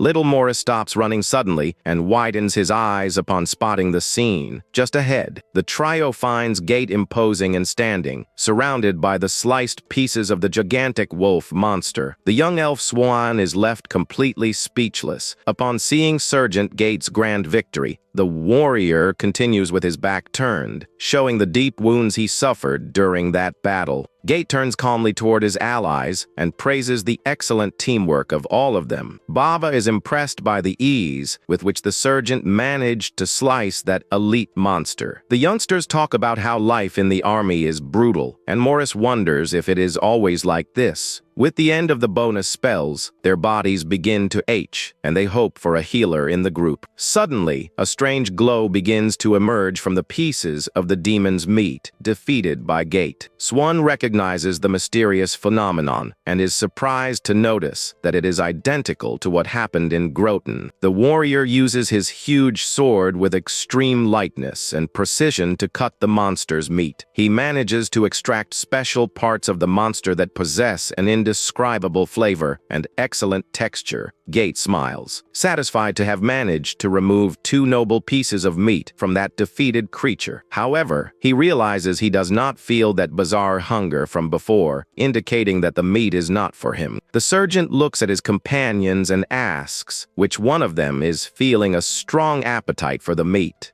Baba says that even though he is a big eater, he feels nothing, and that Morris and Swan would never eat something so bizarre. But little gnome Morris shocks everyone by jumping onto the meat and beginning to devour it with extreme voracity. To the group's even greater surprise, the elf Swan also begins to eat the other piece. Without any hesitation, the young elf Swan lets out a warm sigh and looks at Gate with a completely changed expression. She claims that the meat is incredibly wonderful, while a scary shadow emerges behind her. The elf awakens a mystical fear effect that leaves the giant Baba paralyzed with terror for an instant. At that moment, Morris appears, running so fast that he leaves several traces of his silhouette along the way. Gate gives a smile of satisfaction upon noticing that his 2 young allies have gained useful skills. The sergeant orders them to investigate the nearby cave before returning to the military base. Morris is dazzled to find several chests full of treasure that the monsters never touched. Gate laments that the chests are locked and suggests carrying them until the unit's locksmith returns. Suddenly, a metallic sound of a lock being opened catches the attention of the experienced warrior. Little Morris opens the chest easily and reveals, proudly, that his maternal grandfather was a professional locksmith. Gate is left without a reaction and warns, jokingly, for everyone to be very careful with their lockers. The army waits anxiously for the end of that terrible battle that previously seemed impossible to win. Gate's victorious squad returns, carrying the enemy leader's body and all the treasures obtained. Faced with that display of power, no one on the wall has the courage to say a single word. The imposing commander watches the group approach and smiles, saying that he always trusted Gate's talent. The entire army begins to shout and celebrate happily the triumphant return of those brave heroes. The commander smiles, aware that Gate's legendary squad has finally become a feared reality. The group walks back carrying the spoils of victory, showing that the people really need heroes. As night falls over the Hakagop fortification post, the soldiers finally manage to rest. Scully sleeps very noisily, snoring loudly and bothering her tent companions as always. One of the soldiers approaches carefully, trying to wake the sergeant, who just lets out another loud snore. She wakes up irritated, complaining that she is off duty, but receives the news that she needs to return to headquarters. The messenger explains that a new group of recruits has arrived and that, apparently, all of them are archers. Scully stands up, startled to hear the news, unable to believe what she just heard from her ally. The recruitment headquarters is located in a mountainous region surrounded by a reddish mist. A legendary weapon known as Gandiva is sealed in the center of the site, emanating strong magical energy. Morris and Swan meet in the middle of the camp and confirm they are fully ready to leave. Morris is curious to know which recruit will become Scully's official assistant in the Archer department. Scully says that having a subordinate is a lot of work, but little Morris notices. She seems quite happy about it. The gnome warns that it is bath time and runs at high speed, leaving a trail of dust behind. Scully is impressed by Morris's speed, while Swan approaches to talk to her. The elf asks if her friend needs help with the heavy cargo transport, but she gently refuses. The sergeant points to the top of a tree, revealing that she brought her own mystical mount. She reaches out and gives some delicate touches to the furry creature hanging from the tree branch. The large mammal jumps from the branch with elegance and lands softly on the ground before her companions. Swan confesses she would like to take a ride on the mount, but Scully warns that the beast would kick her without thinking twice. The sergeant climbs on her mount's saddle and says goodbye to her friend, promising to return to headquarters as soon as possible. Swan watches the creature leave quickly through the darkness and thinks the animal's behavior is extremely cute. Gate appears with his body covered in bandages and comments that Scully's departure happened at the perfect moment. He explains that soon the most powerful high-ranking warriors will return to that military base. The sergeant says that no soldier would dare desert, as their families would suffer terrible punishments from the kingdom. He concludes by saying, with seriousness, that only the dead or those assigned to other missions will fail to return. The next day, the recruitment headquarters wakes up bustling with the arrival of new soldiers. Scully does some stretches, claiming that even after traveling all night, she feels full of energy. She explains that forest elves need sunlight, and for that reason, she received a new, very light uniform. The sergeant smiles, remembering how she used to lead a very quiet and peaceful life before all of this. She recalls her childhood, where she was always responsible for household chores because she was the middle sister. During her studies at the academy, she always stood exactly in the middle of the class grade ranking. She thinks about the military promotion system that will help elite soldiers level up faster. Although she considers herself an ordinary warrior, she believes that her big day to shine has finally arrived. Scully climbs onto the main stage of the headquarters, ready to take leadership and train the new recruits. The sergeant shouts, ordering the attention of all the new soldiers who are gathered before the large stage. She introduces herself formally as the chief archery instructor responsible for the training of everyone there. The new recruits begin to whisper among themselves, questioning if the instructor really possesses elite power. They continue gossiping about Scully's family of origin and wonder if she belongs to any noble house. With a gloomy look, the instructor warns that if she hears one more word, she will show them who is in charge there. She stares at the group threateningly, challenging the gossips to continue talking in her presence. The huge pressure imposed by her experienced presence leaves the new recruits in complete silence in the arena. Scully explains that training time is short and orders everyone to quickly obey her combat instructions. Meanwhile, at the supply depot, a wild boar steals food, generating huge confusion at the base. On the training field, she warns she will do a shooting demonstration to test each recruit's basic aptitude. She assumes the classic side posture, teaching that this reduces the chances of the soldier being hit in combat.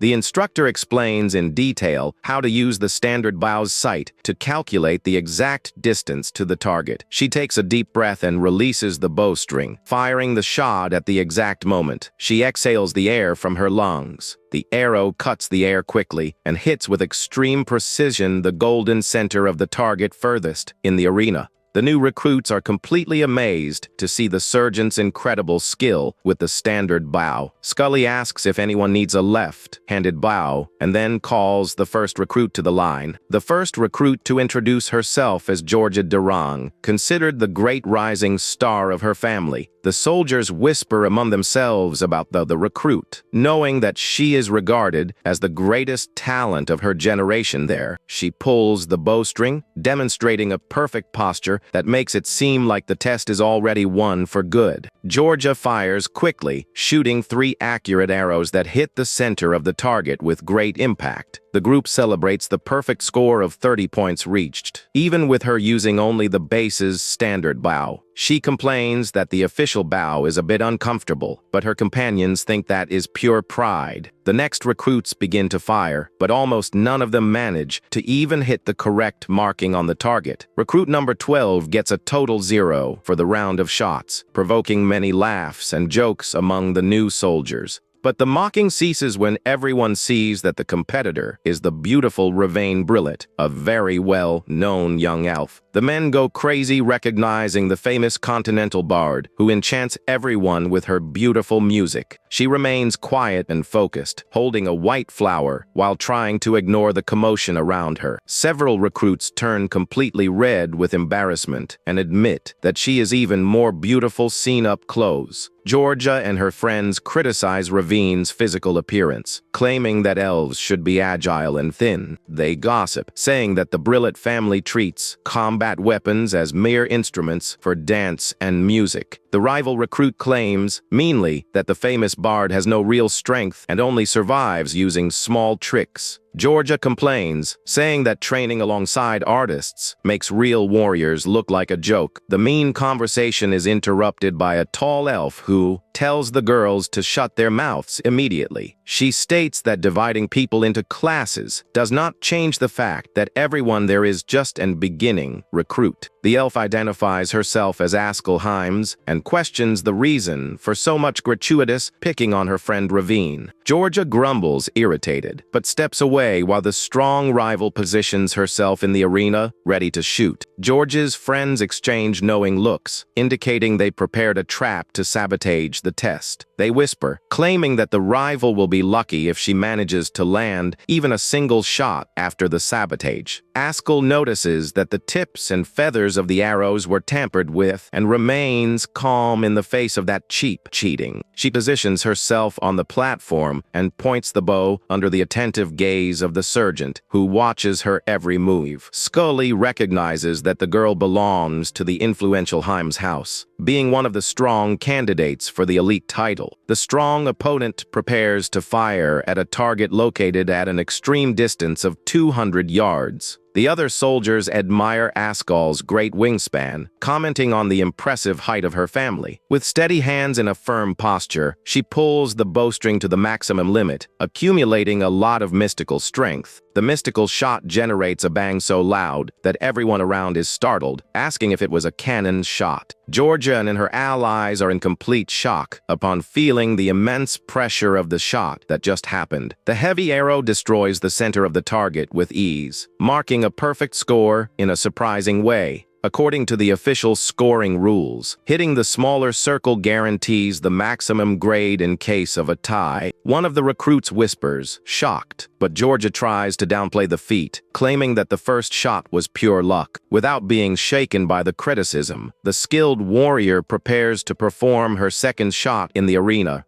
To everyone's surprise, the new arrow hits the exact same spot, embedding itself directly into the previous arrow. The spoiled recruit watches, startled upon noticing that her rival's arrow split the first one in half without difficulty. The third shot hits with absolute precision, repeating the legendary feat of hitting right in the center of the initial target. Scully watches Askel's incredible demonstration of skill and gives a smile of very proud satisfaction. The victorious warrior ends her round of shots, obtaining a perfect score with extreme technical superiority. The other soldiers admit that the rumors about Askel's family were wrong because her talent is impeccable. Georgia grinds her teeth with pure rage upon seeing herself surpassed in such a spectacular way by her biggest rival at the base. Askel passes calmly by her opponent and thanks her with irony for the sabotaged arrows that were given to her. George's friend tries to calm her down by asking if she is okay while cursing the rival who just passed by.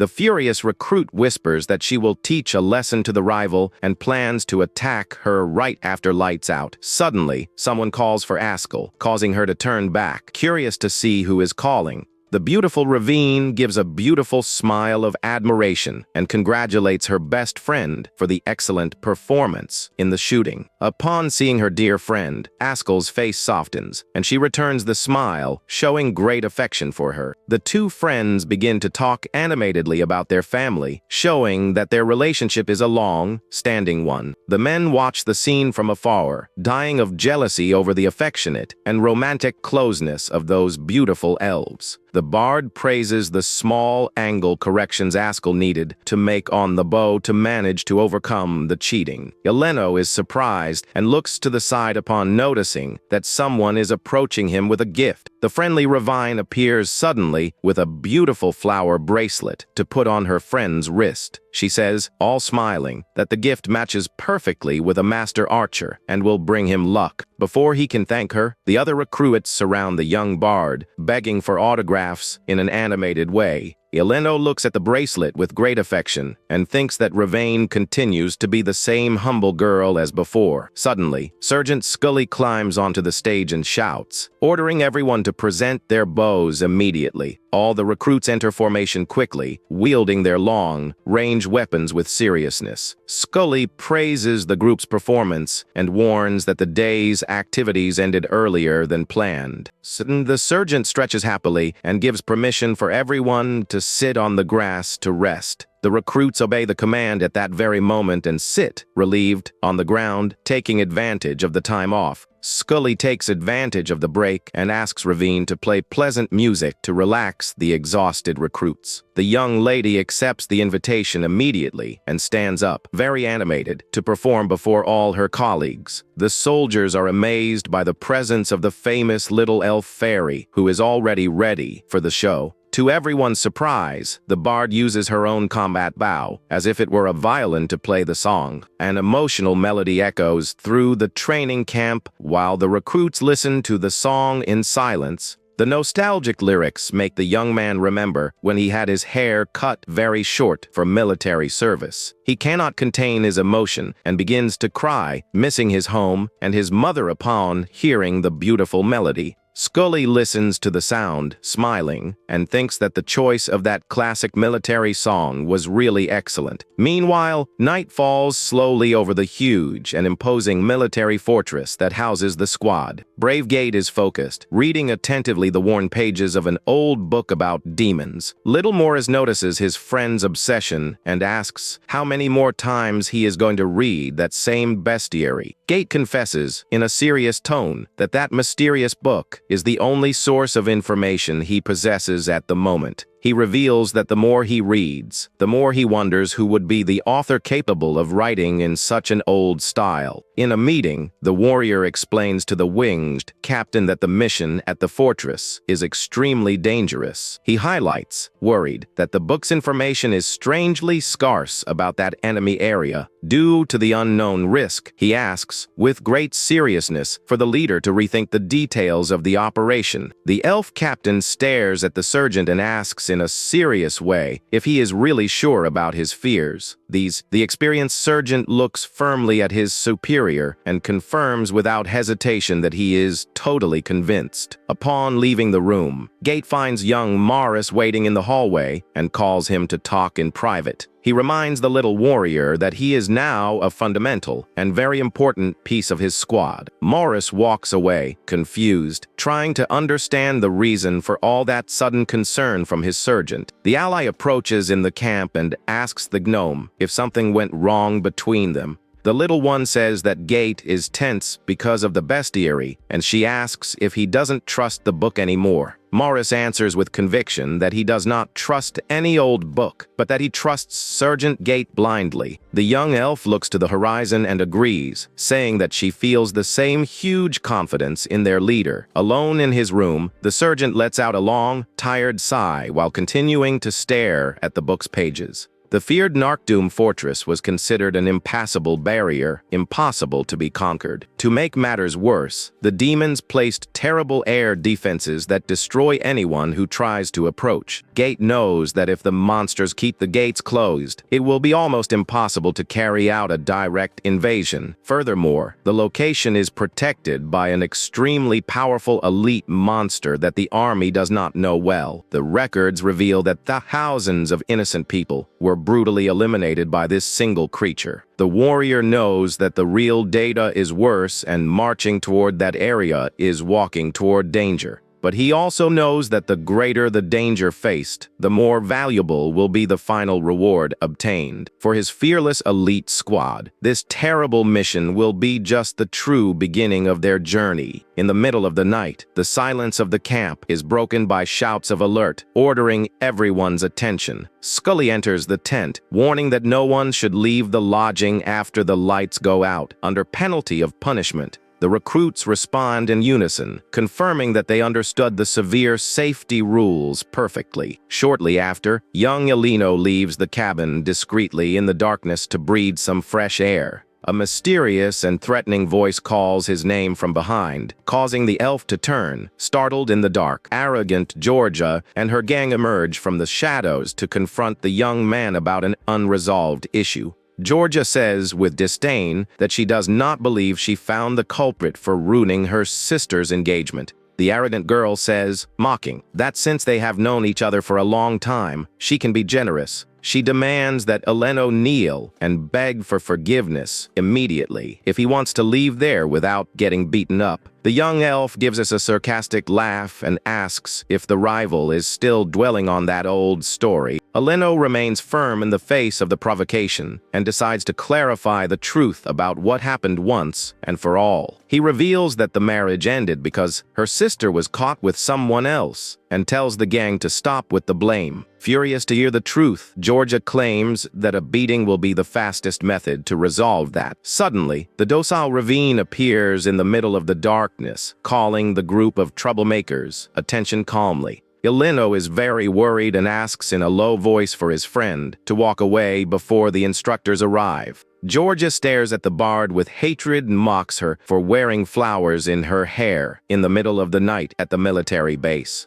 The bully grabs the girl violently, saying that the headquarters is not a stage for silly performances. Georgia pushes the young lady and shouts cruel insults, ordering the artist to disappear from her front immediately. Ravine falls heavily to the ground, while the others watch the scene of cowardice with much coldness and contempt. Upon seeing her dear friend be mistreated in that way, Yahello feels an uncontrollable fury surge in his chest. The young lady continues fallen on the ground, crying sadly while her precious flower crown is destroyed. The elf clenches his fists so hard that his killer aura begins to emanate in a scary way. With a gloomy and scary look, he warns that Georgia just crossed the worst possible line with that. Brutal sounds of hitting echo the location as gang's henchmen begin to be knocked out on the ground. Soon after, the leader Georgia herself is thrown to the dirt, totally bruised and without strength to react. She looks up in absolute panic, trembling with terror before the overwhelming presence that defeated her. A foot steps with extreme violence on the bully's face, demanding that she stop with the provocations for good. To the general surprise, the one who is delivering the brutal beating, with a manic look of hatred, is Ravine herself. In truth, the docile elf is known by terrible titles, such as the Angel of Violence and the Executioner of the Rings. Ravine warns, furious, that she does not sleep without her flowers, and asks what the idiots will do to compensate for the damage. The noise of the brawl is so loud that the other recruits run, startled, to see what happened. Yahello watches, shocked, while his friend discharges her fury, leaving the group of bullies knocked out on the ground. Ravine changes her personality on the spot and pretends, startled, that they were attacked by a wild boar. She whispers in a terrible way to the rivals, threatening that, if they tell the truth, they will lose their points. Georgia is horrified by the girl's falsity and asks herself in panic what kind of psychopath she is. The elf remembers that his friend was always like that, but her cute appearance made everyone believe believe she was fragile. He concludes that the older ones were right, and Ravine is the classic example of iron on the inside and silk on the outside. The next day, the archers learn to keep their posture firm like a rock before performing the shot. Ravine positions herself in the arena and pulls the bowstring, breathing deeply with a peculiar combat posture. The rivals mock her strange posture, questioning what kind of ridiculous family technique that is. However, experienced instructor Scully widens her eyes upon immediately recognizing that legendary posture. Unaware of the mean comments, the young lady maintains total focus on the distant target while adjusting her perfect aim. She remembers her mother's advice to close her eyes and listen attentively to the melody brought by the wind. The soft sound echoes in her ears, allowing her to connect perfectly with the environment around her.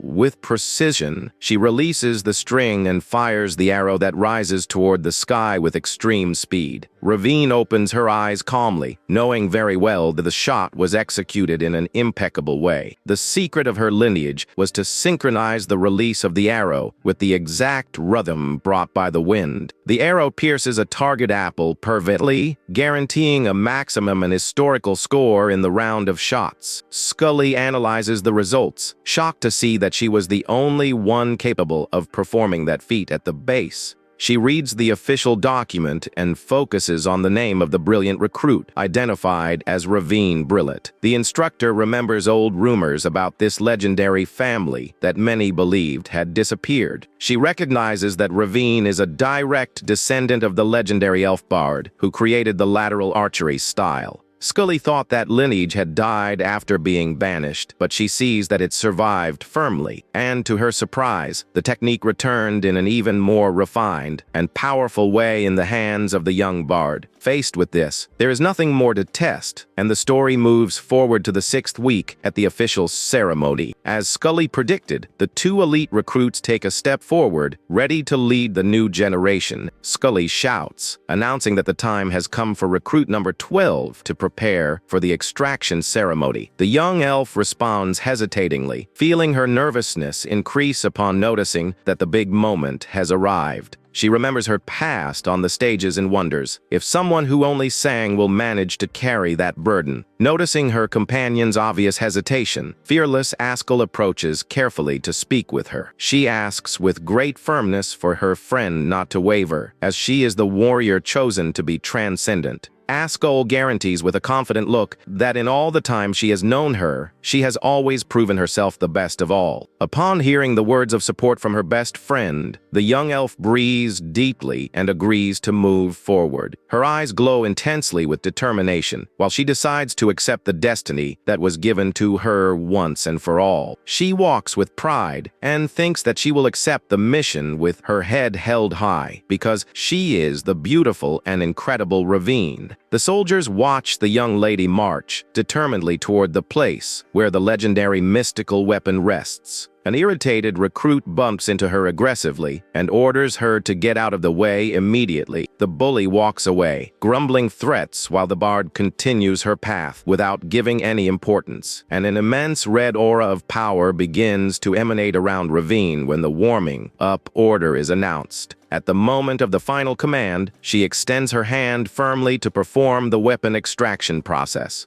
Ravine grabs the handle of the divine bow with force, feeling the magical energy pulse instantly through the metal. She remains totally focused, ignoring the curious looks of all the recruits who watch the test up close. A violent explosion of dark energy emerges from the ground the exact instant she tries to pull the sacred weapon. Winds of darkness whirl violently around the altar, covering the young lady in a thick curtain of mist. A giant spectral creature with glowing eyes emerges from the shadows, revealing itself as the spirit of the bow. The scary spirit stares at Ravine and realizes that she is the candidate that the legendary magical weapon chose to wield it. The giant monster floats slowly around the girl, analyzing in great detail every trait of her appearance. He comments that the old wielders of the bow had extremely athletic bodies worthy of warriors. The entity confesses that he prefers people with a slender physique and complains that the young lady is too thick for his taste. The monster, however, admits with disdain that she is not all bad, and that she can serve to fulfill the necessary role. With a bored face, Ravine grumbles very softly that the spirit's ugly face is what is a horrible piece of junk. The spirit notices the murmur and asks what she said, but the elf lies, saying she was just thinking out loud. Irritated by the boldness, the monster warns that she got lucky and threatens to send her back if she continues to be insolent. To the monster's surprise, the girl celebrates the threat and begs happily to be sent away from there soon. He tries to say that she will earn triple the salary and hero statues, but she continues demanding to leave. Tired of arguing, the spirit gives up trying to convince her and grants the power of the legendary divine bow once and for all. Ravine is outraged and demands that he take the bow back because she does not want to be any war hero. She pulls the bow with force while complaining irritated, saying that she had not yet finished explaining her formal refusal. But to her total surprise, the legendary mystical weapon slides from the altar easily and attaches itself once and for all to her right hand. The soldiers around watch the scene with wide eyes in absolute shock at that conquest of hers. With the success of the test, Ravine's title of Transcendent Warrior is officially confirmed before everyone. She assumes her classic artist pose, thinking desperately that now she really became a real hero. The young lady looks worriedly at the bow and realizes that this means having to face real demons soon. The scene moves forward, and the delicate hands of the artist now hold firmly the metal handle of a common construction shovel. The soldiers carry heavy bags of sand, while young Ravine helps with the cleaning and renovation of the camp.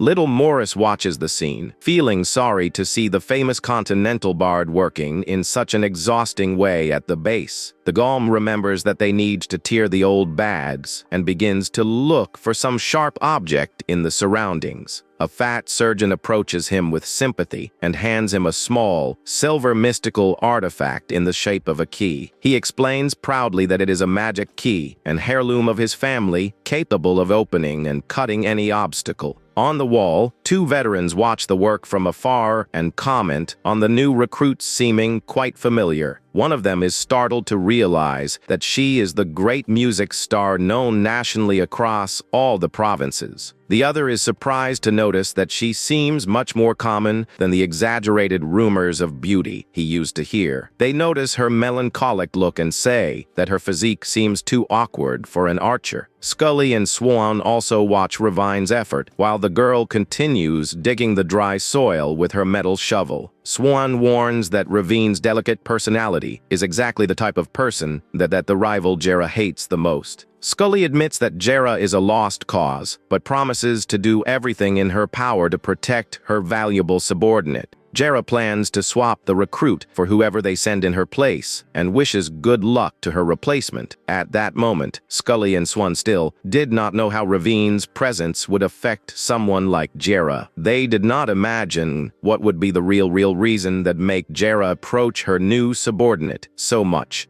Jera hears a commotion coming from the administrative sector and orders the soldier to go find out what happened. High-ranking soldier Jaga walks away, grumbling that the others do not show the proper respect for him. He walks to the entrance of the administration building in the middle of the nightfall at the Hakka fortress. Jaga opens the doors running and shouts, desperate, warning the officers present that it is an emergency. The men are startled by the abrupt entry of the soldier, who tries to catch his breath to deliver the warning. He reveals, sweating from the cold, that two high-ranking warriors are returning from their time off that night. The officer is in shock because she thought those elite soldiers would be assigned to the southern front. The veteran grabs the messenger and asks, irritated, if the sector had not said that they would leave. Jada complains of pain and explains that the unit continued their trip. But these two decided to come of their own free will. The officer questions if they went crazy to make such a dangerous decision on their own once and for all. He takes a deep breath, trying to control himself, and asks in a serious way what the names of those two soldiers are. In another room, a soldier mocks his colleague during the card game and tells him to read to find out on his own.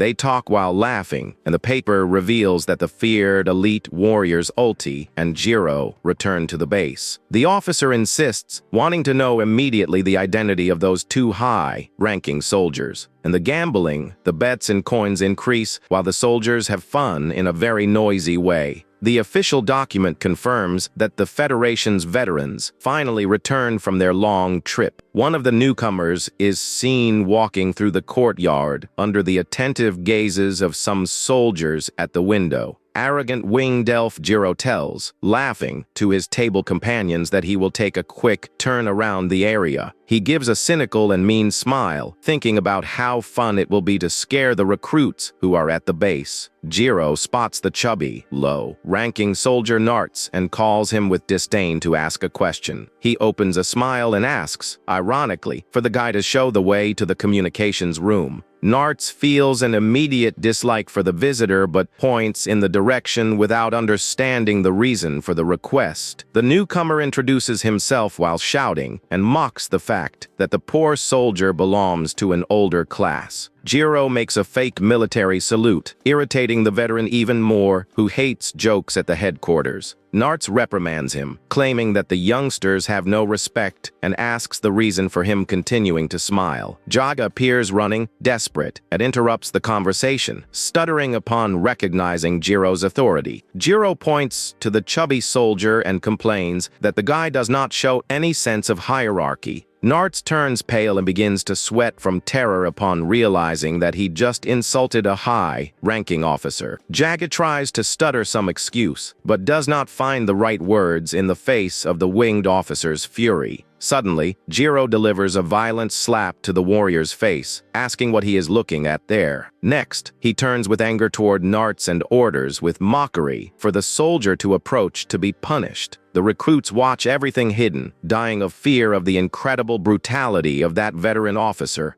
Jiro continues assaulting the soldier and grumbles with anger that the current warriors are complete idiots. He throws the man to the ground, stating with contempt that there is not a single decent warrior at that base. A strong hand holds his arm in the air, interrupting the assault and ordering him to wait an instant. The dwarf Ulti appears and warns that Jera is an officer and that they need to respect her seniority at the base. Jaga thinks, startled, that Ulti is a violent lunatic who is extremely dangerous and hates the human race. Ulti stares at the startled Jaga with a sadistic smile and orders, with disdain, for him to approach to get beaten up. The dwarf delivers a violent kick to the leg of the poor soldier, who does not have time to defend himself. Jaga falls to his knees on the ground, grumbling in pain, while trying to endure the great assault from his superior. Without any mercy, Ulti hits another brutal blow to the warrior's face, making the blood gush. Jiro watches the scene and asks, laughing, if the guy is not his assistant, questioning what training he gave. The dwarf continues beating the soldier in a merciless way while cursing him with extreme fury and cruelty. He claims that the human race only learns the military rules if it is treated with extreme aggression. Jiro turns to the others and complains in a mocking tone that no one came to welcome the superiors. But suddenly, the winged elf stops talking and looks, surprised, toward a group that is further ahead. He recognizes Gate there and asks, shocked, if he was not the former assistant of the late General Bouts. Jiro mocks Jera, claiming that she should not be sitting with the officers without first reporting to her superiors.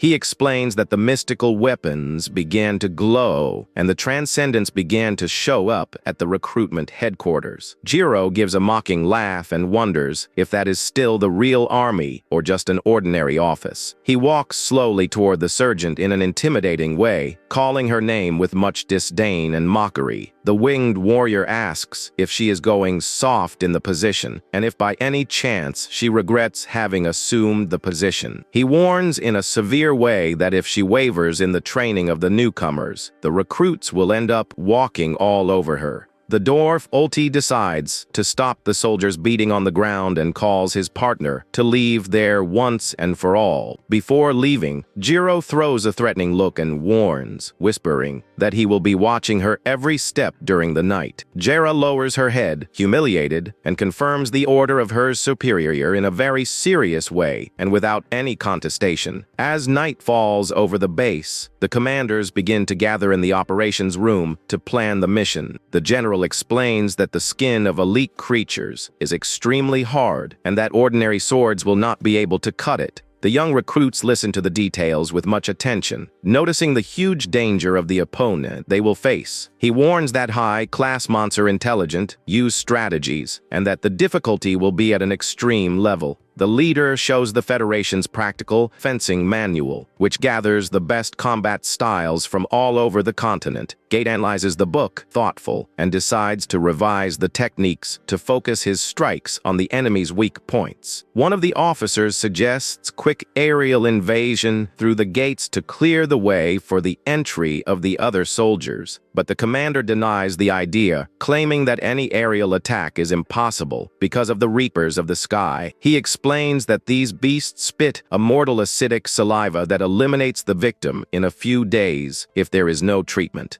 The leader warns that they cover the entire area of the fortress, and any winged warrior would be melted before approaching. It is for this terrible reason that the Narkdoom fortress is known popularly by the troops as the Tome of the Arpians. The commander laments that the Beast Book brings little information, and that they only have records of dead civilians. He concludes that as the Reapers attack only targets in the air, the ground approach is the safest option for the group. Although the reconnaissance is not perfect, they manage to draw a basic map of the enemy location's defenses. Faced with everything, the leader decides that the army will follow exactly the plan elaborated by the experienced Sergeant Gate. Little Morris agrees nervously, knowing very well that the group will put the plan into practice very soon. The gnome remembers Gates' firm words about him being a crucial and indispensable member of the elite squad. He knows that if they win this mission, the sergeant will receive a great promotion, and that is why he is dedicating himself so much. Morris decides mentally to do everything in his power for the operation to be an absolute success for all of them. The commander asks to review the battle plan one last time to ensure they will neutralize the beast without failures. Everyone at the meeting table feels the tension in the air while their hearts beat fast in the face of the moment's importance.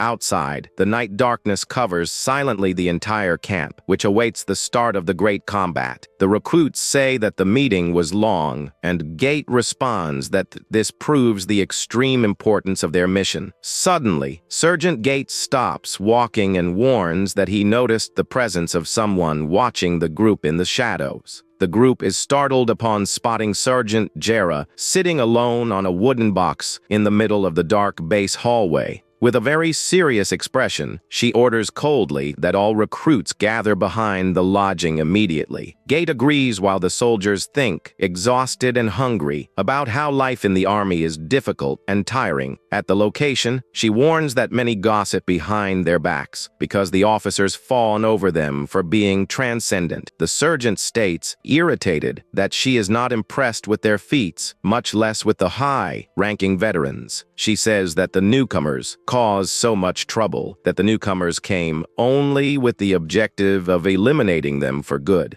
Jera warns in a scary way that her patience has limits and asks if they still think they are in an army. She points with authority to the soldiers who are tired and orders rudely that all of them stand up right away. The sergeant warns that they are under special management and threatens to rip out the teeth of anyone who complains inside the lodging. Jera throws a look of pure fury and resentment at the newcomers, showing that she will have no mercy on the group. Docile Ravine lowers her head, appearing very sad and defenseless in the face of all that gratuitous humiliation from the sergeant. Jera approaches the girl slowly and calls her in a cold and authoritarian way, highlighting her low military rank. With a dry tone of voice, she orders the recruit to accompany her to an isolated corner to talk in private. With fear, the young bard obeys promptly and follows her superior without imagining the terrible treatment she will receive there. Swan watches the scene from afar and warns mentally that Jera will try to torment her, but asks for Ravine not to be shaken. The friend advises the young elf to just endure all the insults without answering so as not to make the situation even worse. However, as soon as they reach the isolated location, Jera delivers a violent slap that hits Ravine's face squarely. Jera stares at Ravine, irritated after the slap, and asks if no one taught her to open her eyes properly. She continues hitting the young elf's face mercilessly, ordering her to keep a firm look at her. Ravine feels her face burn, but tries to control herself to the maximum so as not to release her violent fighting instinct there. The girl looks at her own closed hand, struggling internally against the strong desire to strike back with force.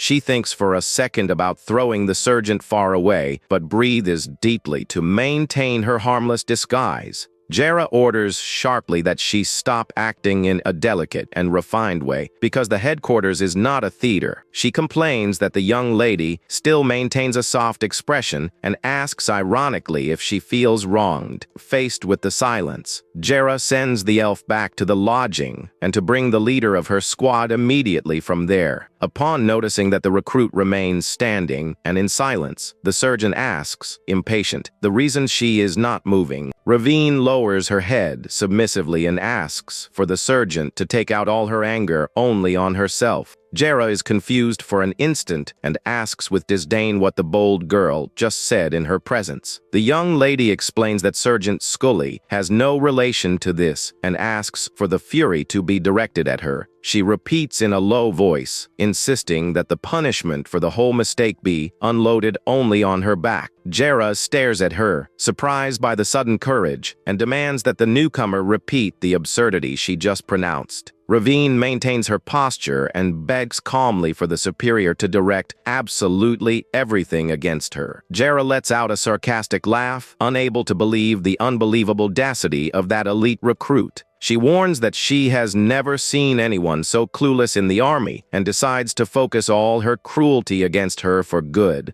Jera says that she will test the girl's determination and kneels on the grass to pick up something terrible that is on the ground. The sergeant raises her hand and shows a huge green live caterpillar, promising to release her if she has the courage to eat it. The insect crawls in a disgusting way across the official's palm, emanating a very bizarre and ugly greenish glow. Ravine stares at the disgusting creature in complete silence, maintaining her expression totally neutral and emotionless. Without hesitating for a single second, the young elf advances with speed and grabs the slimy insect from the surgeon's hand. To the officer's complete shock, she puts the live creature directly into her mouth without demonstrating any disgust. Ravine chews the insect aggressively while keeping her wide eyes fixed on her superior's face. Jera is totally paralyzed with astonishment and begins to sweat from nervousness in the face of that recruit's insane attitude. The loud sounds of chewing echo through the dark alley, proving that the bard of cute appearance is actually crazy. With extreme ease, the young elf swallows everything at once without making even a single grimace of disgust for the taste. She says goodbye in a cold way, saying she is leaving at the same moment she leaves the sergeant behind at the location. Jera continues static and in absolute silence, thinking, startled, about how that girl is a true psychopath. Far from there, Gate thinks about how the Federation gathers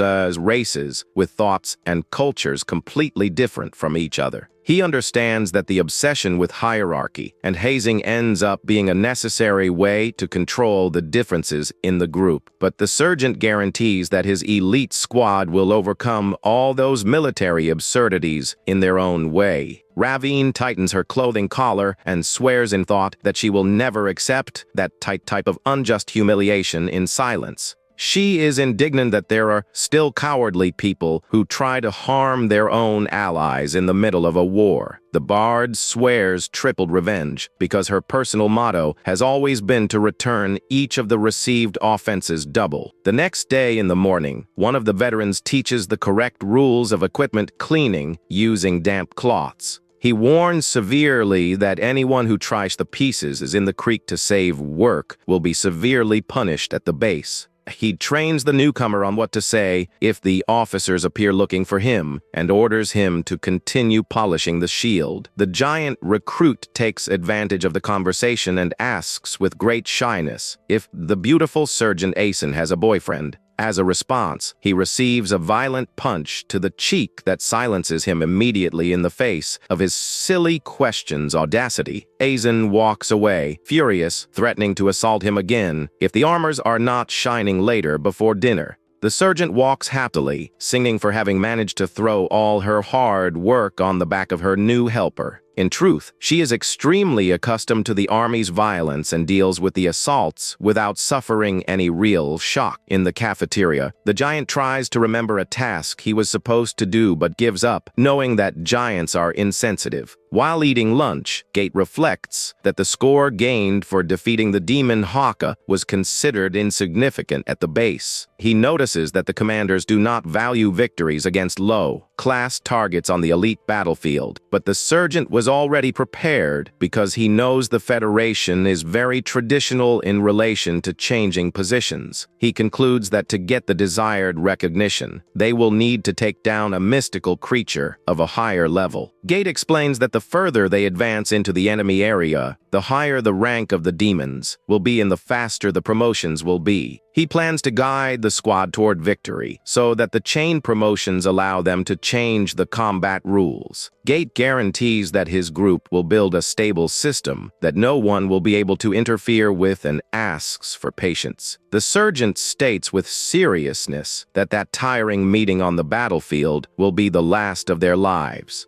He orders the soldiers to digest quickly and prepare to march toward the main entrance. Suddenly, in the middle of the base, a soldier in charge of the food lets out a desperate scream of absolute panic. Cook Drenane tries to use a wooden shovel to defend himself and begs for the danger to move away. He cries from fear, stating that he has no food and that he needs to protect the provision depot at any cost. The reason for the panic is the surprise appearance of a giant wild boar that dominates the local food chain. The huge beast begins to run at high speed and advances with blind fury toward the startled cook. Ravine and Morris hear the cries for help and run to prevent a tragedy from happening at the base. Knowing that wild animals attack when they have their path blocked, Ravine prepares to divert the beast. She positions a metal lid on the dirt, causing the boar to change direction abruptly. The disoriented monster heads to the cafeteria, and the giant positions himself in front to stop it with force.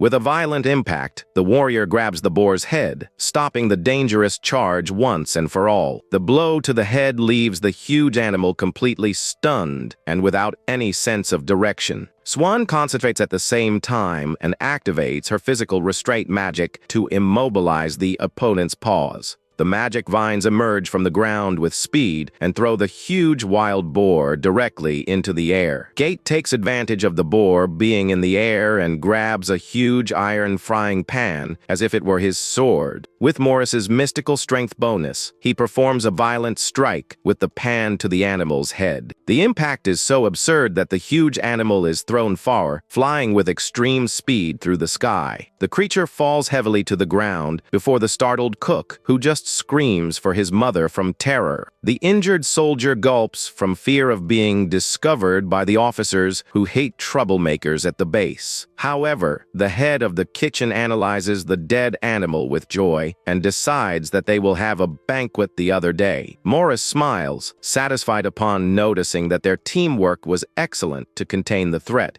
On top of a rock, Jera watches the group from afar and orders coldly for her men to move out from there soon. She remains sitting alone on the top, watching silently the movement of the new recruits. The sergeant gives a gloomy smile, wondering if that aggression is really the appropriate teaching. She remembers when she was promoted for her agility and how she swore to her superior that she would never fail in the position. The officer had warned that if she were soft in the training, the recruits would walk all over her. Jera smokes her pipe, thoughtful, admitting to herself that she does not like the attitudes of that winged newcomer. The team finally arrives at the entrance of the mountainous region and concentrates to analyze the fortress's maps. The commander points to the map, explaining that in the past, that location was a prosperous merchant city. He reveals that although it is destroyed today, there existed a secret metal passage used in the past. This hidden metal entrance was known popularly among the soldiers by the nickname of Black Door. Nartz approaches, running to brag that his late grandfather was the owner of that old merchant region. Morris loses his patience and tells the guy to shut his mouth and return to the lodging in a silent way. Gate explains that the main gate is too heavy, but this smaller emergency door can be opened. He determines that the special mission of infiltrating the walls and opening the gate will be little Morris's. The sergeant points to the hourglass and warns that the gnome will have a very short time limit for the task. In case he fails and the time ends, he will need to hide in the shadows and wait for an opportunity. If the gate continues closed after the time limit, the army will start a violent frontal attack for good. Sergeant presents the infiltration plan and the alternative plan that requires the sending of Arpian's soldiers. The gnome knows that in the aerial attack plan, the deaths in the squad will be absurdly higher due to the acid. It is for this reason that the sergeant reinforces that the success of the guy's secret mission is of extreme importance. He hands the supplies to the gnome and orders him to do exactly what he trained exhaustively. The day of the Great Suppression operation finally arrives with the sky covered by many dark clouds. A crow is hit by a violent magical attack, showing that enemy defenses are alert in the area. Jera watches the skies worried and admits that any attempted aerial approach is very dangerous. All the ground troops of the Federation position themselves in formation around the Narkdoom walls. Standing on the top of the hill, Jera stares at the little warrior and asks if he is really ready to act. Morris and his elite companions gulp, looking determinedly toward the location where the battle will occur. Jera calls the young Lo, ranking Morris in a very cold way to give the final attack instructions. He appears dressed in black in his ninja outfit, confirming that the preparation is concluded. The old city of Grick in the past was the great commercial and prosperous heart of the entire Federation.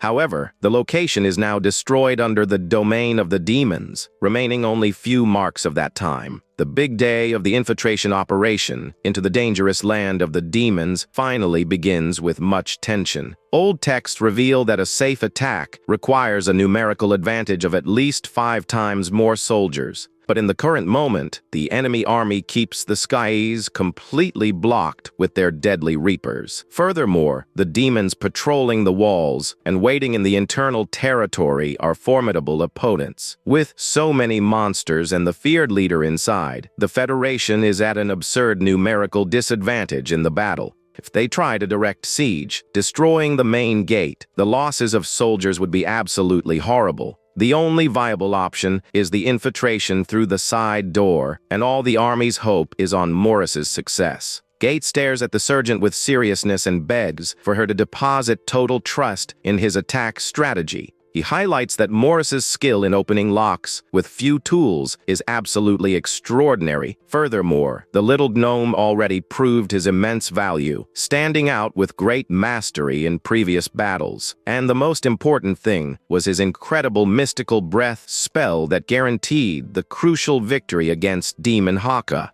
Gate concludes that the gnome performed his role with perfection, and no one at the base is more qualified for this mission. The leader admits that there is no other viable alternative and agrees that they need to try something to win. Faced with this, the sergeant confirms officially the start of Plan A, focused entirely on the stealthy infiltration. Some soldiers whisper, criticizing the choice of sending a gnome, claiming that his species is too slow. Gate ignores the gossip, approaches the little warrior in silence, and asks if he is totally ready. He wishes luck to his friend and warns with affection for him to give his best and not to have fear in case something goes wrong. Jera turns the hourglass and warns, if the door does not open in the time limit, the entire army will march in a frontal attack. The determined ninja gnome confirms the instruction in a firm way with his eyes glowing intensely through the mask. He assumes the running posture while listening to the final signal of the start from his superiors, who watch him from afar. With an unbelievable and fast start, Morris advances toward the enemy base, leaving only a trail of blue light. The soldiers who before mocked him are in complete shock upon noticing the incredible speed of that gnome.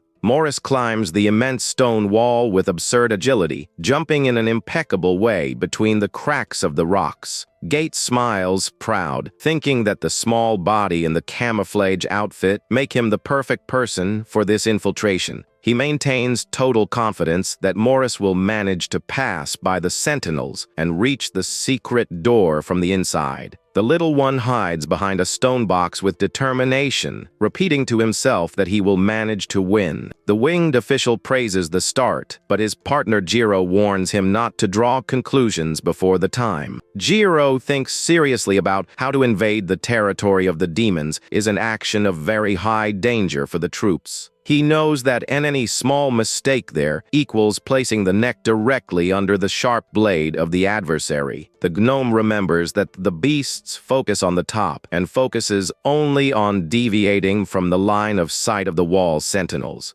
Gate knows that the first big obstacle is to pass by the patrols of the walls and reach the black door from the inside. Morris moves stealthily in a silent way, repeating in thought that Sergeant Gate is always right in everything. He executes the acrobatic movements, deviating from the dangers exactly as he trained in an exhaustive way at the headquarters. Meanwhile, on the hill, the official explains that the fortress possesses open passages along its two sides. He highlights that reconquering this strategic point is crucial, as the region is even more useful than the previous canyon. If they manage to recover this location, the Federation's army will finally obtain a real chance to win this war. Near there, the veteran dwarf watches the black stone door with dissatisfaction, letting out a sharp, irritated click with his mouth. Old T mocks the mission of opening the secret Gricken door using only the same tricks of unlocking common chests. Jiro turns, surprised by the comment, and asks with disdain if the dwarf has some problem with the plan elaborated by Gate. The dwarf explains that those old locks were made by great masters and react only to specific metals. Jiro thinks the explanation is confusing and thinks that his partner loves to use technical terms to seem the smart one. Alti insists on the term reactive metal mechanism, and Jiro gets irritated, telling the nerd dwarf to go straight to the point once and for all. The dwarf opens a mean smile and states with total certainty that it is impossible to open that door only with manual dexterity. Jiro asks, irritated, why he did not warn the captain before, because the gnome sent might die without knowing that. The dwarf maintains silence with an extremely cold look, revealing his true selfish intentions. He asks the commander to be sent along with the side infiltration team, but receives a negative response from him. The captain warns that he assembled an elite group and that Ulti lost all the infiltration training for being off duty. Ulti says, irritated, that he already has the necessary mystical bonus and that the life or death of the gnome is not his problem. He raises his heavy hammer, stating that it has been a long time since he fought on the front and he wants to take the opportunity to use brute force. Jiro just watches his companion in absolute silence while the cold wind blows around the battlefield.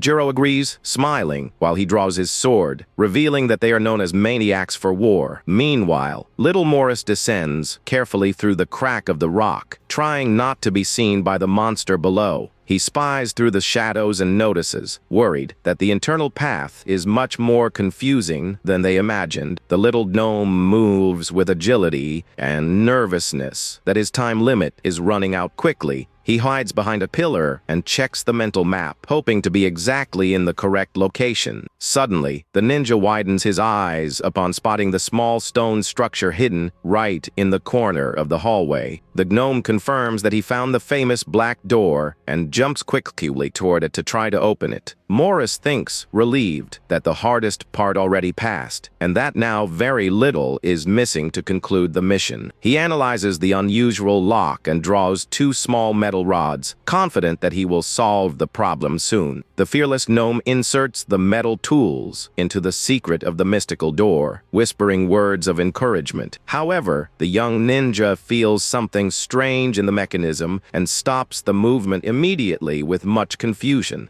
He notices that the lock uses a complex gravity system that requires feeling the secret only with the fingers. The gnome falls into despair upon noticing that there is no tactile feedback at all and that the lock is completely jammed. While he tries to decipher the mechanism, the sand of the hourglass continues to fall inexorably at the camp. The huge stone gate of the enemy fortress continues closed in absolute silence in the middle of the darkness. One of the soldiers approaches Sergeant Gate, worried that the time limit for the infiltration is at the end. The warrior warns that the time of the mana bonus is ending and that they need to use the energy for the aerial attack. He points his sword toward the top, asking for a quick decision before the losses in the sky get out of control. Captain Jira stares at the hourglass in complete silence, feeling the weight of having to make a very difficult decision. She remains thoughtful for a few instants, with a very serious expression engraved on her face, full of scars. Jira remembers the painful past and the sacrifice of a companion who ended up being cornered by monsters.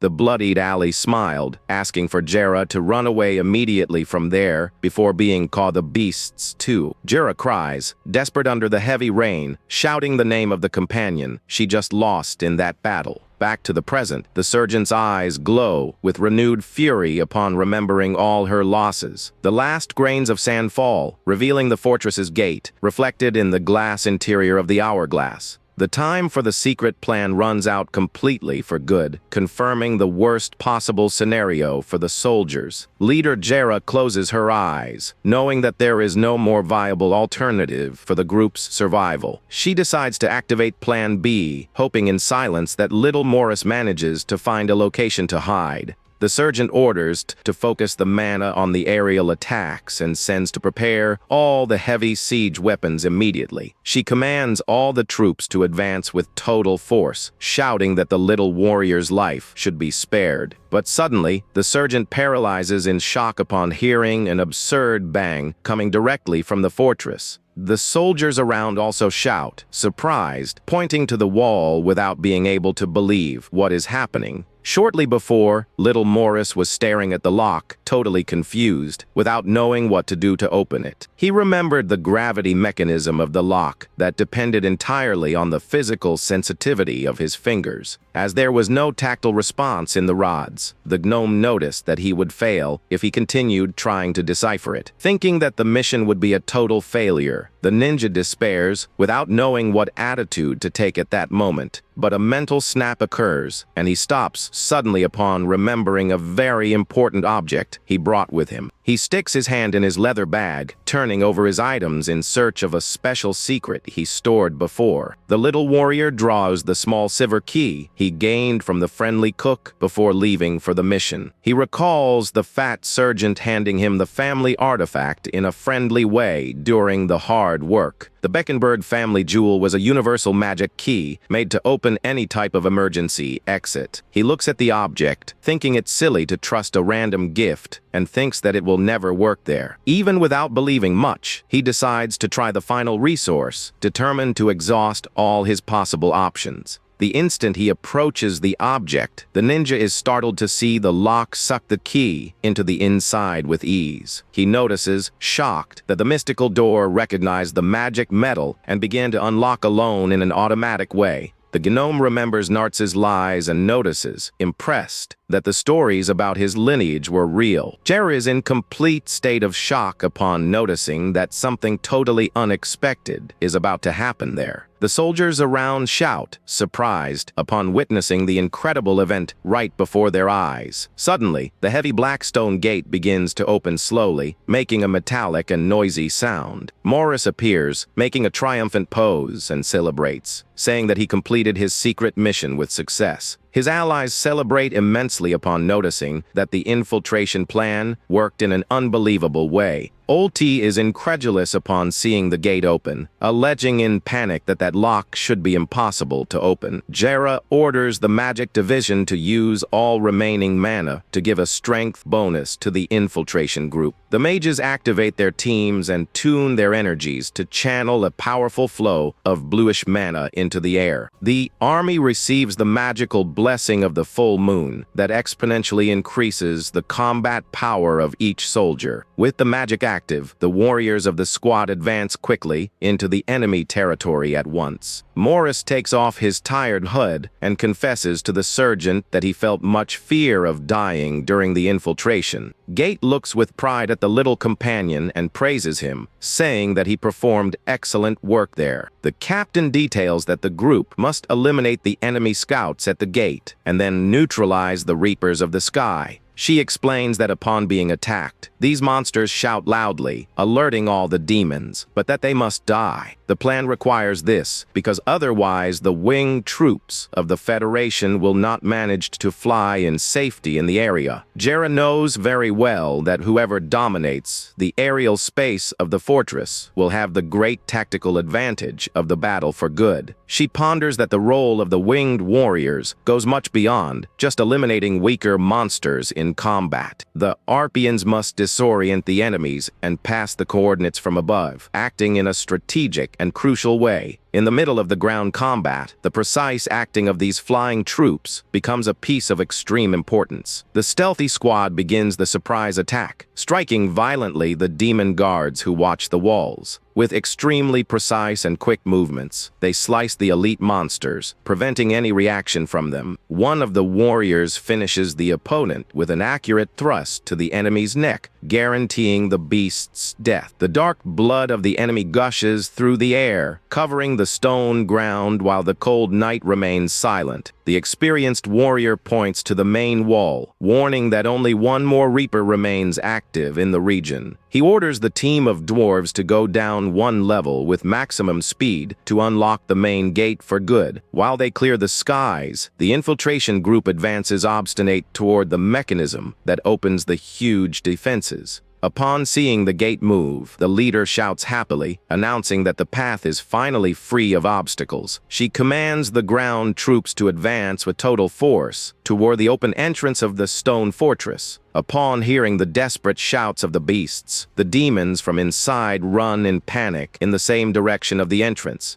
The young elves run together at high speed through the snow field, wielding their staves and combat bows. Swungout sets a quick and tense look to the side, trying to maintain total focus while she feels the adrenaline rise. Ravine remains very focused and calm, demonstrating to be a warrior of excellent improvisation style. Swan remembers the fear from before and is impressed to notice that her young friends do not hesitate in the middle of the fight. With firm hands, one of the warriors raises his heavy axe, accumulating energy to deliver the accurate blow. Ulti jumps toward the combat, letting out a crazed laugh that lives up to his terrible title of maniac. The fierce dwarf hits the first opponent with a devastating side blow, cutting the flesh with extreme violence. The captain asks if she should already send the winged forces and warns that it might still be dangerous if monsters are left. Jera orders patience and warns that they should only leave after the infiltration group fires the light signal. She explains that they need to wait until the terrible noise of the Reapers' roars finally ceases over there. Shortly after, a beautiful light signal cuts the night sky, glowing intensely over the fortress. The captain knows that the projectile would be red if beasts were alive, but would burn yellow if they won. The magic projectile rises to the clouds, accumulating great magical energy before its final detonation impact. The signal explodes at the top in an immense yellow light, confirming the success of the plan against the terrible creatures.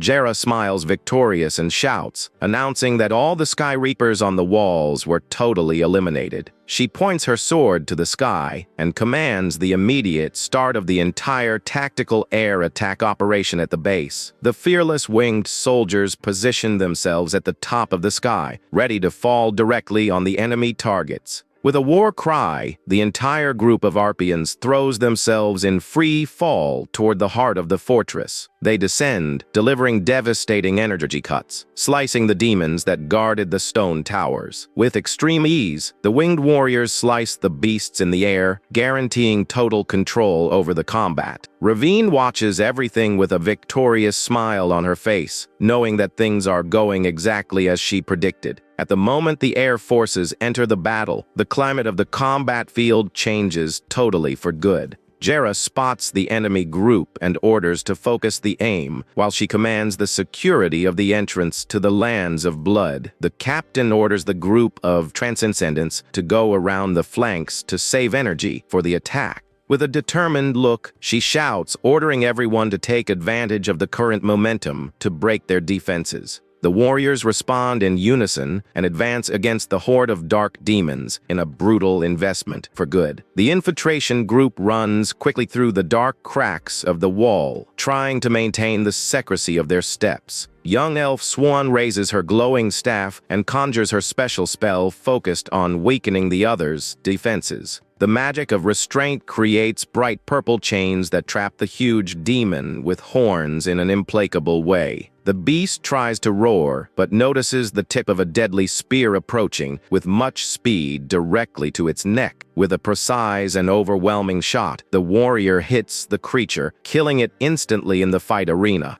Morris channels his mana of physical improvement to grant a great strength bonus to his companion. The warrior feels the bluish magical energy course through his fists, considerably increasing his impact power. He delivers a violent punch of mystical bonus that throws the demon with horns backward with impressive force. Further ahead, another giant beast wakes up and lets out a monstrous roar of fury, alerting about the presence of the group. With a quick tail strike, the gigantic monster throws the soldiers to the ground, seriously injuring anyone who tries to approach. The creature bares its teeth, salivating with rage while it prepares to devour the enemies who invaded its area. At that moment, the huge red blade emerges, falling directly from the night sky at an extremely absurd speed. Sergeant Gate hits a devastating vertical blow, splitting the giant monster's head into two parts at once. Gate maintains his serious and cold fighting posture, feeling the brutal impact of the blow he just performed with success.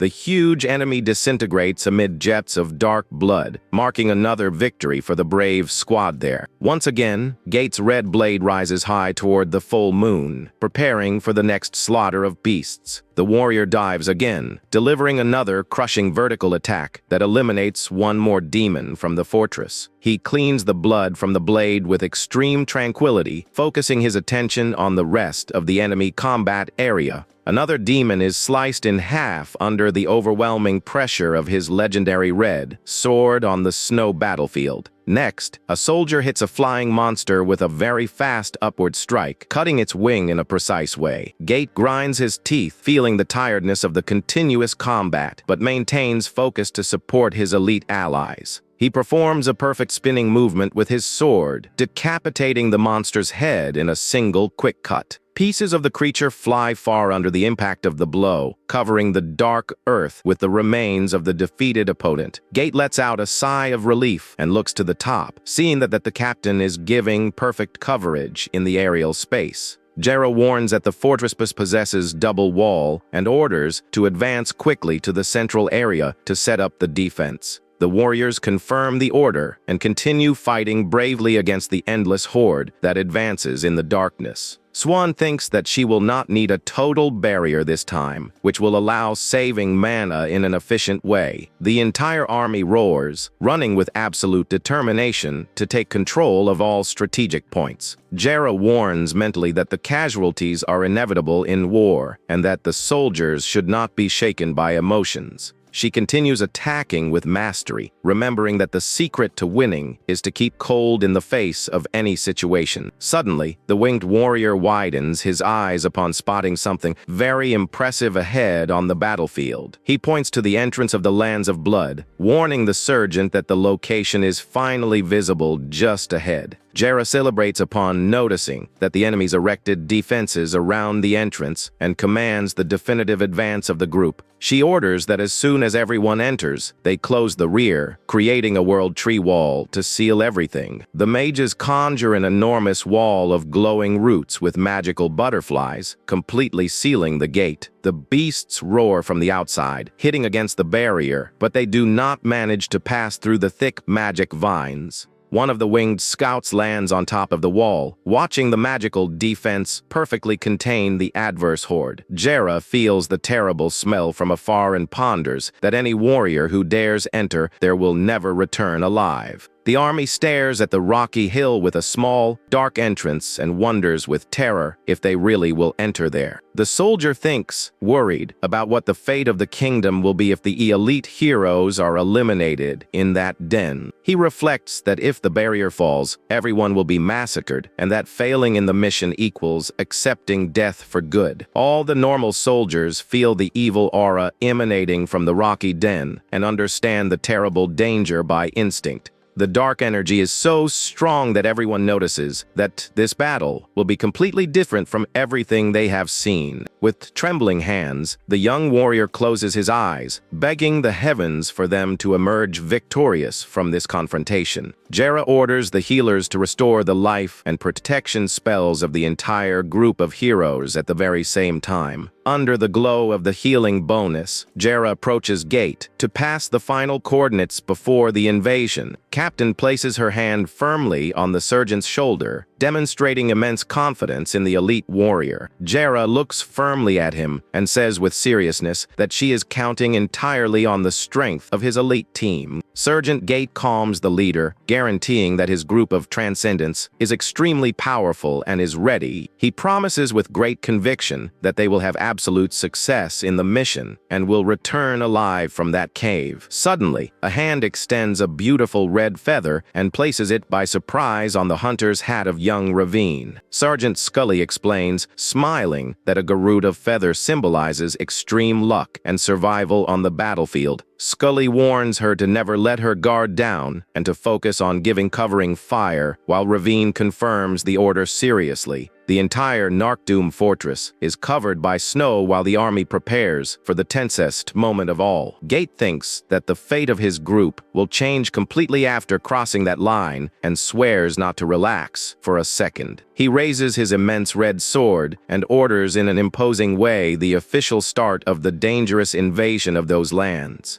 With weapons ready and determined looks, the heroes enter the dark den, initiating officially the great mission. Gate notices that, differently from other leaders, this demon spreads smaller monsters inside his own lands. He warns that the opponent is very intelligent and strategic, requiring the group to breathe deeply and resist to the maximum there. Swan and Ravine walk attentively through the rocky soil, while the little gnome keeps just ahead, sniffing for dangers. Swan calls for her friend in a serious way, and the young bard responds promptly, maintaining her classic hunter posture. The elf warns that the aura of the demon leader is very different and asks for her to prepare herself not to be crushed by the pressure. Ravine calms her friend, saying that for passing a lot of time on stages, she does not feel nervous and was made to fight. Suddenly, a scary noise echoes from inside the darkness, causing the warriors to stop their steps in the act. Sergeant Gate draws his huge red sword and shouts, ordering the squad to start the immediate attack. Ravine acts quickly, pulling 3 arrows at once, and positions herself perfectly in the darkness of the cave. Her precise shots hit the elite monsters that were trying to ambush the group of warriors in the cave.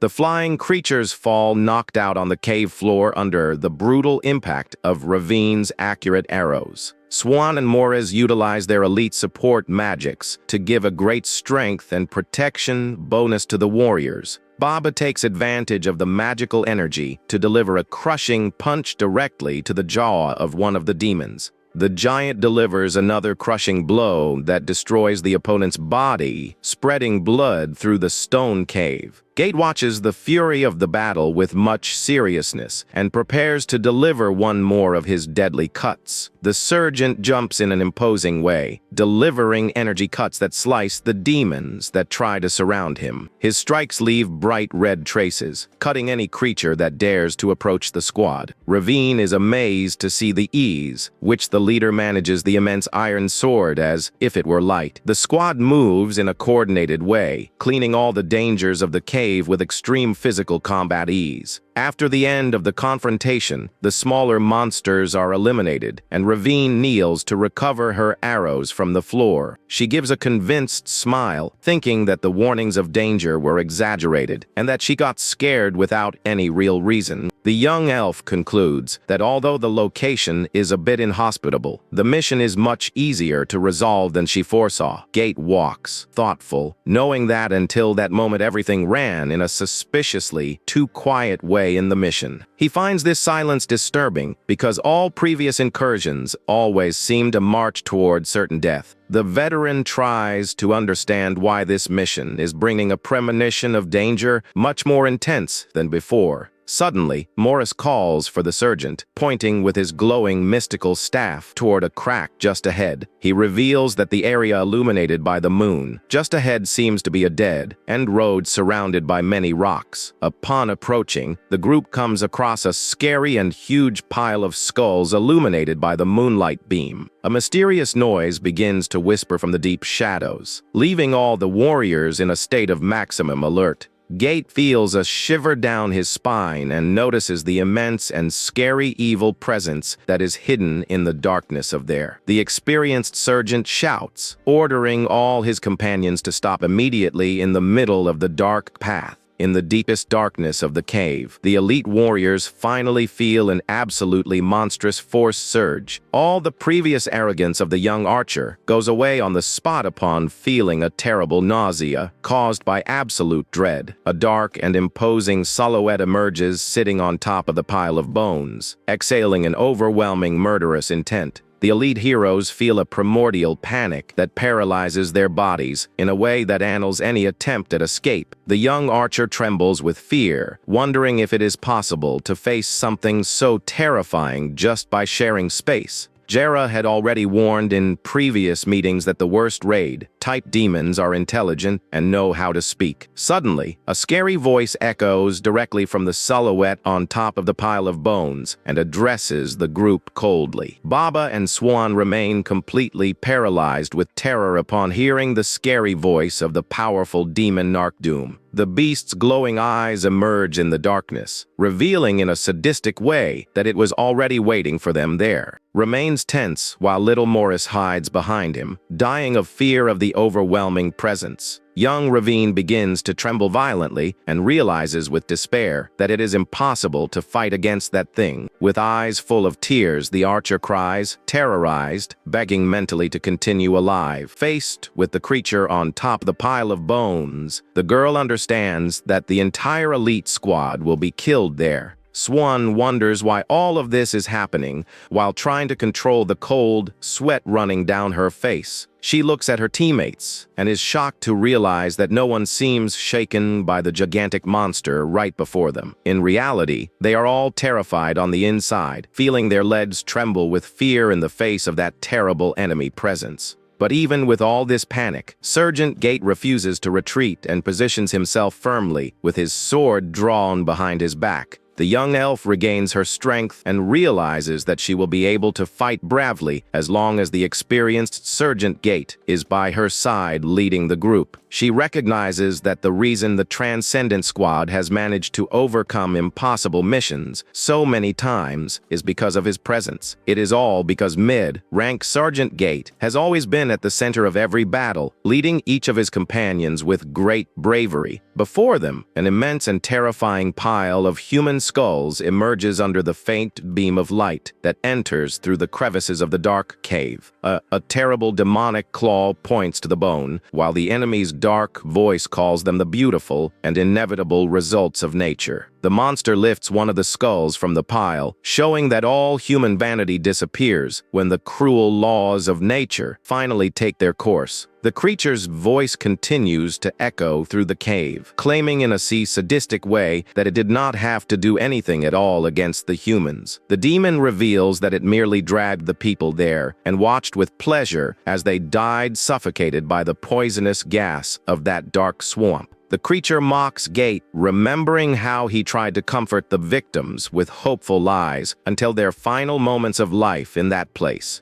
The monster points to a skeleton huddled in the dark corner, revealing that those sad bones belong to a mother who also passed away there. She was trying to calm her small child by saying he was just sleeping deeply with his mother, as the creature asks if it was his son. Furious at the cruelty of those words, the giant Baba can no longer contain himself and charges forward, delivering a brutal blow of blind rage. Sergeant Gate yells in desperation, trying to stop the hasty attack of his teammate who ran straight into mortal danger. But the opponent is incredibly fast and delivers an overwhelming counterattack that throws the giant warrior away with great violence. An immense explosion of magical energy appears at the point of impact while the demon's silhouette shines with its purple eyes amidst the dust. The creature's enormous paw steps firmly on the rocky ground as it begins to walk calmly toward the other survivors in the cave. The fearsome monster reveals its true face as the pale specter Narkdoom, a powerful demon of the Fortress Ni joint class. With an extremely dark and intimidating look, the creature coldly orders the invaders to stop moving immediately before it. While little Morris runs to heal the wounded warrior on the ground, the demon mocks them, saying that the human race always cries loudest over nothing. It states with disdain that the emotional pain caused in the hearts of humans is far worse than any physical wound it could inflict upon them. The beast explains that the brain core has already recognized the squad's potential, unlike the cowardly and rotten leaders of their own federation. It reveals that all their minds are connected by the core and that they do not know psychological pain, suggesting that the human heart is their ruin. The demon challenges the warriors to cross the line, promising to free their minds from suffering and guide them toward true paradise. Morris grips his staff in anger, knowing that elite demons love to use empty words to try to corrupt the minds of innocent people. Gate looks fixedly at the creature and repeats its words, ironically wondering what kind of line the opponent is suggesting they cross.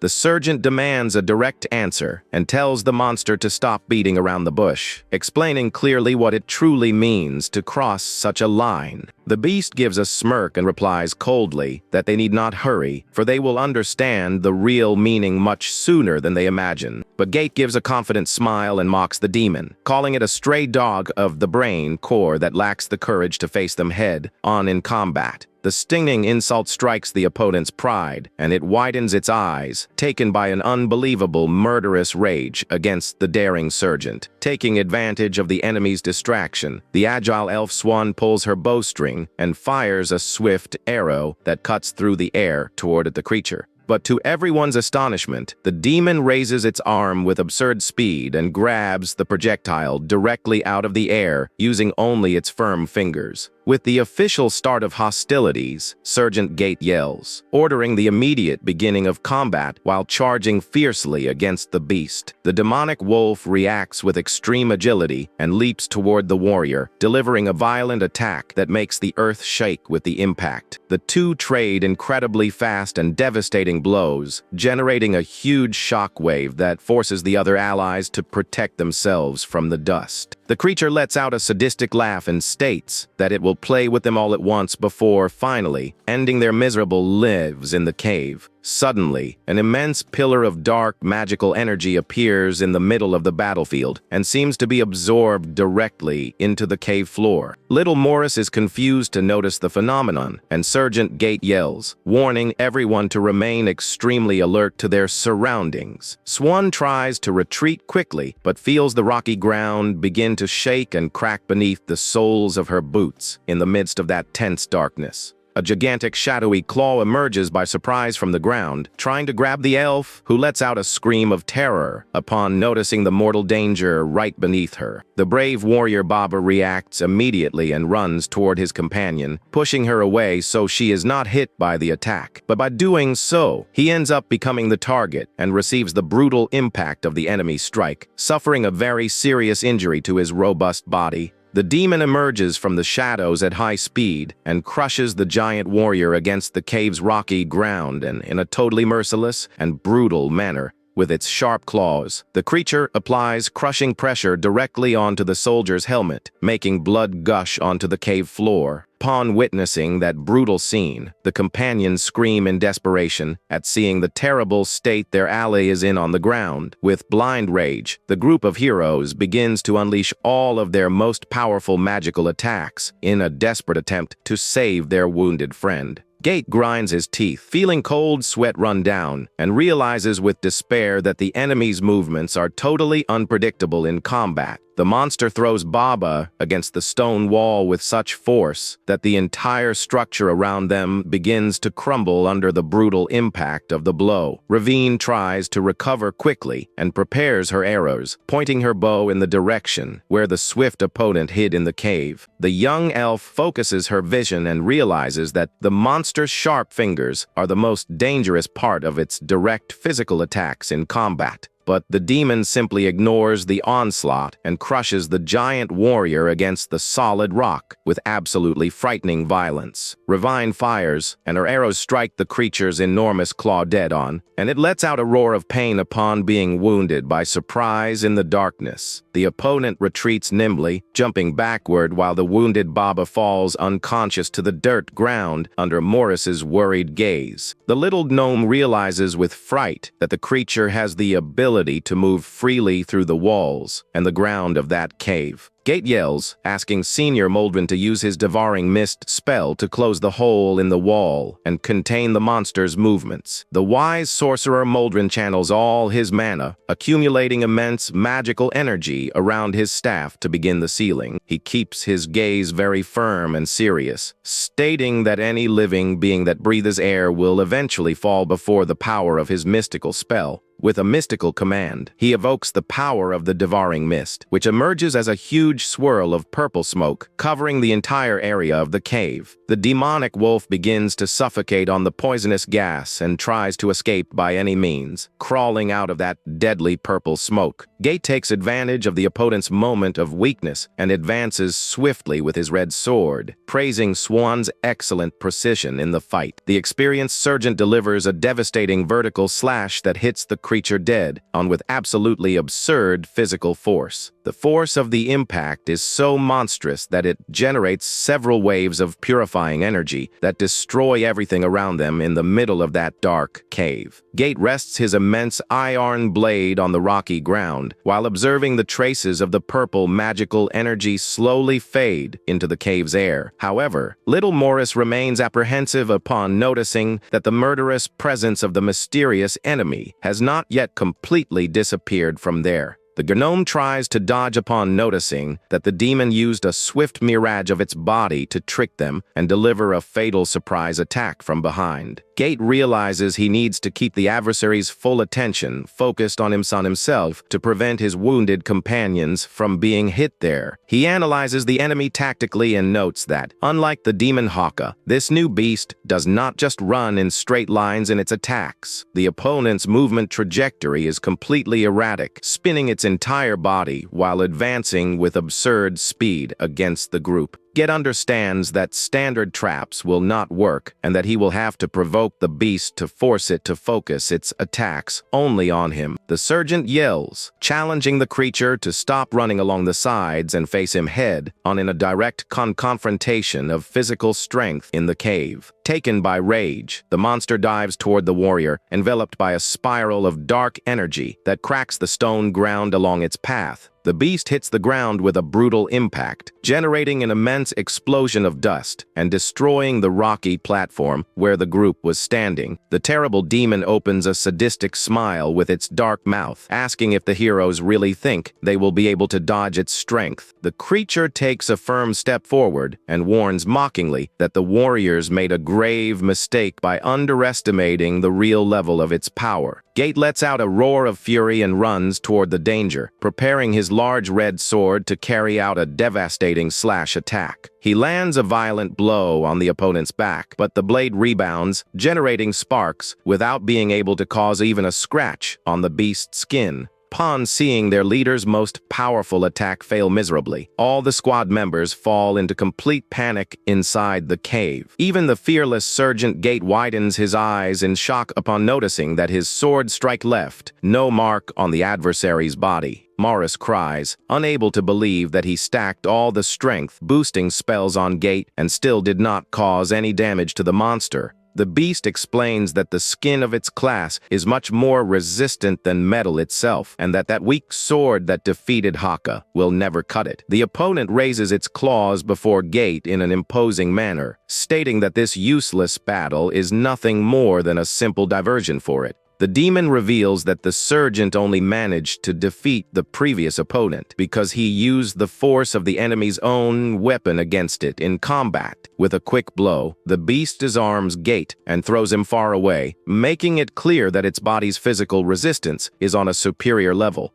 With an extremely sadistic look, the demon joins its huge metal claws and warns coldly that the hero's playtime has ended for good right there. The creature activates its destructive technique, causing dozens of purple energy stakes to sprout from the ground, destroying the entire cave setting. Swan flies desperately to dodge the energy spikes, noticing that the beast's attack is expanding on its own in all directions. In the midst of the chaos, a shadowy silhouette emerges from the stone crevices and tries to grab one of the elves, who lets out a scream of despair upon seeing the danger. Poor Ravine is pressed violently against the stone wall as cracks begin to spread throughout the entire cave structure. Upon witnessing their ally being captured, the group members let out a scream of panic, without the strength to move in time to help her. The demon squeezes Ravine's neck mercilessly, while the others scream desperately for the name of the young archer who is being suffocated. Old reports reveal that all soldiers sent to that region in the past were eliminated instantly by enemy forces. The civilians who were captured alive and dragged to the Bloodlands ended up dying of asphyxiation from the terrible poison of the gas swamp. The creature proclaims that blood banquet and the beauty of the inevitability of death have finally struck their deep roots in that place. Far away at the fortress wall, the soldiers begin to tremble as they feel the ground vibrate and hear strange noises coming from the dark cave. The blonde archer swallows hard and looks back, frightened to realize that something terrible is about to happen at the magical protection barrier. Several winged warriors fly around the protection structure and confirm desperately that the great energy barrier is beginning to crack. The imposing winged soldier observes the night sky under the light of the full moon, aware that the decisive battle for the kingdom's survival is near. He looks at the moon, worried, and realizes that the kingdom's defenses will hold for at most another half day against the enemy siege. The young elf archer falls into despair upon noticing that the entire battlefield is already shaking completely out of control. She makes a sound of effort while trying to keep focus, not to let panic take over her actions in the midst of the chaos. Dark, deep cracks begin to spread with force through the immense stone wall of that protective fortress. The entire group widens their eyes in complete shock upon realizing the terrible gravity of the mystical situation that is occurring. Poor Ravine remains trapped in the demon's claws while the dark energy cracks the entire rocky structure around them.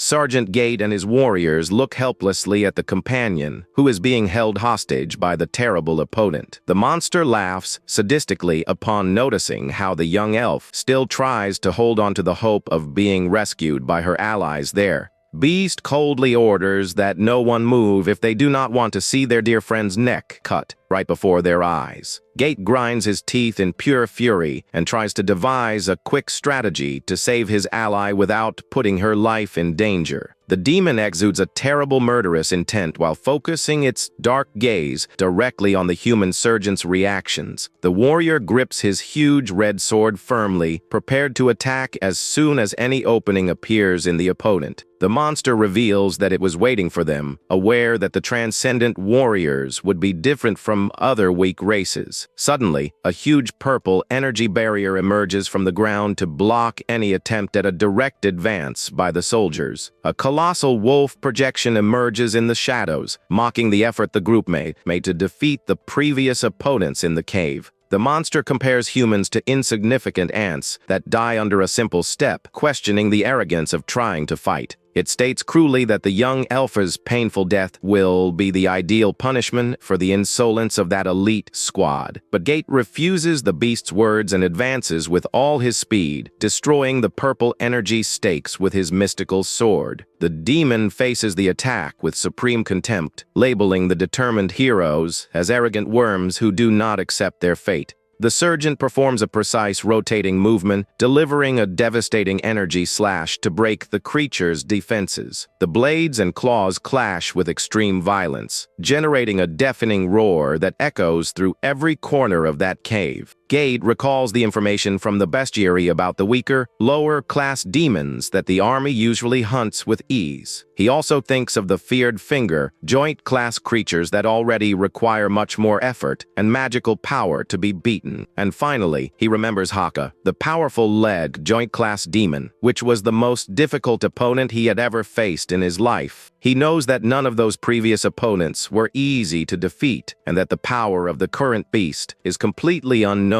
and absurd. Even exhausted on the ground, he refuses firmly to give up, for he knows that defeat will mean the immediate end of his entire squad. The surgeon stares at his trap to lie and swears mentally that he will not accept losing any member of his team in the middle of that dangerous mission. He stands up, determined, stating that if the bestiary brings no answers, they themselves will analyze the enemy's weaknesses in the fight. The warrior raises his mystical blade, aware that every move of the opponent has a tactical purpose that must be neutralized quickly. He lets out a heavy breath to focus his mind, concentrating all the mystical energy he still has left into his tired muscles. He points to the beast's tail, explaining that by focusing on long-range spike shots, the monster loses all its mobility. Ged analyzes that the farther away the target is, the more time the demon will need to spend to calculate the exact coordinates of the attack. He plans for Morris to use his maximum brightness magic to blind the enemy while Baba takes advantage of the gap to throw him into the attack for good. The two young allies shout in unison, confirming they understood Gates' strategy and prepare to execute their roles once and for all. Sergeant positions himself firmly, feeling the ground shake again, and warns the group that the creature's next onslaught is about to begin. Gate uses all his mystical strength to block a devastating attack, generating an immense explosion of sparks that illuminates the entire cave. Morris runs through the mystical arena, using the distraction created by Gate to find the exact positioning to cast his light spell. The merciless demon continues to strangle Ravine with force, completely ignoring the plans the human warriors are carrying out around it.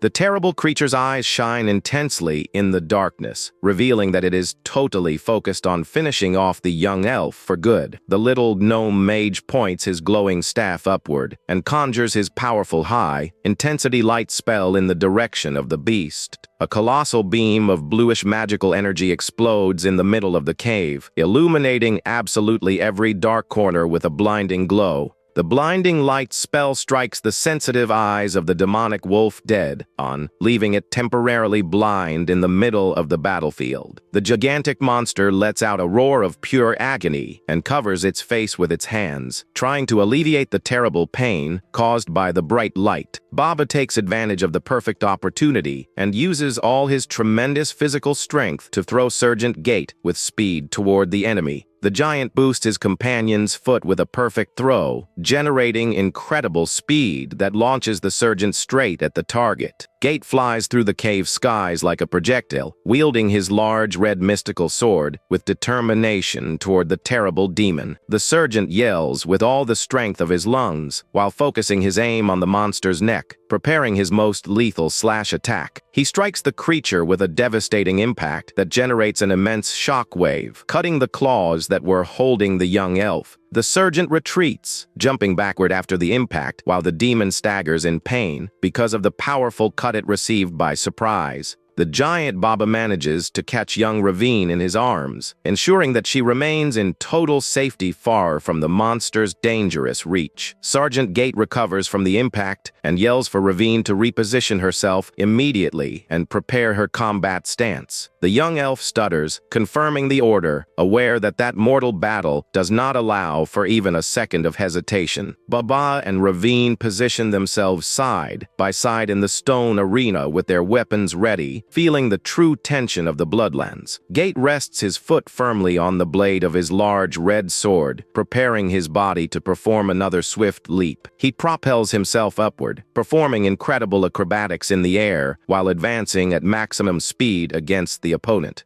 The sergeant commands the group to track the subterranean movements of the demon Narkdoom, just by feeling the vibrations of the cave ground. All the allies yell, confirming the sergeant's orders while keeping their eyes focused on any tremor in the dry rock. In truth, that was the first time in their lives that the group found themselves facing such a complex tactical challenge on the battlefield. But the difference in that decisive battle was not just Sergeant Gate's brute force acting alone in the cave. Rather, it was the impeccable coordination of the entire elite squad working in absolute harmony under the precise command of their leader. Gate asks Swan if the support spell is ready, and she confirms with determination, focusing her mystical energy on her staff. An immense wave of purple spiral power explodes toward the top of the cave, calling the attention of the dangerous hidden opponent. The wise sorcerer takes advantage of the demon's predictable habits to create a perfect mystical trap in the central area of the cave. He lets out a long, tired sigh, aware that the biological weaknesses of beasts always bring an opportunity for a counterattack. He evokes with mastery the magical resonance of the wolf haka, generating an immense spectral illusion that confuses the real beast's senses. The subterranean demon widens its eyes in complete astonishment upon noticing that Mana's signature identical to that of its deceased ally.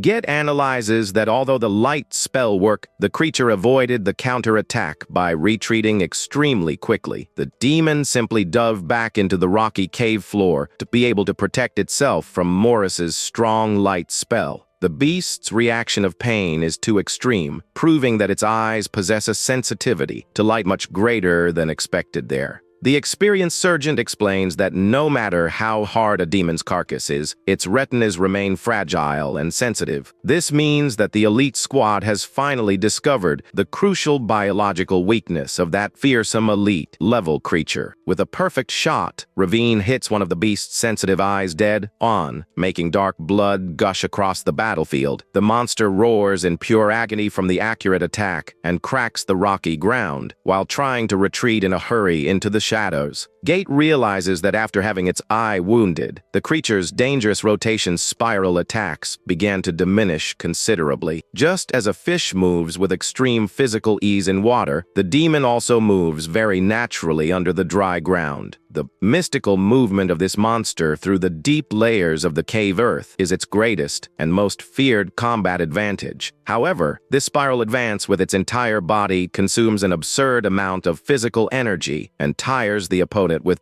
every onslaught. It is for this technical reason of wear and tear that the creature can no longer repeat the spiral attack with the same frequency as before there. The sergeant understands that while it is underground, all the demon can do is move in search of an opening. The warriors know that if the beast wants to deliver a new lethal attack against the group, it will be forced to rise to the surface. Suddenly, the demon's huge head emerges, breaking the cave floor with a violent onslaught that catches them all on alert. The monster runs at high speed across the rocky battlefield, aiming specifically in the direction of Swan, who is further back. Ravine and Morris scream desperately, warning that the creature is advancing again, with everything in the direction of the wise sorcerer mage. But suddenly, the young elf freezes in shock for an instant upon noticing something unusual in that beast's movement trajectory. She analyzes the scene quickly and realizes that she finally discovered what she needs to do to save her companion from real danger. Swan stands firm and uses her glowing mystical staff to conjure an earth barrier to try to hold back the direct impact. The demon leaps fiercely to bite the sorcerer while Ravine tensions her magical bow with her glowing, firm arrows. The giant warrior Baba grinds his teeth, feeling a terrible sense of Digi view upon remembering the punch he suffered earlier in the fight. Ravine concludes that if a common arrow cannot pierce Narkdoom's hard skin, she will need to use a different combat tactic. The young elf fires her mystical arrows directly into the ground before the beast, creating a stake barrier to block the path. By pure animal instinct, the wounded creature changes course to try to head toward the only gap in the scenery it can see. Baba takes advantage of the beast's change of direction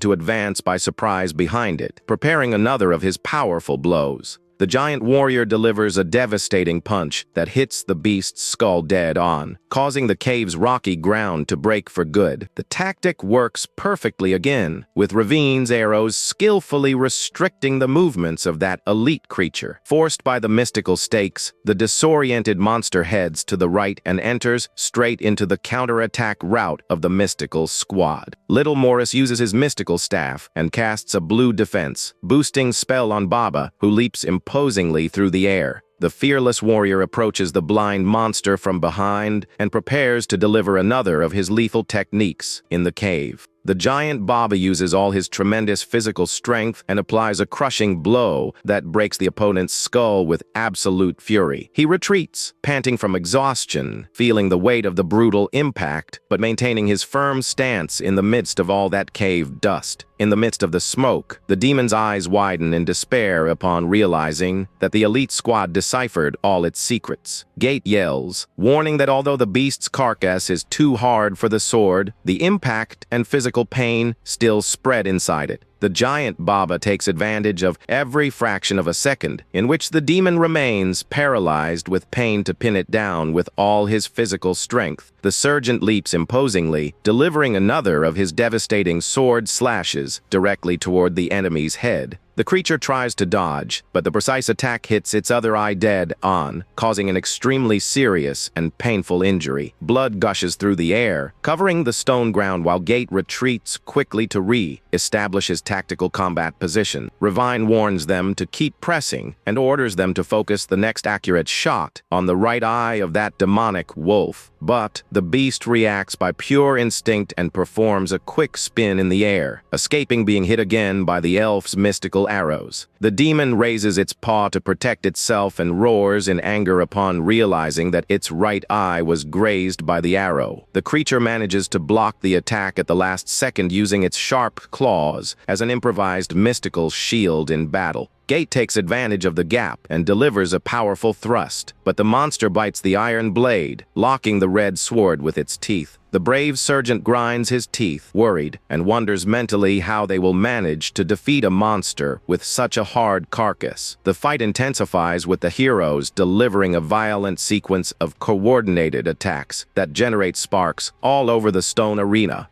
Each blow delivered by the elite group is blocked with extreme ease by the demon's claws and absurd defensive movements. The wolf roars with blind fury while Gate delivers another upward slash, trying to break the defensive posture of his terrible opponent. Morris observes the fury of the fight, worried upon noticing that Sergeant Gate is acting extremely aggressively and desperately. Captain Rebecca had already taught that monsters above the knee joint rank possess a hard skin that resists ordinary swords. She recommended that in battles of this level, it would be of extreme importance to review the continent's official practical fencing manual. The little gnome remembers that the captain had suggested using the Federation's practical styles to deal with high-ranking demons. Swan explains that the technique Gate is executing now in combat is exactly the classic style of the 12 forms of the Federation. She notes, impressed, that the sergeant performs each move with extreme precision and technical perfection without wasting any mana. But the little gnome Morris widens his eyes, frightened upon realizing that something very strange is happening in the middle of that combat.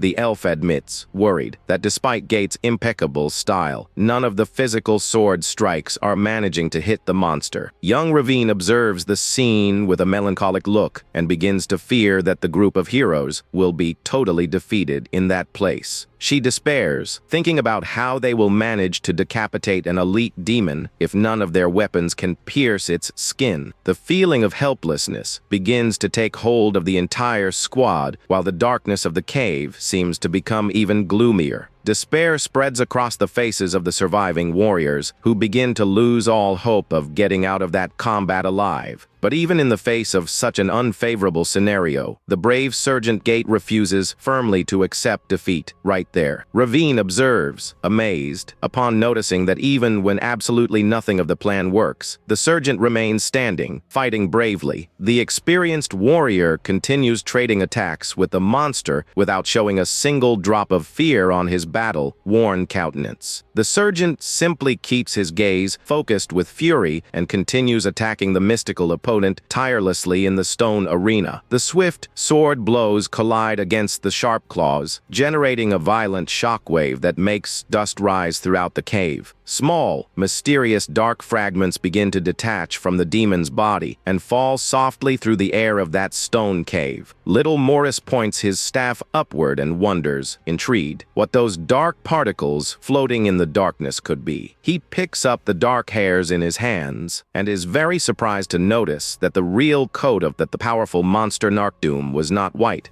In truth, the creature's body only looked white because of the large amount of petrified dust that covered its dark skin. Gate delivers another precise horizontal slash, colliding with force against the hard, dark carcass of the opponent and in the middle of the battlefield. But the Sergeant is startled upon realizing that the monster used the rotation of its own body to deliver a swift, piercing counterattack. The powerful spiral attack hits the warrior dead, on generating a great impact and spreading drops of blood on the cave floor. Gate lets out a groan of pure pain upon being struck with violence and tries to resist, leaning firmly on his large red sword. Swan screams in despair upon seeing the Sergeant thrown far away, while a large cloud of dark dust covers the point of impact. The warrior falls to his knees on the ground, coughing blood, but does everything in his power not to drop his precious combat weapon there. The giant Baba runs with speed, determined to hold the demon on his own to give his leader time to recover from the blow. The demon faces the approaching warrior with its only healthy eye, revealing an extremely dangerous countenance in the darkness. The creature roars with fury upon seeing the arrows stuck in its body and prepares to discharge all its murderous rage against them there. The demon roars, cursing the heroes as insignificant worms, and swears that it will eliminate each one of them in an extremely cruel and slow manner. Suddenly, a huge purple energy spike emerges from the ground, forcing Baba to retreat in a hurry so as not to be hit by the mystical attack. The wise sorcerer realizes, shocked, that the monster's spiral attack changed course in a bizarre way, diverting from his magical barrier. She tries to understand the reason for that extreme reaction of the creature and wonders if the monster's response time is not unregulated. Gathering all the information from the battle, the group begins to put the pieces together regarding the true behavioral pattern of that opponent. They note that until that moment, the elite beast kept its attention focused only on the dark spots and shadows of the rocky cave. Gate analyzes that the creature's obsession with shadows is not for nothing and plans to use that behavior to predict its next action. The sorcerer keeps calm, believing that the strategy elaborated by the leader will be perfect to manage to buy time in the battle. Swan screams for Baba to focus on the shadow zone to his right while ordering Morris to throw all the magical strength bonus on the giant. The giant warrior answers the call right away and heads swiftly toward the indicated location to apply the surprise attack. Morris uses his mystical staff to channel a powerful light, strengthening spell directly into Baba's strong arms. Baba activates his special blacksmith hammer ability to accumulate immense physical pressure in his armored fists. He delivers an overwhelming impact punch that breaks the entire structure of the ground, forcing the creature to rise to the surface. The demon lets out a grunt of pure agony upon being hit by the shockwave and is launched with violence out of the dry earth. Baba closes his eyes, relieved upon noticing that the impact blow worked perfectly and managed to expose the opponent in the arena.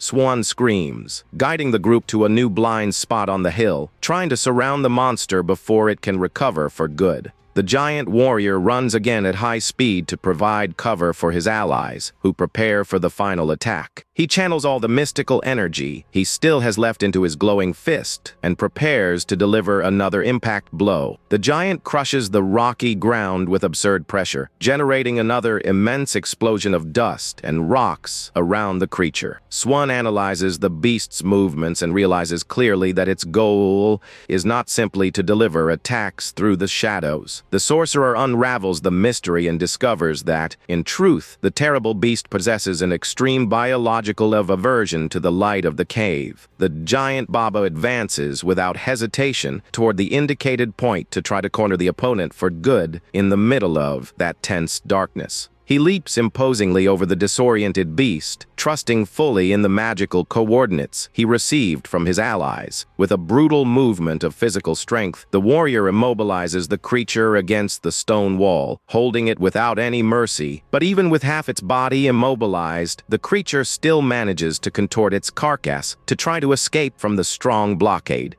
Baba screams in despair, asking for Swan to cast her restraint magic on the monster's legs to prevent any attempt to escape. The wise sorcerer answers the request right away and evokes a powerful magic of purple chains to seal its movements for good. The powerful sealing magic manifests, enveloping the creature's entire body in an immense and unbreakable barrier of purple spikes. Morris raises his staff and conjures another maximum light spell to completely obscure the vision of the terrible paralyzed demon. The tip of his magical staff shines with an absurd intensity, accumulating immense sacred energy for the great final shot. The immense glare of the sacred magic strikes the combat arena dead on, illuminating even the deepest and darkest corners of that cave. The entire cave is covered by the brilliant mystical energy, leaving the fearsome elite monster totally vulnerable to their attacks. Young Elf Ravine observes the scene, amazed upon noticing the incredible tactical coordination of the elite team in the midst of that combat. Gate breathes deeply with his face covered in blood, but maintains focus to deliver the mercy blow on that wounded opponent. Suddenly, a frightening sound of heartbeats echoes from the top of the cave, calling the attention of all the heroes who were in the fight arena. Gate realizes the immediate danger and yells desperately, ordering all his companions to close their eyes right away there in the cave. He insists desperately on the warning, asking for no one to look directly at the immense energy that is accumulating on the ceiling. Little Morris and the sorcerer Swan look upward in complete shock upon witnessing that terrible magical phenomenon in the cave. Swan tries to understand the bizarreness of that mystical situation and wonders, terrified, the reason for the scenery being in that gruesome state.